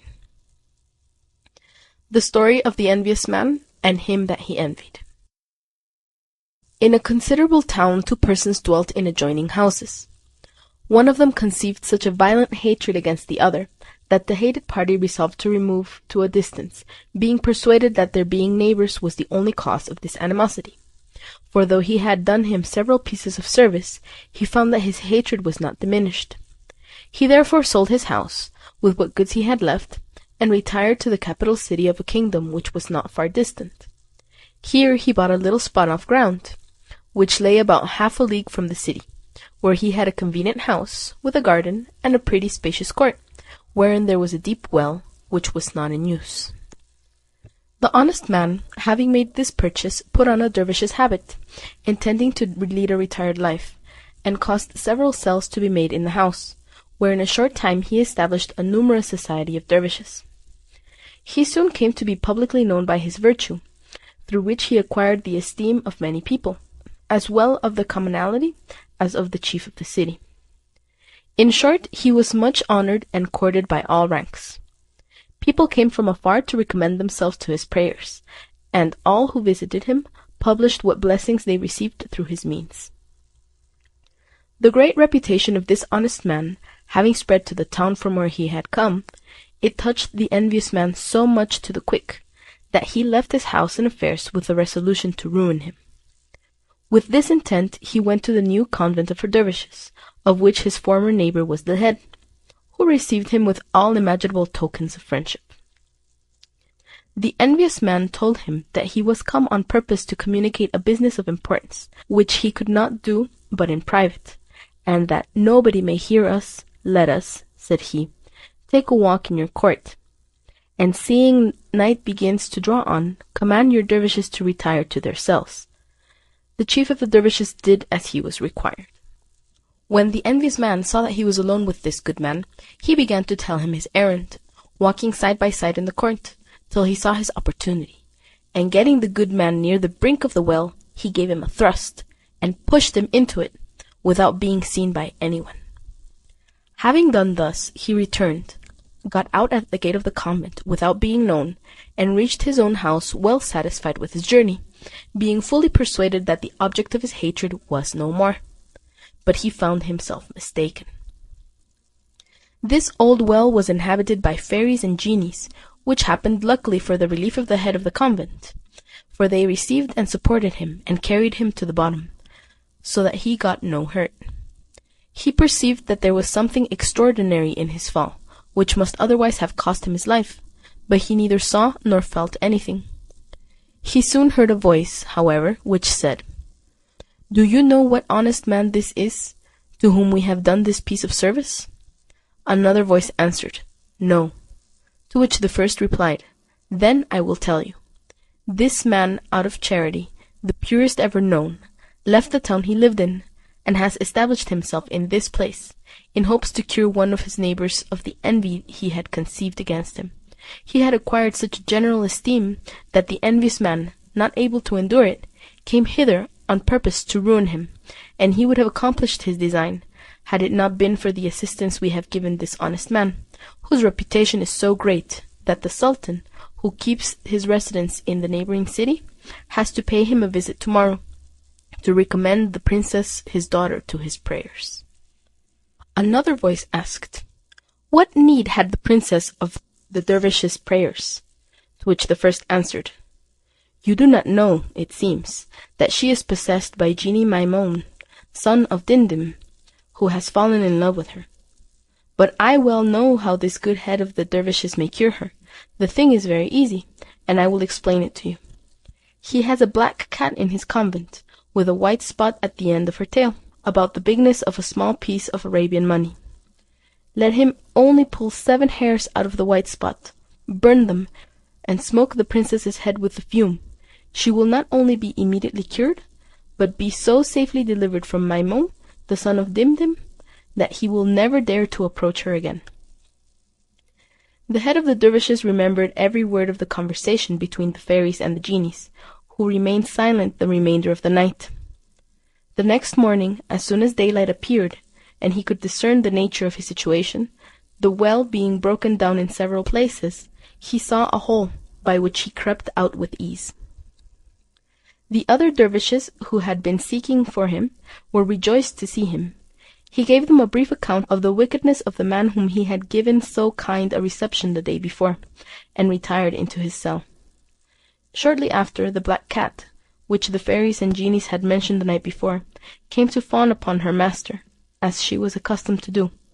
He took her up, and pulled 7 hairs from the white spot that was upon her tail, and laid them aside for his use when the occasion should serve. Soon after sunrise, the Sultan, who would leave no means untried that he thought of likely to restore the princess to perfect health, arrived at the gate of the convent. He commanded his guards to halt, whilst he, with his principal officers, went in. The dervishes received him with profound respect. The Sultan called their chief aside, and said, "Good sheikh, you may probably be already acquainted with the cause of my visit." "Yes, sir," replied he gravely. "If I do not mistake, it is the disease of the princess which procures me this unmerited honor." "That is the real case," replied the Sultan. "You will give me new life, if your prayers, as I hope they may, restore my daughter's health." "Sir," said the good man, "if your majesty will be pleased to let her come hither, I am in hopes, through God's assistance and favour, that she will be effectually cured." The prince, transported with joy, sent immediately for his daughter, who soon appeared with a numerous train of ladies and eunuchs, but veiled, so that her face was not seen. The chief of the dervishes caused a pall to be held over her head, and he had no sooner thrown the 7 hairs upon the burning coals, than the genie Maimoun, the son of Dimdim, uttered a great cry, and without being seen left the princess at liberty, upon which she took the veil from her face, and rose up to see where she was, saying, "Where am I, and who has brought me hither?" At these words the Sultan, overcome with excess of joy, embraced his daughter, and kissed her eyes. He also kissed the chief of the dervishes' hands, and said to his officers, "What reward does he deserve that has thus cured my daughter?" They all cried, "He deserves her in marriage." "That is what I've had in my thoughts," said the Sultan, "and I make him my son-in-law from this moment." Some time after, the prime vizier died, and the Sultan conferred the place on the dervish. The Sultan himself also died without heirs male, upon which the religious orders and the militia consulted together, and the good man was declared and acknowledged Sultan by general consent. The honest dervish, having ascended the throne of his father-in-law, as he was one day in the midst of his courtiers on a march, espied the envious man among the crowd that stood as he passed along, and calling one of the viziers that attended him, whispered in his ear, "Go, bring me that man you see there, but take care you do not frighten him." The vizier obeyed, and when the envious man was brought into his presence, the Sultan said, "Friend, I am extremely glad to see you," upon which he called an officer. "Go immediately," said he, "and cause to be paid this man out of my treasury 100 pieces of gold. Let him have also 20 loads of the richest merchandise in my storehouses, and sufficient guard to conduct him to his house." After he had given this charge to the officer, he bade the envious man farewell, and proceeded on his march. When I had finished the recital of this story to the genie, the murderer of the princess of the Isle of Ebony, I made an application of it to himself. "O genie," said I, "this bountiful Sultan was not satisfied with merely overlooking the design of the envious man to take away his life, but also treated him kindly, and sent him back loaded with the favours I have enumerated. In short, I employed all my eloquence to persuade him to imitate so good an example, and to grant me pardon, but it was impossible to move his compassion. 'All that I can do for thee,' said he, 'is to grant thee thy life, but do not flatter thyself that I will allow thee to return safe and well. I must let thee feel what I am able to do by my enchantments.' So saying, he seized me violently, and carried me through the arched roof of the subterraneous palace, which opened to give him passage. He ascended with me into the air to such a height that the earth appeared like a little white cloud. He then descended again like lightning, and alighted upon the summit of a mountain. Here he took up a handful of earth, and pronouncing, or rather muttering, some words which I did not understand, threw it upon me. 'Quit,' said he, 'the form of a man, and take that of an ape.' He instantly disappeared, and left me alone, transformed into an ape, and overwhelmed with sorrow in a strange country, not knowing whether I was near or far from my father's dominions. I descended the mountain, and entered a plain level country, which took me a month to travel over, and then I came to the seaside. It happened at the time to be perfectly calm, and I espied a vessel about half a league from the shore. Unwilling to lose so good an opportunity, I broke off a large branch from a tree, carried it into the sea, and placed myself astride upon it, with a stick in each hand to serve me for oars. I launched out in this posture, and rowed towards the ship. When I had approached sufficiently near to be seen, I exhibited to the seamen and passengers on the deck an extraordinary spectacle, and all of them regarded me with astonishment. In the meantime I got on board, and laying hold of a rope, jumped upon the deck, but having lost my speech, I found myself in great perplexity, and indeed the risk I ran was not less than when I was at the mercy of the genie. The merchants, being both superstitious and scrupulous, thought if they received me on board I should be the occasion of some misfortune to them during their voyage. On this account one of them said, "I will destroy him with a blow of this handspike." Another, "I will shoot an arrow through his body." And the third, "Let us throw him into the sea." Some of them would not have failed to carry his threat into execution, had I not gone to the captain, thrown myself at his feet, and taken hold of his skirt in a supplicating posture. This action, together with the tears which he saw gush from my eyes, moved his compassion. He took me under his protection, threatened to be revenged on any one that would do me the least hurt, and loaded me with 1,000 caresses. On my part, though I had no power to speak, I showed by my gestures every mark of gratitude in my power. The wind that succeeded the calm was not strong, but favourable. It continued to blow in the same direction for 50 days, and brought us safe to the port of a city, well peopled and of great trade, the capital of a powerful state, where we came to anchor. Our vessel was instantly surrounded with an infinite number of boats full of people, who came to congratulate their friends on their safe arrival, or to inquire for those they had left behind them in the country from whence they had come, or out of curiosity to see a ship that had performed so long a voyage. Amongst the rest, some officers came on board, desiring in the name of the Sultan to speak with the merchants. The merchants appearing, one of the officers told them, "The Sultan our master hath commanded us to acquaint you that he rejoices in your safe arrival, and beseeches each of you to take the trouble to write a few lines upon this roll. That you may understand the design of this request, you must know that we had a prime vizier, who besides possessing great abilities for the management of public affairs, could write in the highest perfection. This minister a few days since died. The event has greatly affected the Sultan, and since he can never behold his writing without admiration, he has made a solemn vow not to give the place to anyone who cannot write equally well. Many have presented specimens of their skill, but to this day no one in the empire has been judged worthy to supply the vizier's place."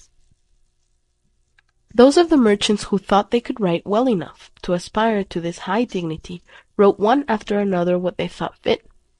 After they had done, I advanced, and took the roll out of the gentleman's hand, but all the people, especially the merchants, cried out that I would tear it or throw it into the sea, till they saw how properly I held the roll, and made a sign that I would write in my turn. Their apprehensions then changed into wonder. However, as they had never seen an ape that could write, and could not be persuaded that I was more ingenious than others of my kind, they wished to take the roll out of my hand. But the captain took my part once more. "Let him alone," said he. "Allow him to write. If he only scribbles the paper, I promise you that I will immediately punish him.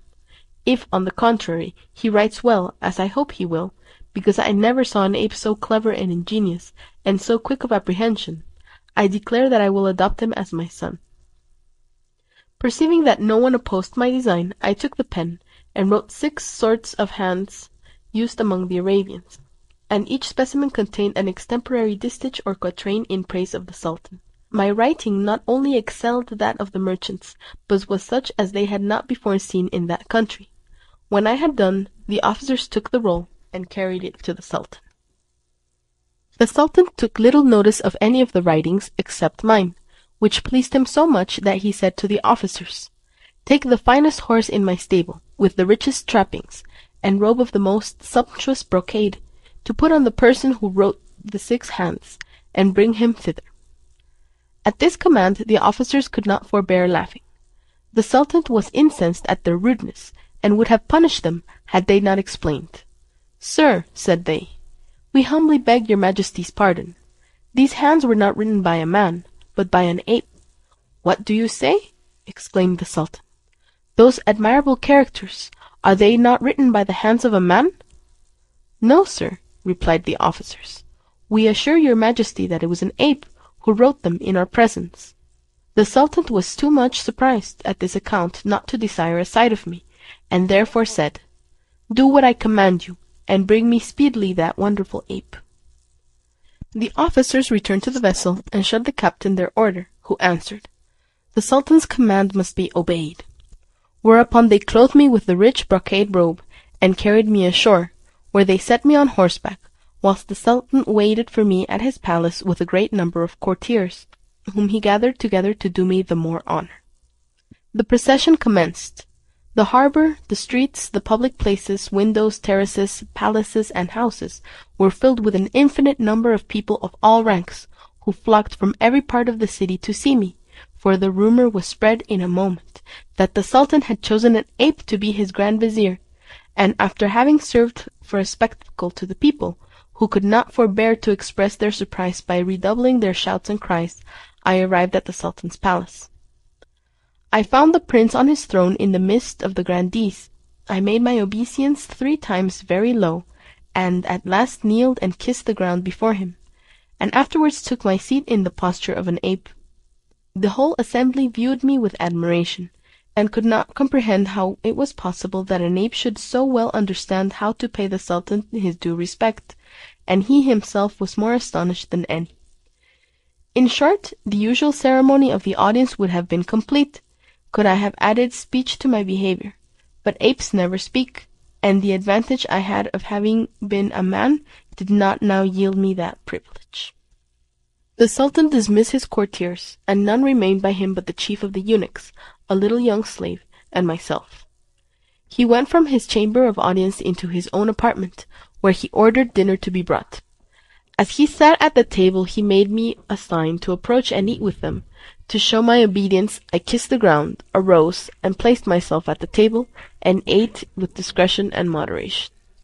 Before the table was cleared I espied a standish, which I made a sign to have brought me.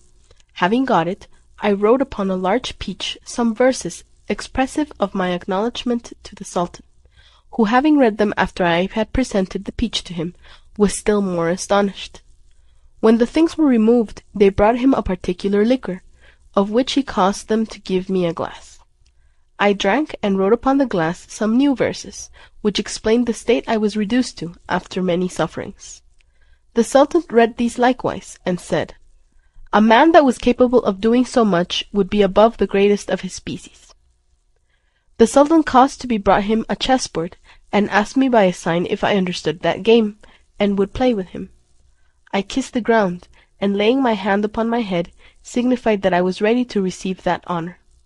He won the first game, but I won the second and third, and perceiving he was somewhat displeased at my success, I made a quatrain to satisfy him, in which I told him that two potent armies had been fighting furiously all day, but that they concluded a peace towards the evening, and passed the remaining part of the night very amicably together upon the field of battle. So many circumstances appearing to the Sultan beyond whatever had either been seen or known of the cleverness or sense of apes, he determined not to be the only witness of these prodigies himself, but having a daughter, called the Lady of Beauty, on whom the chief of the eunuchs then present waited. "Go," said the Sultan to him, "and bid your lady come hither. I am desirous she should share my pleasure." The eunuch went and immediately brought the princess, who had her face uncovered. But she had no sooner come into the room than she put her veil on, and said to the Sultan, "Sir, your Majesty must needs have forgotten yourself. I am surprised that your Majesty has sent for me to appear among men." "How, daughter?" said the Sultan. "You do not know what you say. There is no one here but the little slave, the eunuch your governor, and myself, who have the liberty to see your face, and yet you lower your veil, and blame me for having sent for you." "Sir," said the princess, "your Majesty shall soon understand that I am not in the wrong. That seeming ape is a young prince, son of a powerful sultan, and has been metamorphosed into an ape by enchantment. A genie, son of the daughter of Elvis, has maliciously done him this wrong, after having cruelly taken away the life of the princess of the Isle of Ebony." The Sultan, astonished at this declaration, turned towards me, and speaking no more by signs, but in plain words, asked me if what his daughter had said was true. Finding I could not speak, I put my hand to my head to signify that what the princess spoke was correct. Upon this the Sultan said again to his daughter, "How do you know that this prince has been transformed by enchantments into an ape?" "Sir," replied the Lady of Beauty, "your Majesty may remember that when I was past my infancy I had an old lady who waited on me. She was a most expert magician, and taught me 70 rules of magic, by virtue of which I can, in the twinkling of an eye, transport your capital into the midst of the sea, or beyond Mount Caucasus. By this science I know all enchanted persons at first sight. I know who they are, and by whom they have been enchanted. Therefore do not be surprised if I should forthwith relieve this prince, in spite of the enchantments, from that which prevents his appearing in your sight in his natural form." "Daughter," said the Sultan, "I did not believe you have understood so much." "Sir," replied the princess, "these things are curious and worth knowing, but I think I ought not to boast of them." "Since it is so," said the Sultan, "you can dispel the prince's enchantment." "Yes, sir," said the princess, "I can restore him to his original shape." "Do it then," said the Sultan. "You cannot do me a greater pleasure, for I will have him to be my vizier, and he shall marry you." "Sir," said the princess, "I am ready to obey you in all that you should be pleased to command me." The princess, the Lady of Beauty, went into her apartment, and brought thence a knife, which had some Hebrew words engraven on the blade. She made the Sultan, the master of the eunuchs, the little slave, and myself descend into a private court of the palace, and there left us under a gallery that went round it. She placed herself in the middle of the court, where she made a great circle, and within it she wrote several words in Arabian characters, some of them ancient. When she had finished and prepared the circle as she saw fit, she placed herself in the center of it, where she began incantations, and repeated verses of the Koran. The air grew insensibly dark, as if it had been night, and the whole world were about to be dissolved. We found ourselves struck with a consternation, and our fear increased when we saw the genie, the son of the daughter of Eblis, appear suddenly in the shape of a lion of a gigantic size. As soon as the princess perceived this monster, "Dog," said she, "instead of creeping before me, dare you present yourself in this shape, thinking to frighten me?" "And thou," replied the lion, "art thou not afraid to break the treaty which has solemnly made and confirmed between us by oath, not to wrong or do another any injury?" "Wretch," replied the princess, "I justly may reproach thee with having done so." The lion answered fiercely, "Thou shalt quickly have thy reward for the trouble thou hast given me." With that he opened his monstrous jaws, and sprang forward to devour her, but she, being on her guard, stepped back, got time to pull out one of her hairs, and by pronouncing 3 or 4 words, changed it into a sharp sword, with which she cut the lion in 2 through the middle. The 2 parts of the lion disappeared, while the head changed into a large scorpion.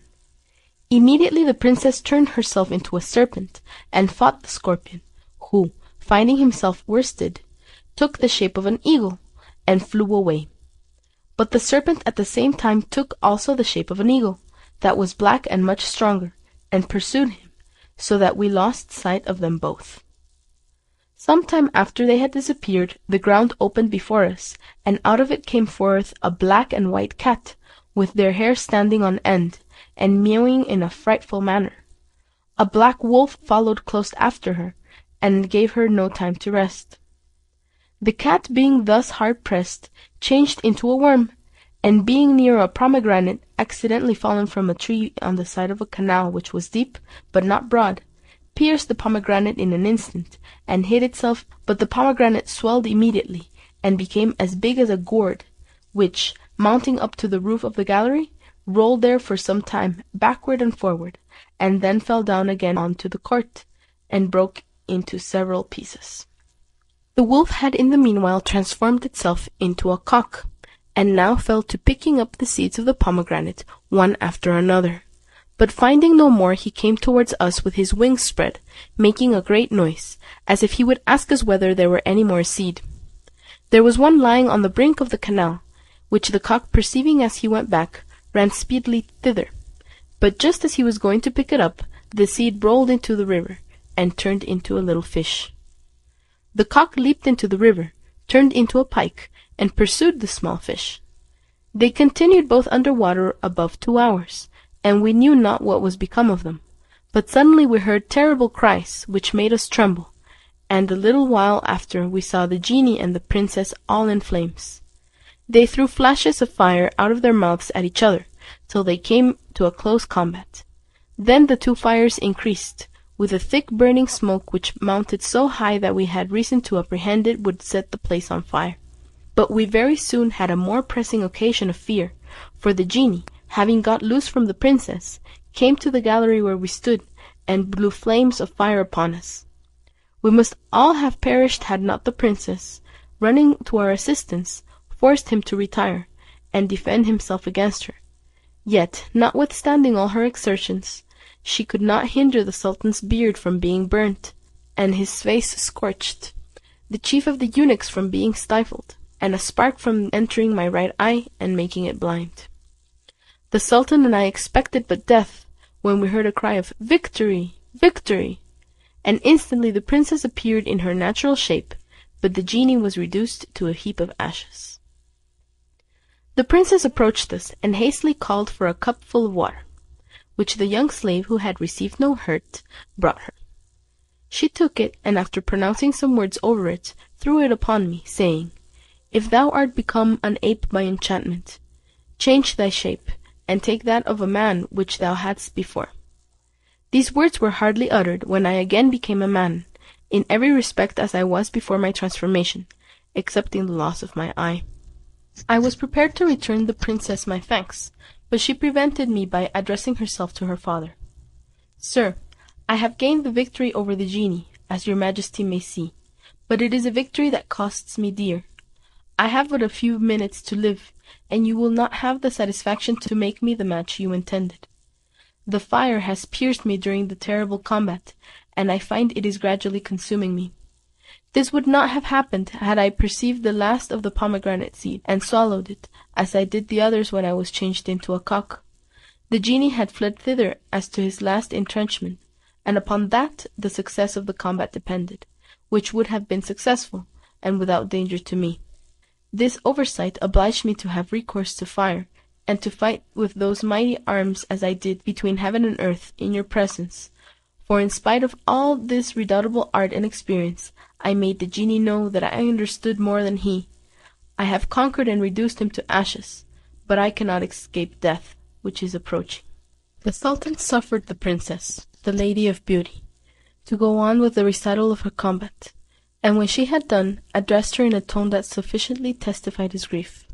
"My daughter," said he, "you see in what condition your father is. Alas, I wonder that I am yet alive. Your governor, the eunuch, is dead, and the prince whom you have delivered from his enchantment has lost one of his eyes." He could say no more, for his tears, sighs, and sobs deprived him of the power of utterance. Suddenly the princess exclaimed, "I burn! I burn!" She found that the fire had at last seized upon her vital parts, which made her still cry, "I burn!" until death had put an end to her intolerable pains. The effect of that fire was so extraordinary that in a few moments she was wholly reduced to ashes, as the genie had been. I cannot tell you, madam, how much I was grieved at so dismal a spectacle. I had rather all my life have continued an ape or a dog, than to have seen my benefactress thus miserably perish. The Sultan, being afflicted all that can be imagined, cried piteously, and beat himself on his head and breast, until being quite overcome with grief, he fainted away, which made me fear for his life. In the meantime, the eunuchs and the officers came running at the Sultan's lamentations, and with much difficulty brought him to himself. It was not necessary that the prince or myself should relate the circumstances of the adventure, to convince them of the affliction it had occasioned us. The 2 heaps of ashes, to which the princess and the genie had been reduced, were a sufficient demonstration. The Sultan was hardly able to stand, but was under the necessity of being supported to his apartment. When the knowledge of this tragical event had spread through the palace and the city, all the people bewailed the misfortune of the princess, the Lady of Beauty, and commiserated the Sultan's affliction. Public mourning was observed for 7 days, and many ceremonies were performed. The ashes of the genie were thrown into the air, but those of the princess were collected into a precious urn, to be preserved, and the urn was deposited in a superb mausoleum, constructed for that purpose on the spot where the princess had been consumed. The grief of the Sultan for the loss of his daughter confined him to his chamber for a whole month. Before he had fully recovered his strength, he sent for me. "Prince," said he, "attend to the commands I now give you. Your life must answer if you do not carry them to execution." I assured him of exalt obedience, upon which he went on thus: "I have constantly lived in perfect felicity, but by your arrival all the happiness I possess has vanished.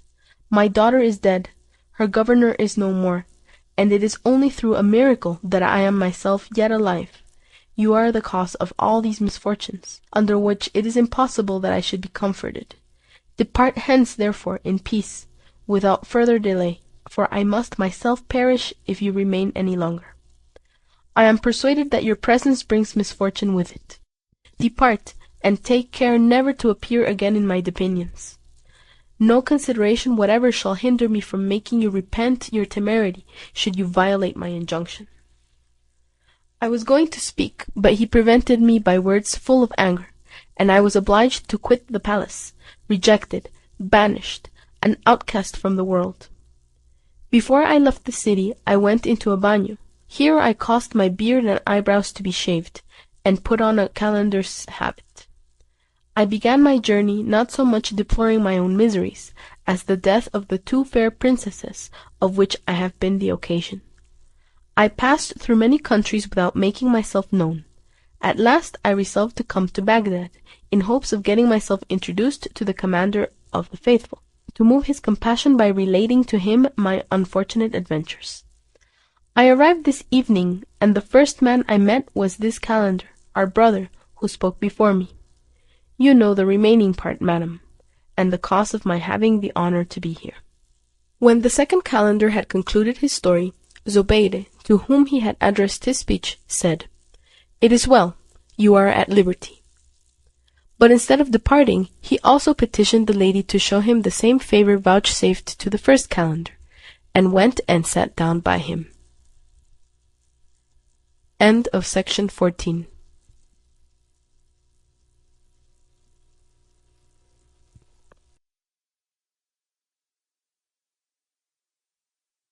Volume 1, by Anonymous, translated by Dr. Jonathan Scott, Section 15. The History of the Third Calendar. My story, most honorable lady, very much differs from what you have already heard. The 2 princes who have spoken before me have each lost an eye by the pure effects of their destiny. But mine I lost through my own fault, and by hastening to seek my own misfortune, as you shall hear by the sequel of the story. My name is Agib, and I am the son of a sultan who was called Cassib. After his death I took possession of his dominions, and continued in the city where he had resided. It is situated on the sea-coast, has one of the finest and safest harbours in the world, and arsenal capable of fitting out for sea 150 men of war, besides merchantmen and light vessels. My kingdom is composed of several fine provinces upon the mainland, besides a number of valuable islands, which lie almost in sight of my capital. My first object was to visit the provinces. I afterwards caused my whole fleet to be fitted out, and went to my islands to gain the hearts of my subjects by my presence, and to confirm them in their loyalty. These voyages gave me some taste for navigation, in which I took so much pleasure that I resolved to make some discoveries beyond my own territories, to which end I caused 10 ships to be fitted out, embarked, and set sail. Our voyage was very pleasant for 40 days successively. But on the 41st night the wind became contrary, and withal so boisterous that we were near being lost.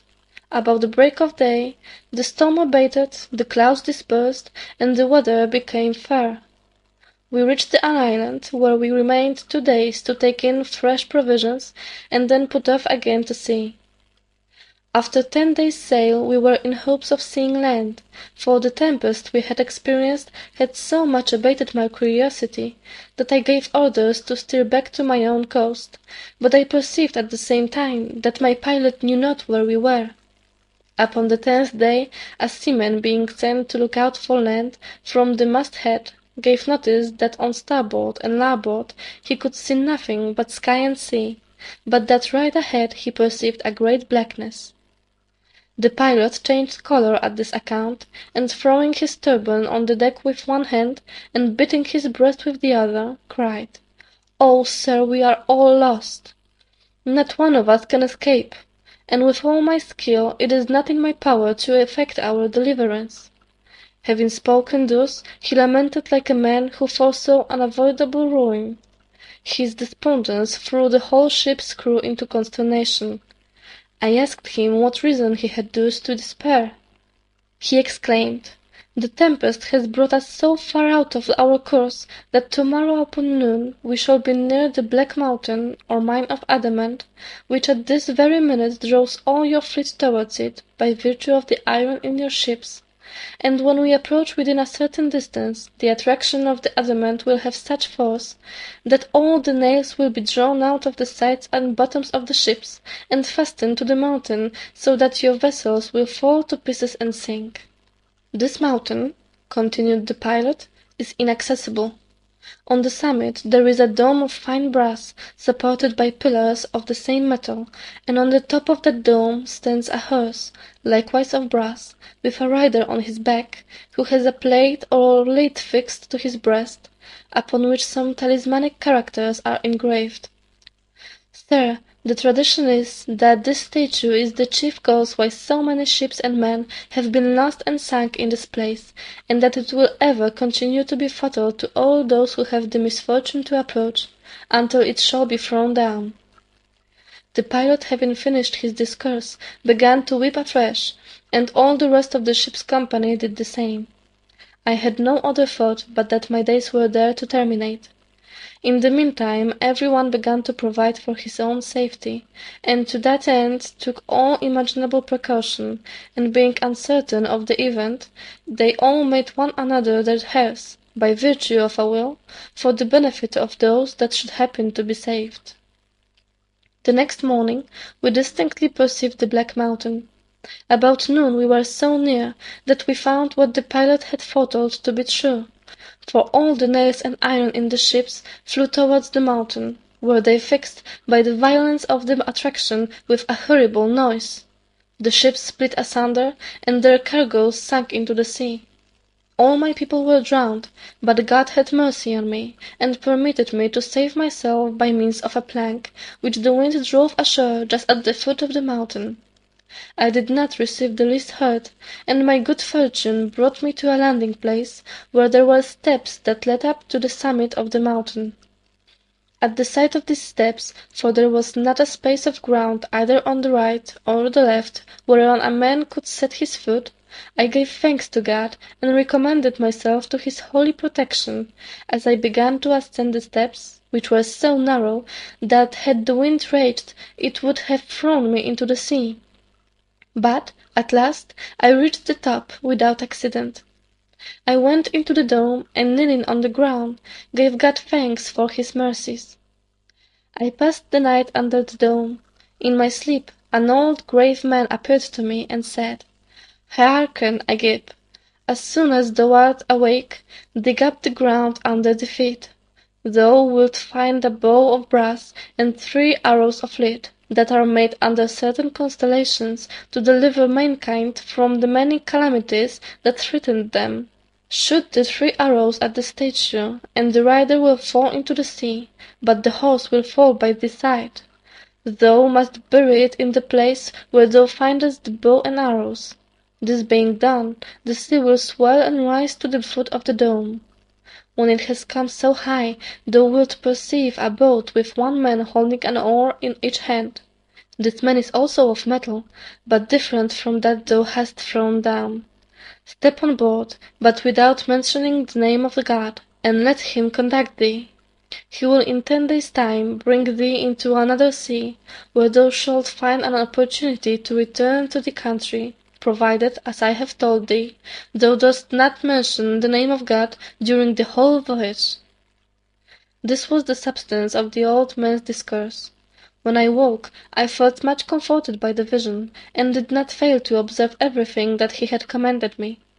I took the bow and arrows out of the ground, shot at the horseman, and with the 3rd arrow I overthrew him. He fell into the sea, and the horse fell by my side. I buried it in the place whence I took the bow and arrows. In the meantime the sea swelled and rose up by degrees. When it came as high as the foot of the dome upon the top of this mountain, I saw afar off a boat rowing towards me, and I returned God thanks that everything succeeded according to my dream.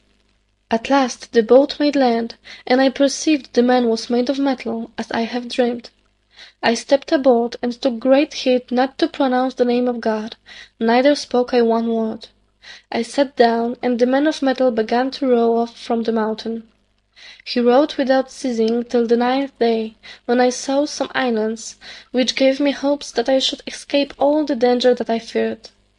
The excess of my joy made me forget what I was forbidden. Blessed be God, said I, God be praised.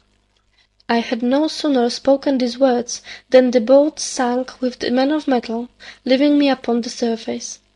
I swam the remaining part of the day towards the land which appeared nearest.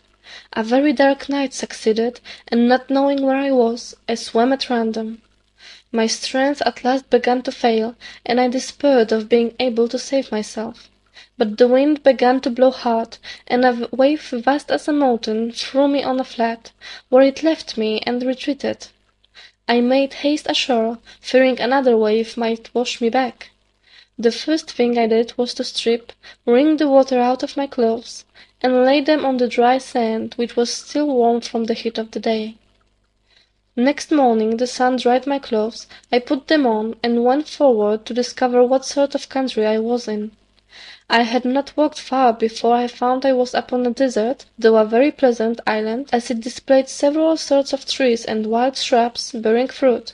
But I perceived it was far from the continent, which much diminished the joy I felt at having escaped the danger of the seas. Nevertheless, I recommended myself to God, and prayed him to dispose of me according to his will. Immediately after, I saw a vessel coming from the mainland before the wind directly toward the island. I doubted not but they were coming to anchor there, and being uncertain what sort of people they might be, whether friends or foes, I thought it not safe to be seen. I got up into a very thick tree, from whence I might safely view them.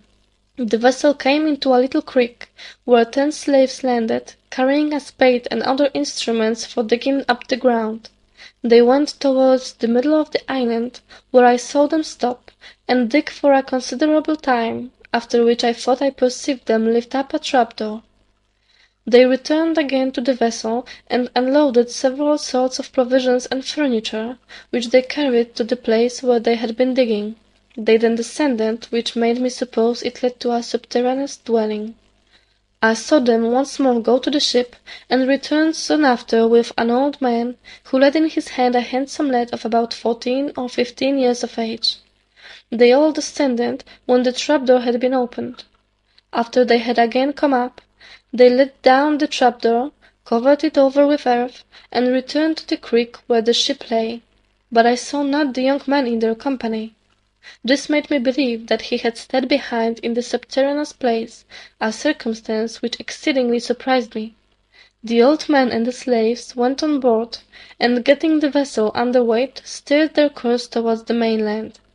When I perceived they had proceeded to such a distance that I could not be seen by them, I came down from the tree, and went directly to the place where I had seen the ground broken. I removed the earth by degrees, till I came to a stone that was 2 or 3 feet square. I lifted it up, and found that it covered the head of a flight of stairs, which were also of stone. I descended, and at the bottom found myself in a large room, furnished with a carpet, a couch covered with tapestry and cushions of rich stuff, upon which the young man sat, with a fan in his hand. These things, together with fruits and flower pots standing about him, I saw by the light of 2 wax tapers. The young man, when he perceived me, was considerably alarmed, but to quiet his apprehensions, I said to him as I entered, "Whoever you are, sir, do not fear. A sultan, and the son of a sultan, as I am, is not capable of doing you any injury. On the contrary, it is probable that your good destiny may have brought me hither to deliver you out of this tomb, where it seems you have been buried alive, for reasons to me unknown. But what surprises me, for you must know that I have been witness to all that hath passed since your coming to this island, is that you suffered yourself to be entombed in this place without any resistance." The young man felt assured at these words, and with a smiling countenance requested me to take a seat by him. When I had complied, he said, "Prince, I am to acquaint you with what will surprise you by its singularity. My father is a merchant jeweller, who, by his industry and professional skill, has acquired a considerable property. He has many slaves and also agents, whom he employs as supercargoes in his own ships, to maintain his correspondence at the several courts, which he furnishes with precious stones. He had been long married without having issue, when it was intimated to him in a dream that he should have a son, though his life would be but short, at which he was much concerned when he awoke. Some days after, my mother acquainted him that she was with child, and what she supposed to be the time of her conception agreed exactly with the day of his dream. At the end of 9 months, she was brought to bed of me, which occasioned great joy in the family.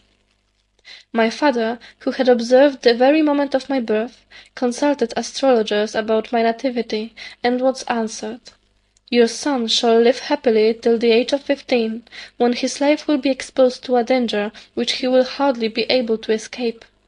But if his good destiny preserve him beyond that time, he will live to a great age.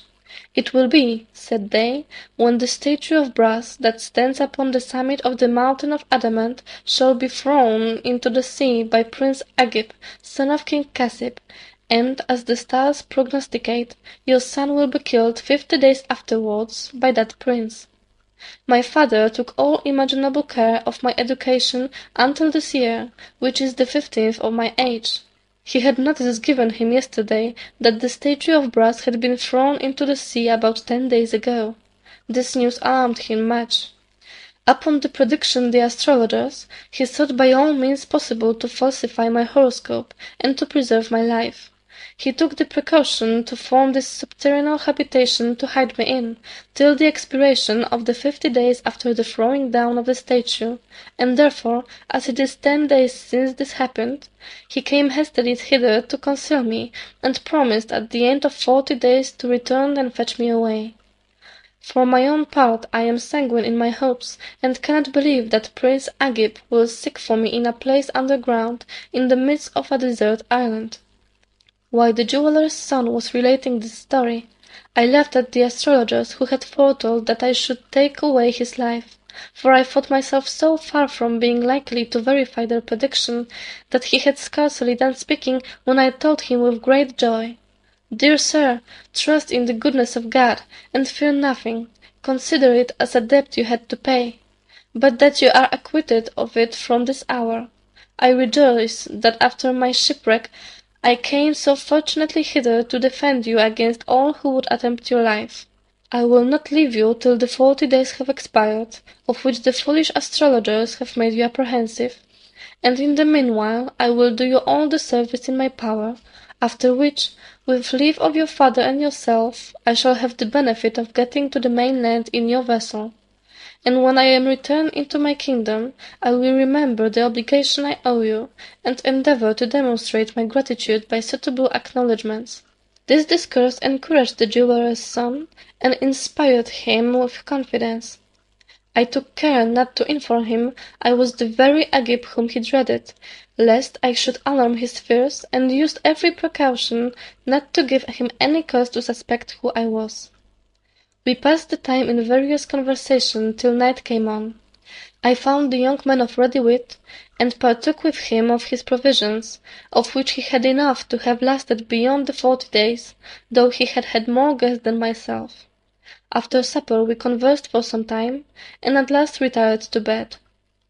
The next morning, when he arose, I held the basin of water to him.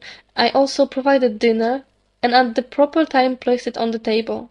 After we had dined, I invented a play for our amusement, not only for that day, but for those that followed. I prepared supper after the same manner as I had done the dinner, and having supped, we retired to bed as before. We had sufficient time to contrast mutual friendship and esteem for each other. I found he loved me, and I on my part regarded him with so much affection that I often said to myself, "Those astrologers who predicted to his father that his son should die by my hand were impostors, for it is not possible that I could commit so base a crime." In short, madam, we spent 39 days in the pleasantest manner possible in this subterraneous abode. The 14th day appeared, and in the morning when the young man awoke, he said to me with a transport of joy that he could not restrain, "Prince, this is the 14th day, and I am not dead, thanks to God and your good company. My father will not fail to make you very shortly every acknowledgment of his gratitude for your attentions, and will furnish you with every necessary accommodation for your return to your kingdom. But," continued he, "while we are waiting his arrival, I beg you will provide me some warm water in that portable bath, that I may wash my body and change my dress to receive my father with the more respect." I set the water on the fire, and when it was hot poured it into the movable bath. The youth went in, and I both washed and rubbed him. At last he came out, and laid himself down in his bed that I had prepared. After he had slept a while, he woke, and said, "Dear prince, pray do me the favour to fetch me a melon and some sugar, that I may eat some to refresh me." Out of several melons that remained I took the best, and laid it on a plate, and as I could not find a knife to cut it with, I asked the young man if he knew where there was one. "There is one," said he, "upon this cornice over my head."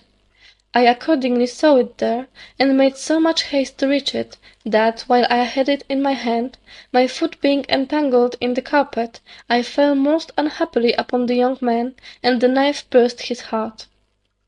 At this spectacle I cried out with agony.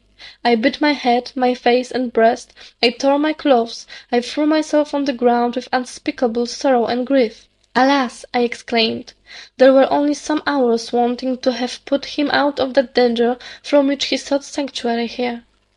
And when I thought the danger past, then I became his murderer, and verified the prediction.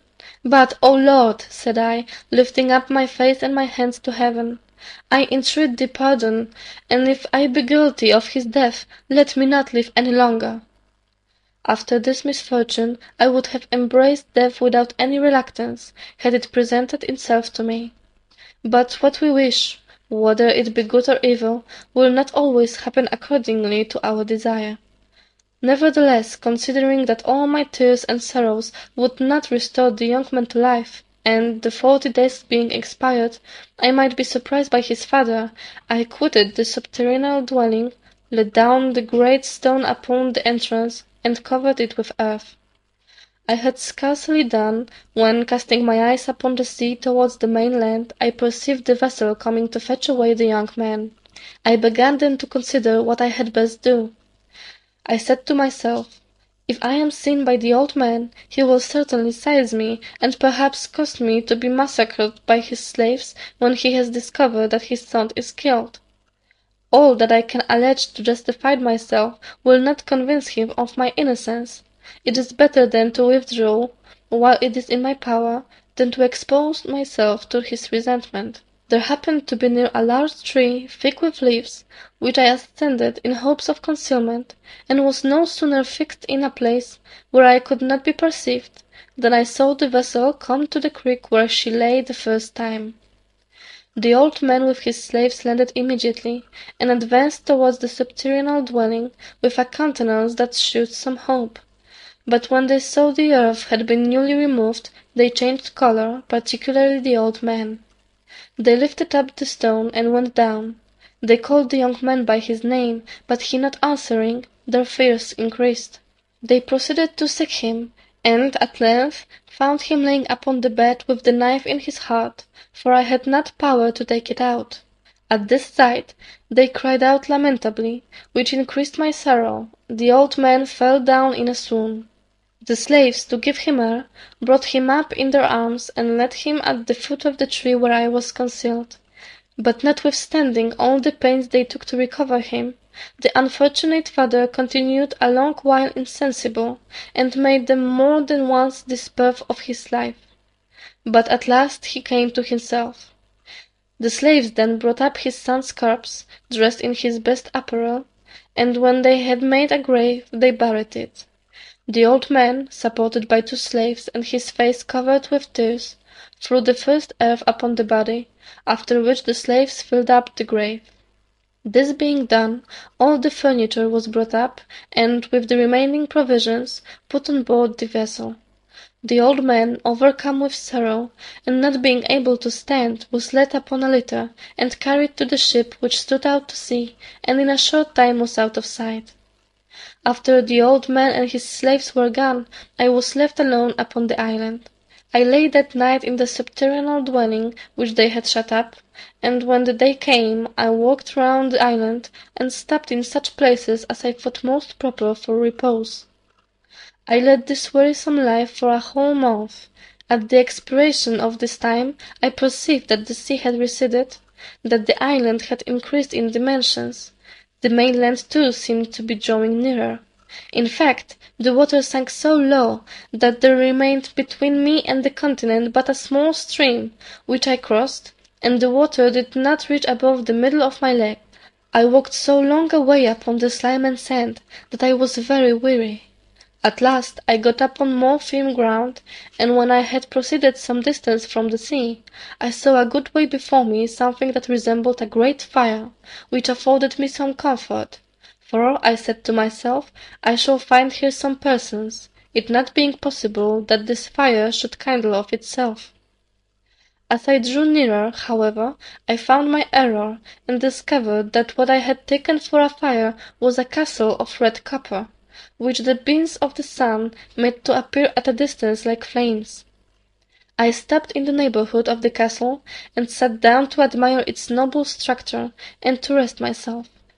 Before I had taken such a view of this magnificent building as it deserved, I saw 10 handsome young men coming along, as if they had been taking a walk, but what surprised me was, that they were all blind of the right eye.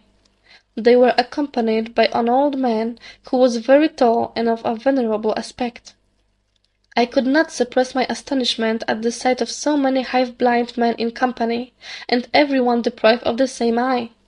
As I was conjecturing by what adventure these men could come together, they approached, and seemed glad to see me. After the first salutations, they inquired what had brought me thither. I told them my story would be somewhat tedious, but if they would take the trouble to sit down, I would satisfy their curiosity. They did so, and I related to them all that had happened to me since I had left my kingdom, which filled them with astonishment. After I had concluded my account, the young gentlemen prayed me to accompany them into the castle. I accepted their offer, and we passed through a great many halls, antechambers, bedchambers, and closets, very well furnished, and came at last into a spacious hall, where there were 10 small blue sofas set around, separate from one another, on which they sat by day and slept at night. In the middle of the circle stood an 11th sofa, not so high as the rest, but of the same colour, upon which the old man before mentioned sat down, and the young gentleman occupied the other 10. But as each sofa could only contain one man, one of the young men said to me, "Comrade, sit down upon that carpet in the middle of the room, and do not inquire into anything that concerns us, nor the reason why we are all blind of the right eye. Be content with what you see, and let not your curiosity extend any farther." The old man, having sat a short time, arose and went out, but he returned in a minute or two, brought in supper, distributed to each man separately his proportion, and likewise brought me mine, which I ate apart as the rest did, and when supper was almost ended, he presented to each of us a cup of wine. They thought my story so extraordinary, that they made me repeat it after supper, and it furnished conversation for a good part of the night.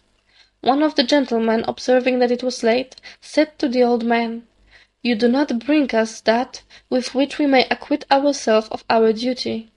At these words the old man arose, and went into a closet, and brought out thence upon his head 10 basins, one after another, all covered with blue stuff.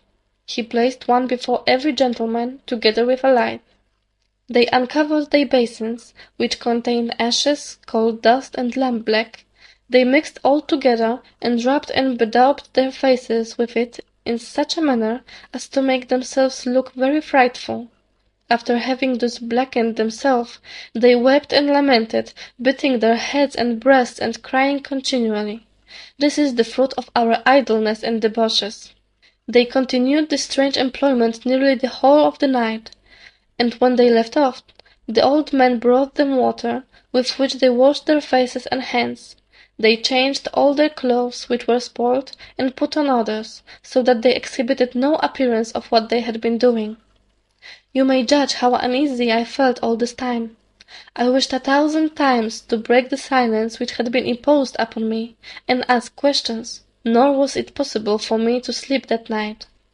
The next day, soon after we had arisen, we went out to walk, and then I said to them, "Gentlemen, I declare to you that I must renounce the law which you prescribed to me last night, for I cannot observe it. You are men of sense, you have convinced me that you do not want understanding. Yet I have seen you do such actions as none but madmen could be capable of. Whatever misfortune befalls me, I cannot forbear asking why you bedaubed your faces with black? How it has happened that each of you has but one eye? Some singular circumstance must certainly be the cause, therefore I conjure you to satisfy my curiosity." To these pressing instances they answered only that it was no business of mine to make such inquiries, and that I should do well to hold my peace. We passed that day in conversation upon indifferent subjects, and when night was come and every man had supped, the old man brought in the blue basins, and the young gentlemen, as before, bedaubed their faces, wept and beat themselves, crying, "This is the fruit of our idleness and debauches," and continued the same actions the following night. At last, not being able to resist my curiosity, I earnestly prayed them to satisfy me, or to shew me how to return to my own kingdom, for it was impossible for me to keep them company any longer, and to see every night such an odd exhibition without being permitted to know the reason. Section 15.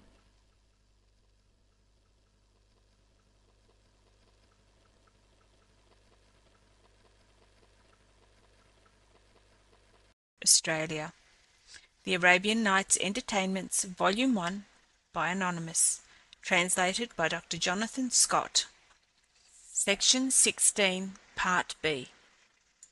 One of the gentlemen answered on behalf of the rest, "Do not wonder at our conduit in regard to yourself, and that hitherto we have not granted your request. It is out of kindness, to save you the pain of being reduced to the same condition with ourselves. If you have a mind to try our unfortunate destiny, you need but speak, and we will give you the satisfaction you desire."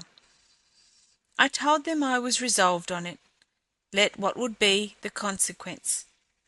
"Once more," said the gentleman, "we advise you to restrain your curiosity. It will cost you the loss of your right eye." "No matter," I replied. "Be assured that if such a misfortune befall me, I will not impute it to you, but to myself." He farther represented to me that when I had lost an eye, I must not hope to remain with them, if I were so disposed, because their number was complete, and no addition could be made to it. I told them that it would be a great satisfaction to me never to part from such agreeable gentlemen, but if there were a necessity for it, I was ready to submit, and let it cost me what it would. I begged them to grant my request. The 10 gentlemen, perceiving that I was so fixed in my resolution, took a sheep, killed it, and after they had taken off the skin, presented me with a knife, telling me it would be useful to me on an occasion which they would soon explain. "We must sew you in this skin," said they, "and then leave you, upon which a bird of a monstrous size, called a roc, will appear in the air, and, taking you for a sheep, will pounce upon you, and soar with you to the sky. But let not that alarm you. He will descend with you again, and lay you on top of a mountain. When you find yourself on the ground, cut the skin with your knife and throw it off. As soon as the roc sees you, he will fly away for fear, and leave you at liberty. Do not stay, but walk on till you come to a spacious castle, covered with plates of gold, large emeralds, and other precious stones. Go up to the gate, which always stands open, and walk in. We have each of us been in that castle, but will tell you nothing of what we saw, or what befell us there. You will learn by your own experience. All that we can inform you is, that It has cost each of us our right eye. And the penance which you have been witness to is what we are obliged to observe in consequence of having been there. The history of each of us is so full of extraordinary adventures that a large volume would not contain them, but we cannot explain ourselves farther.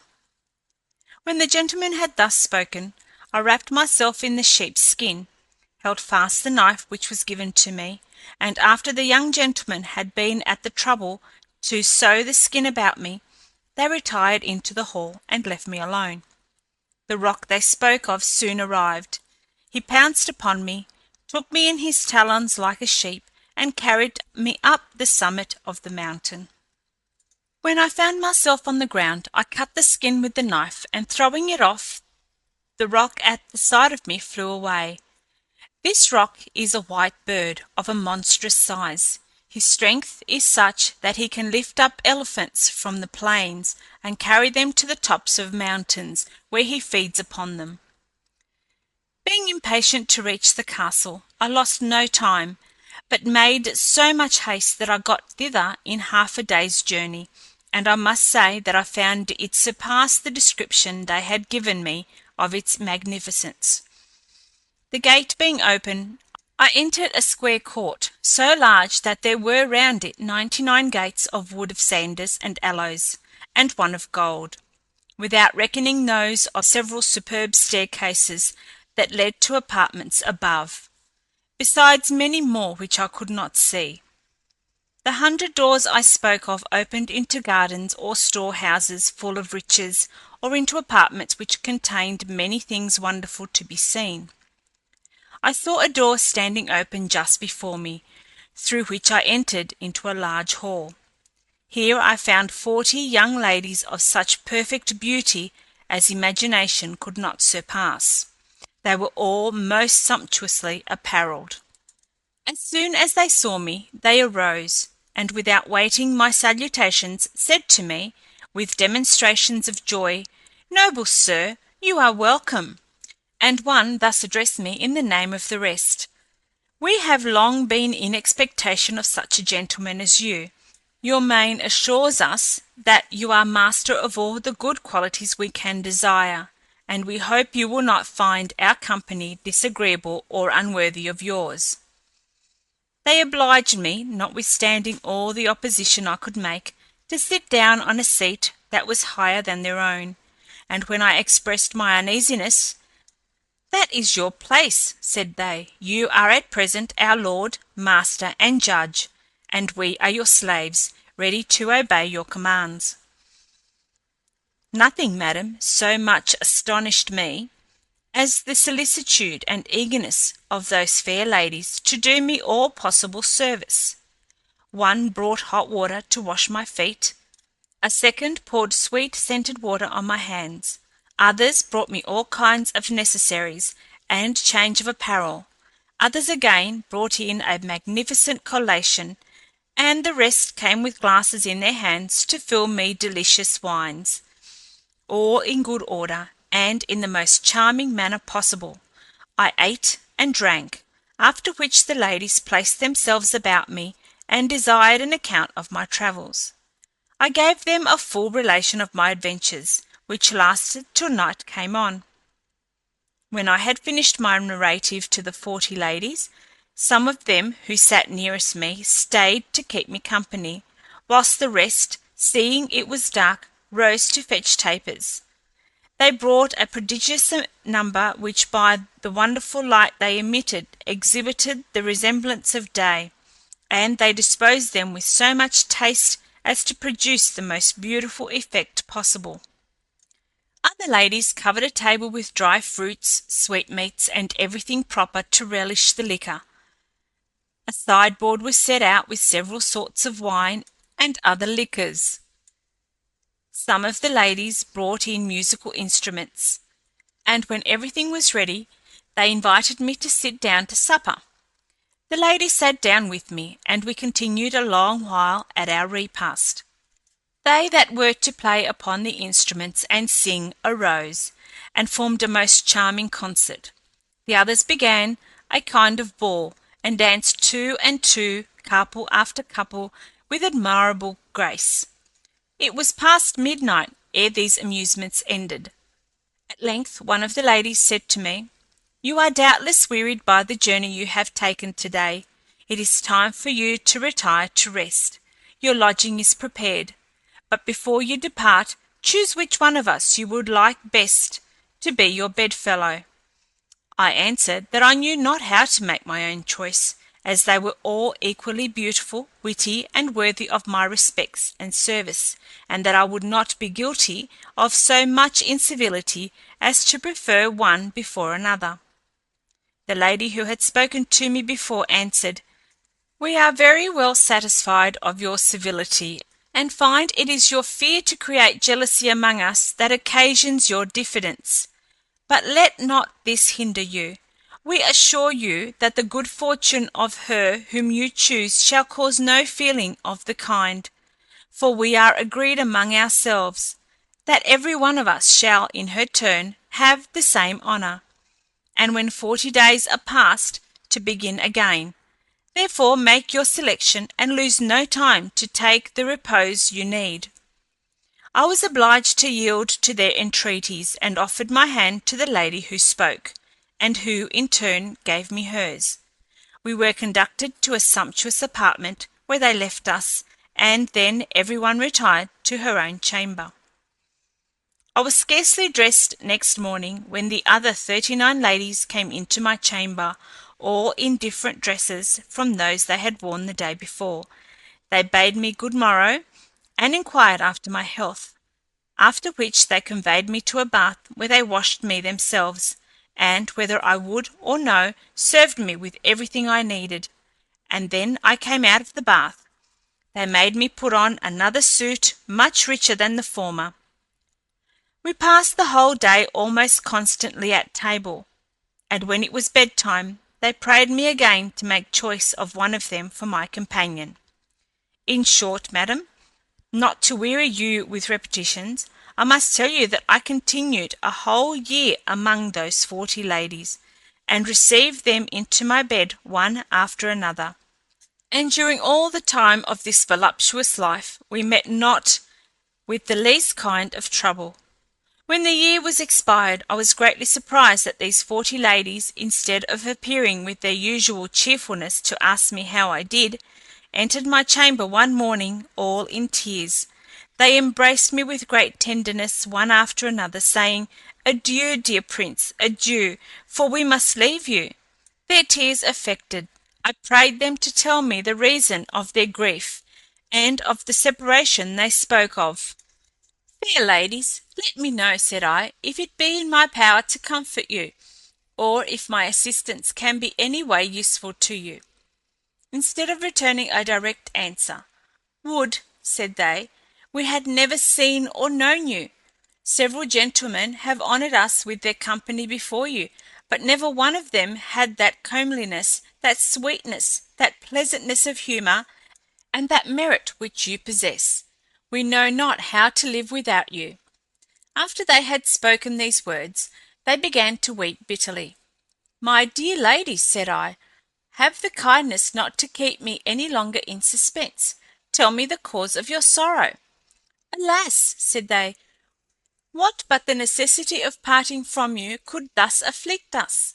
Perhaps we shall never see you more, but if it be your wish, we should, and if you possess sufficient self-command for the purpose, it is not impossible but that we may again enjoy the pleasure of your company."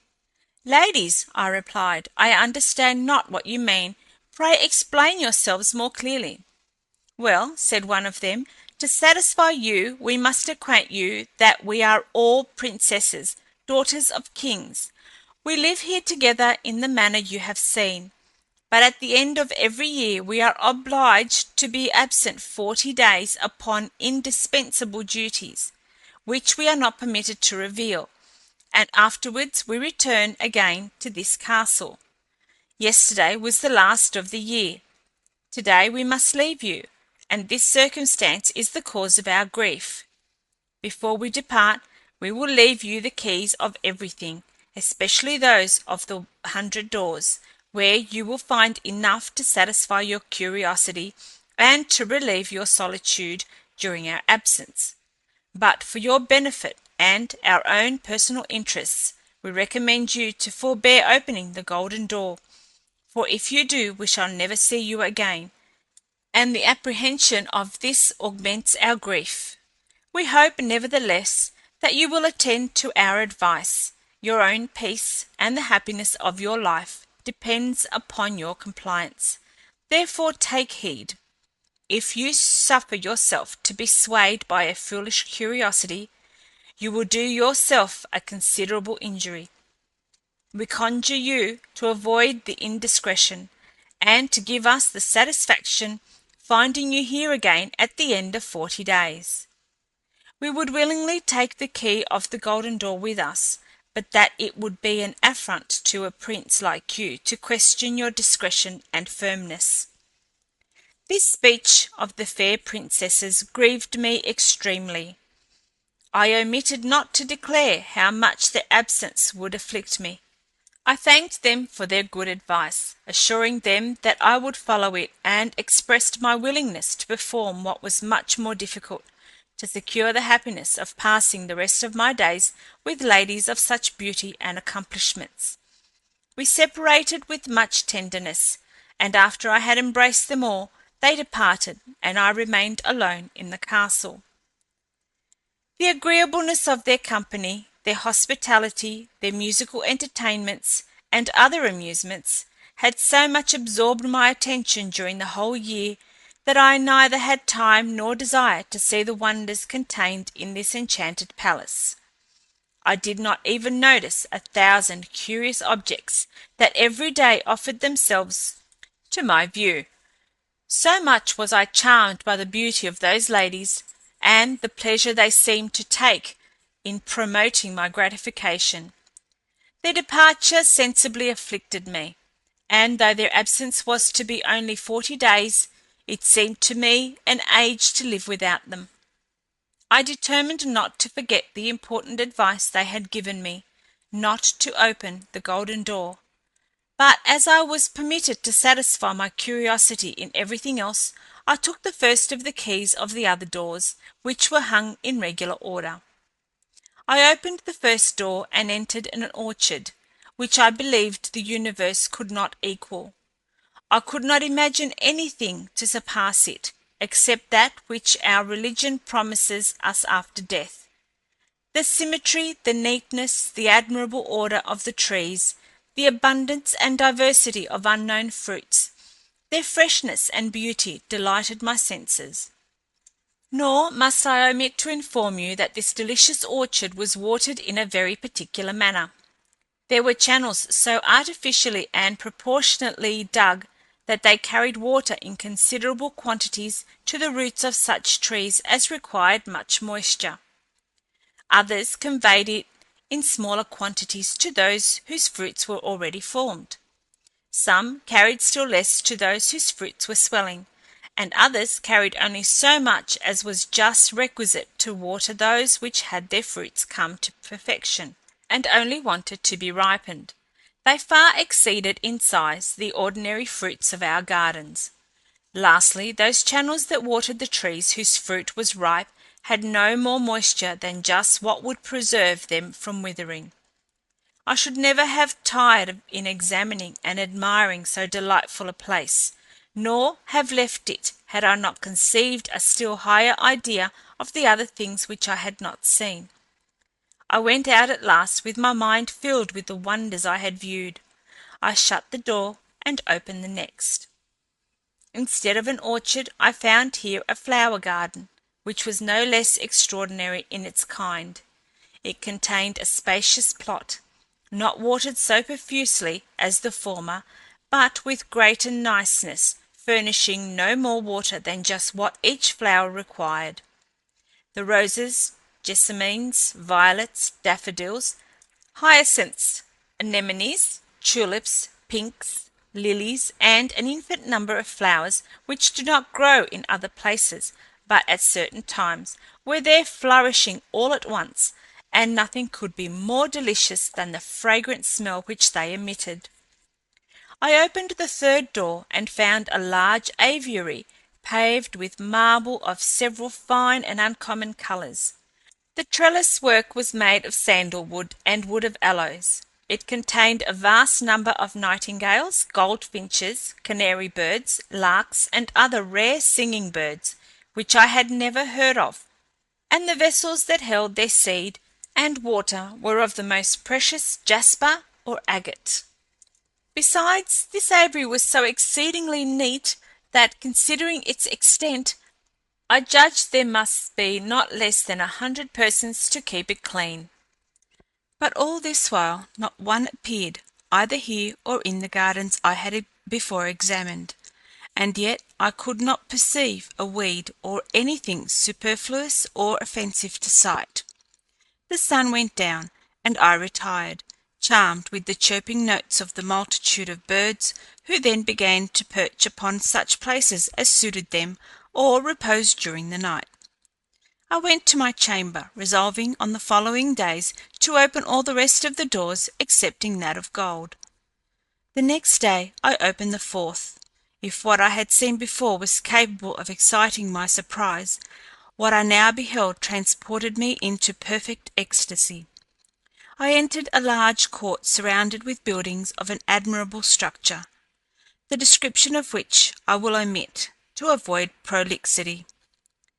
This building had 40 doors, all open, and through each of them was an entrance into a treasury. Several of these treasuries contained as much wealth as the largest kingdoms.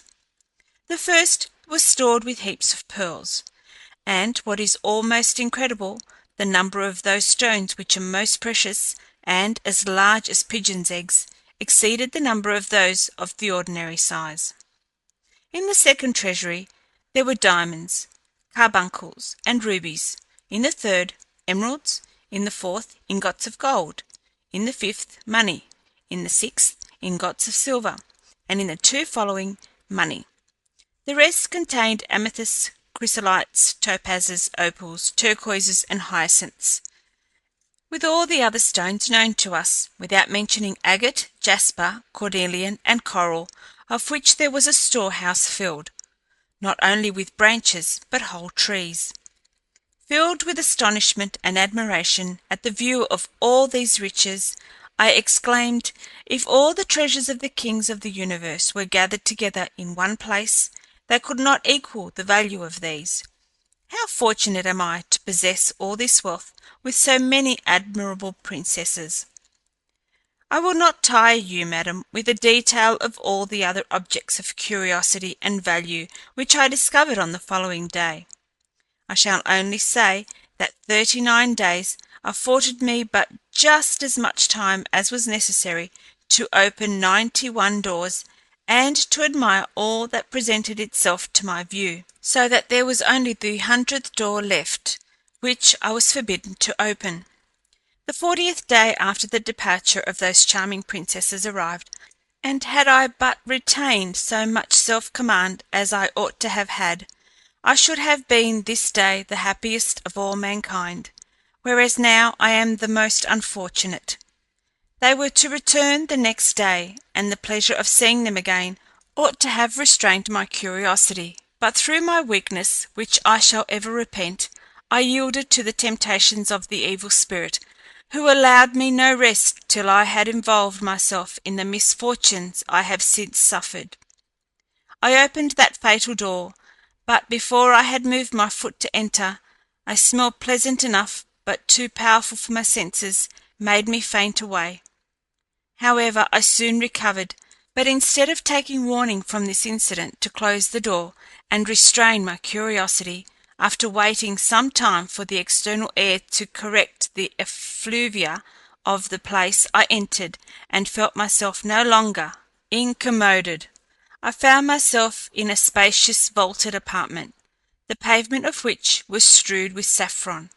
It was illuminated by several large tapers which emitted the perfume of aloes and ambergris, and were placed in candlesticks of solid gold. This light was augmented by gold and silver lamps, burning perfumed oils of various kinds. Among the many objects that attracted my attention was a black horse, of the most perfect symmetry and beauty that ever was beheld. I approached in order the better to observe him, and found he had on a saddle and bridle of massive gold, curiously wrought. One part of his manger was filled with clean barley and sesame, and the other with rose water. I laid hold of his bridle, and led him out to view him by daylight. I mounted, and endeavoured to make him move, but finding he did not stir, I struck him with a switch I had taken up in his magnificent stable. He had no sooner felt the blow than he began to neigh in a most horrible manner, and extending his wings, which I had not before perceived, flew up with me into the air. My thoughts were fully in keeping my seat, and considering the fear that had seized me, I sat well. At length he directed his course towards the earth, and lighted upon the terrace of a castle, and without giving me time to dismount, shook me out of the saddle with such force as to throw me behind him, and with the end of his tail he struck out my eye. Thus it was I became blind of one eye. I then recollected the predictions of the 10 young gentlemen. The horse again took wing, and soon disappeared. I got up much vexed at the misfortune I had brought upon myself. I walked upon the terrace, covering my eye with one of my hands, for it pained me exceedingly, and then descended and entered into a hall. I soon discovered by the 10 sofas in a circle, and the 11th in the middle, lower than the rest, that I was in the castle whence I had been carried by the roc. The 10 young gentlemen were not in the hall when I entered, but came in soon after, attended by the old man. They seemed not at all surprised to see me, nor at the loss of my eye, but said, "We are sorry that we cannot congratulate you on your return, as we could wish, but we are not the cause of your misfortune." "I should do you wrong," I replied. "I lay it to your charge. I have only myself to accuse. If," they said, "it be a subject of consolation to the afflicted to know that others share their sufferings, you have in us this alleviation of your misfortune. All that has happened to you we have also endured. We each of us tasted the same pleasures during a year, and we had still continued to enjoy them, had we not opened the golden door when the princesses were absent. You have been no wiser than we, and have incurred the same punishment. We would gladly receive you into our company, to join us in the penance to which we are bound, and the duration of which we know not, but we have already stated to you the reasons that render this impossible. Depart, therefore, and proceed to the court of Baghdad, where you will meet with the person who is to decide your destiny." After they had explained to me the road I was to travel, I departed. On the road I caused my beard and eyebrows to be shaven, and assumed a calendar's habit. I have had a long journey, but at last I arrived this evening, and met these my brother calendars at the gate, being strangers as well as myself. We were mutually surprised at one another, to see that we were all blind of the same eye, but we had not leisure to converse long on the subject of our misfortunes. We have only had time enough to bring us hither, to implore those favours which you have been generously pleased to grant us.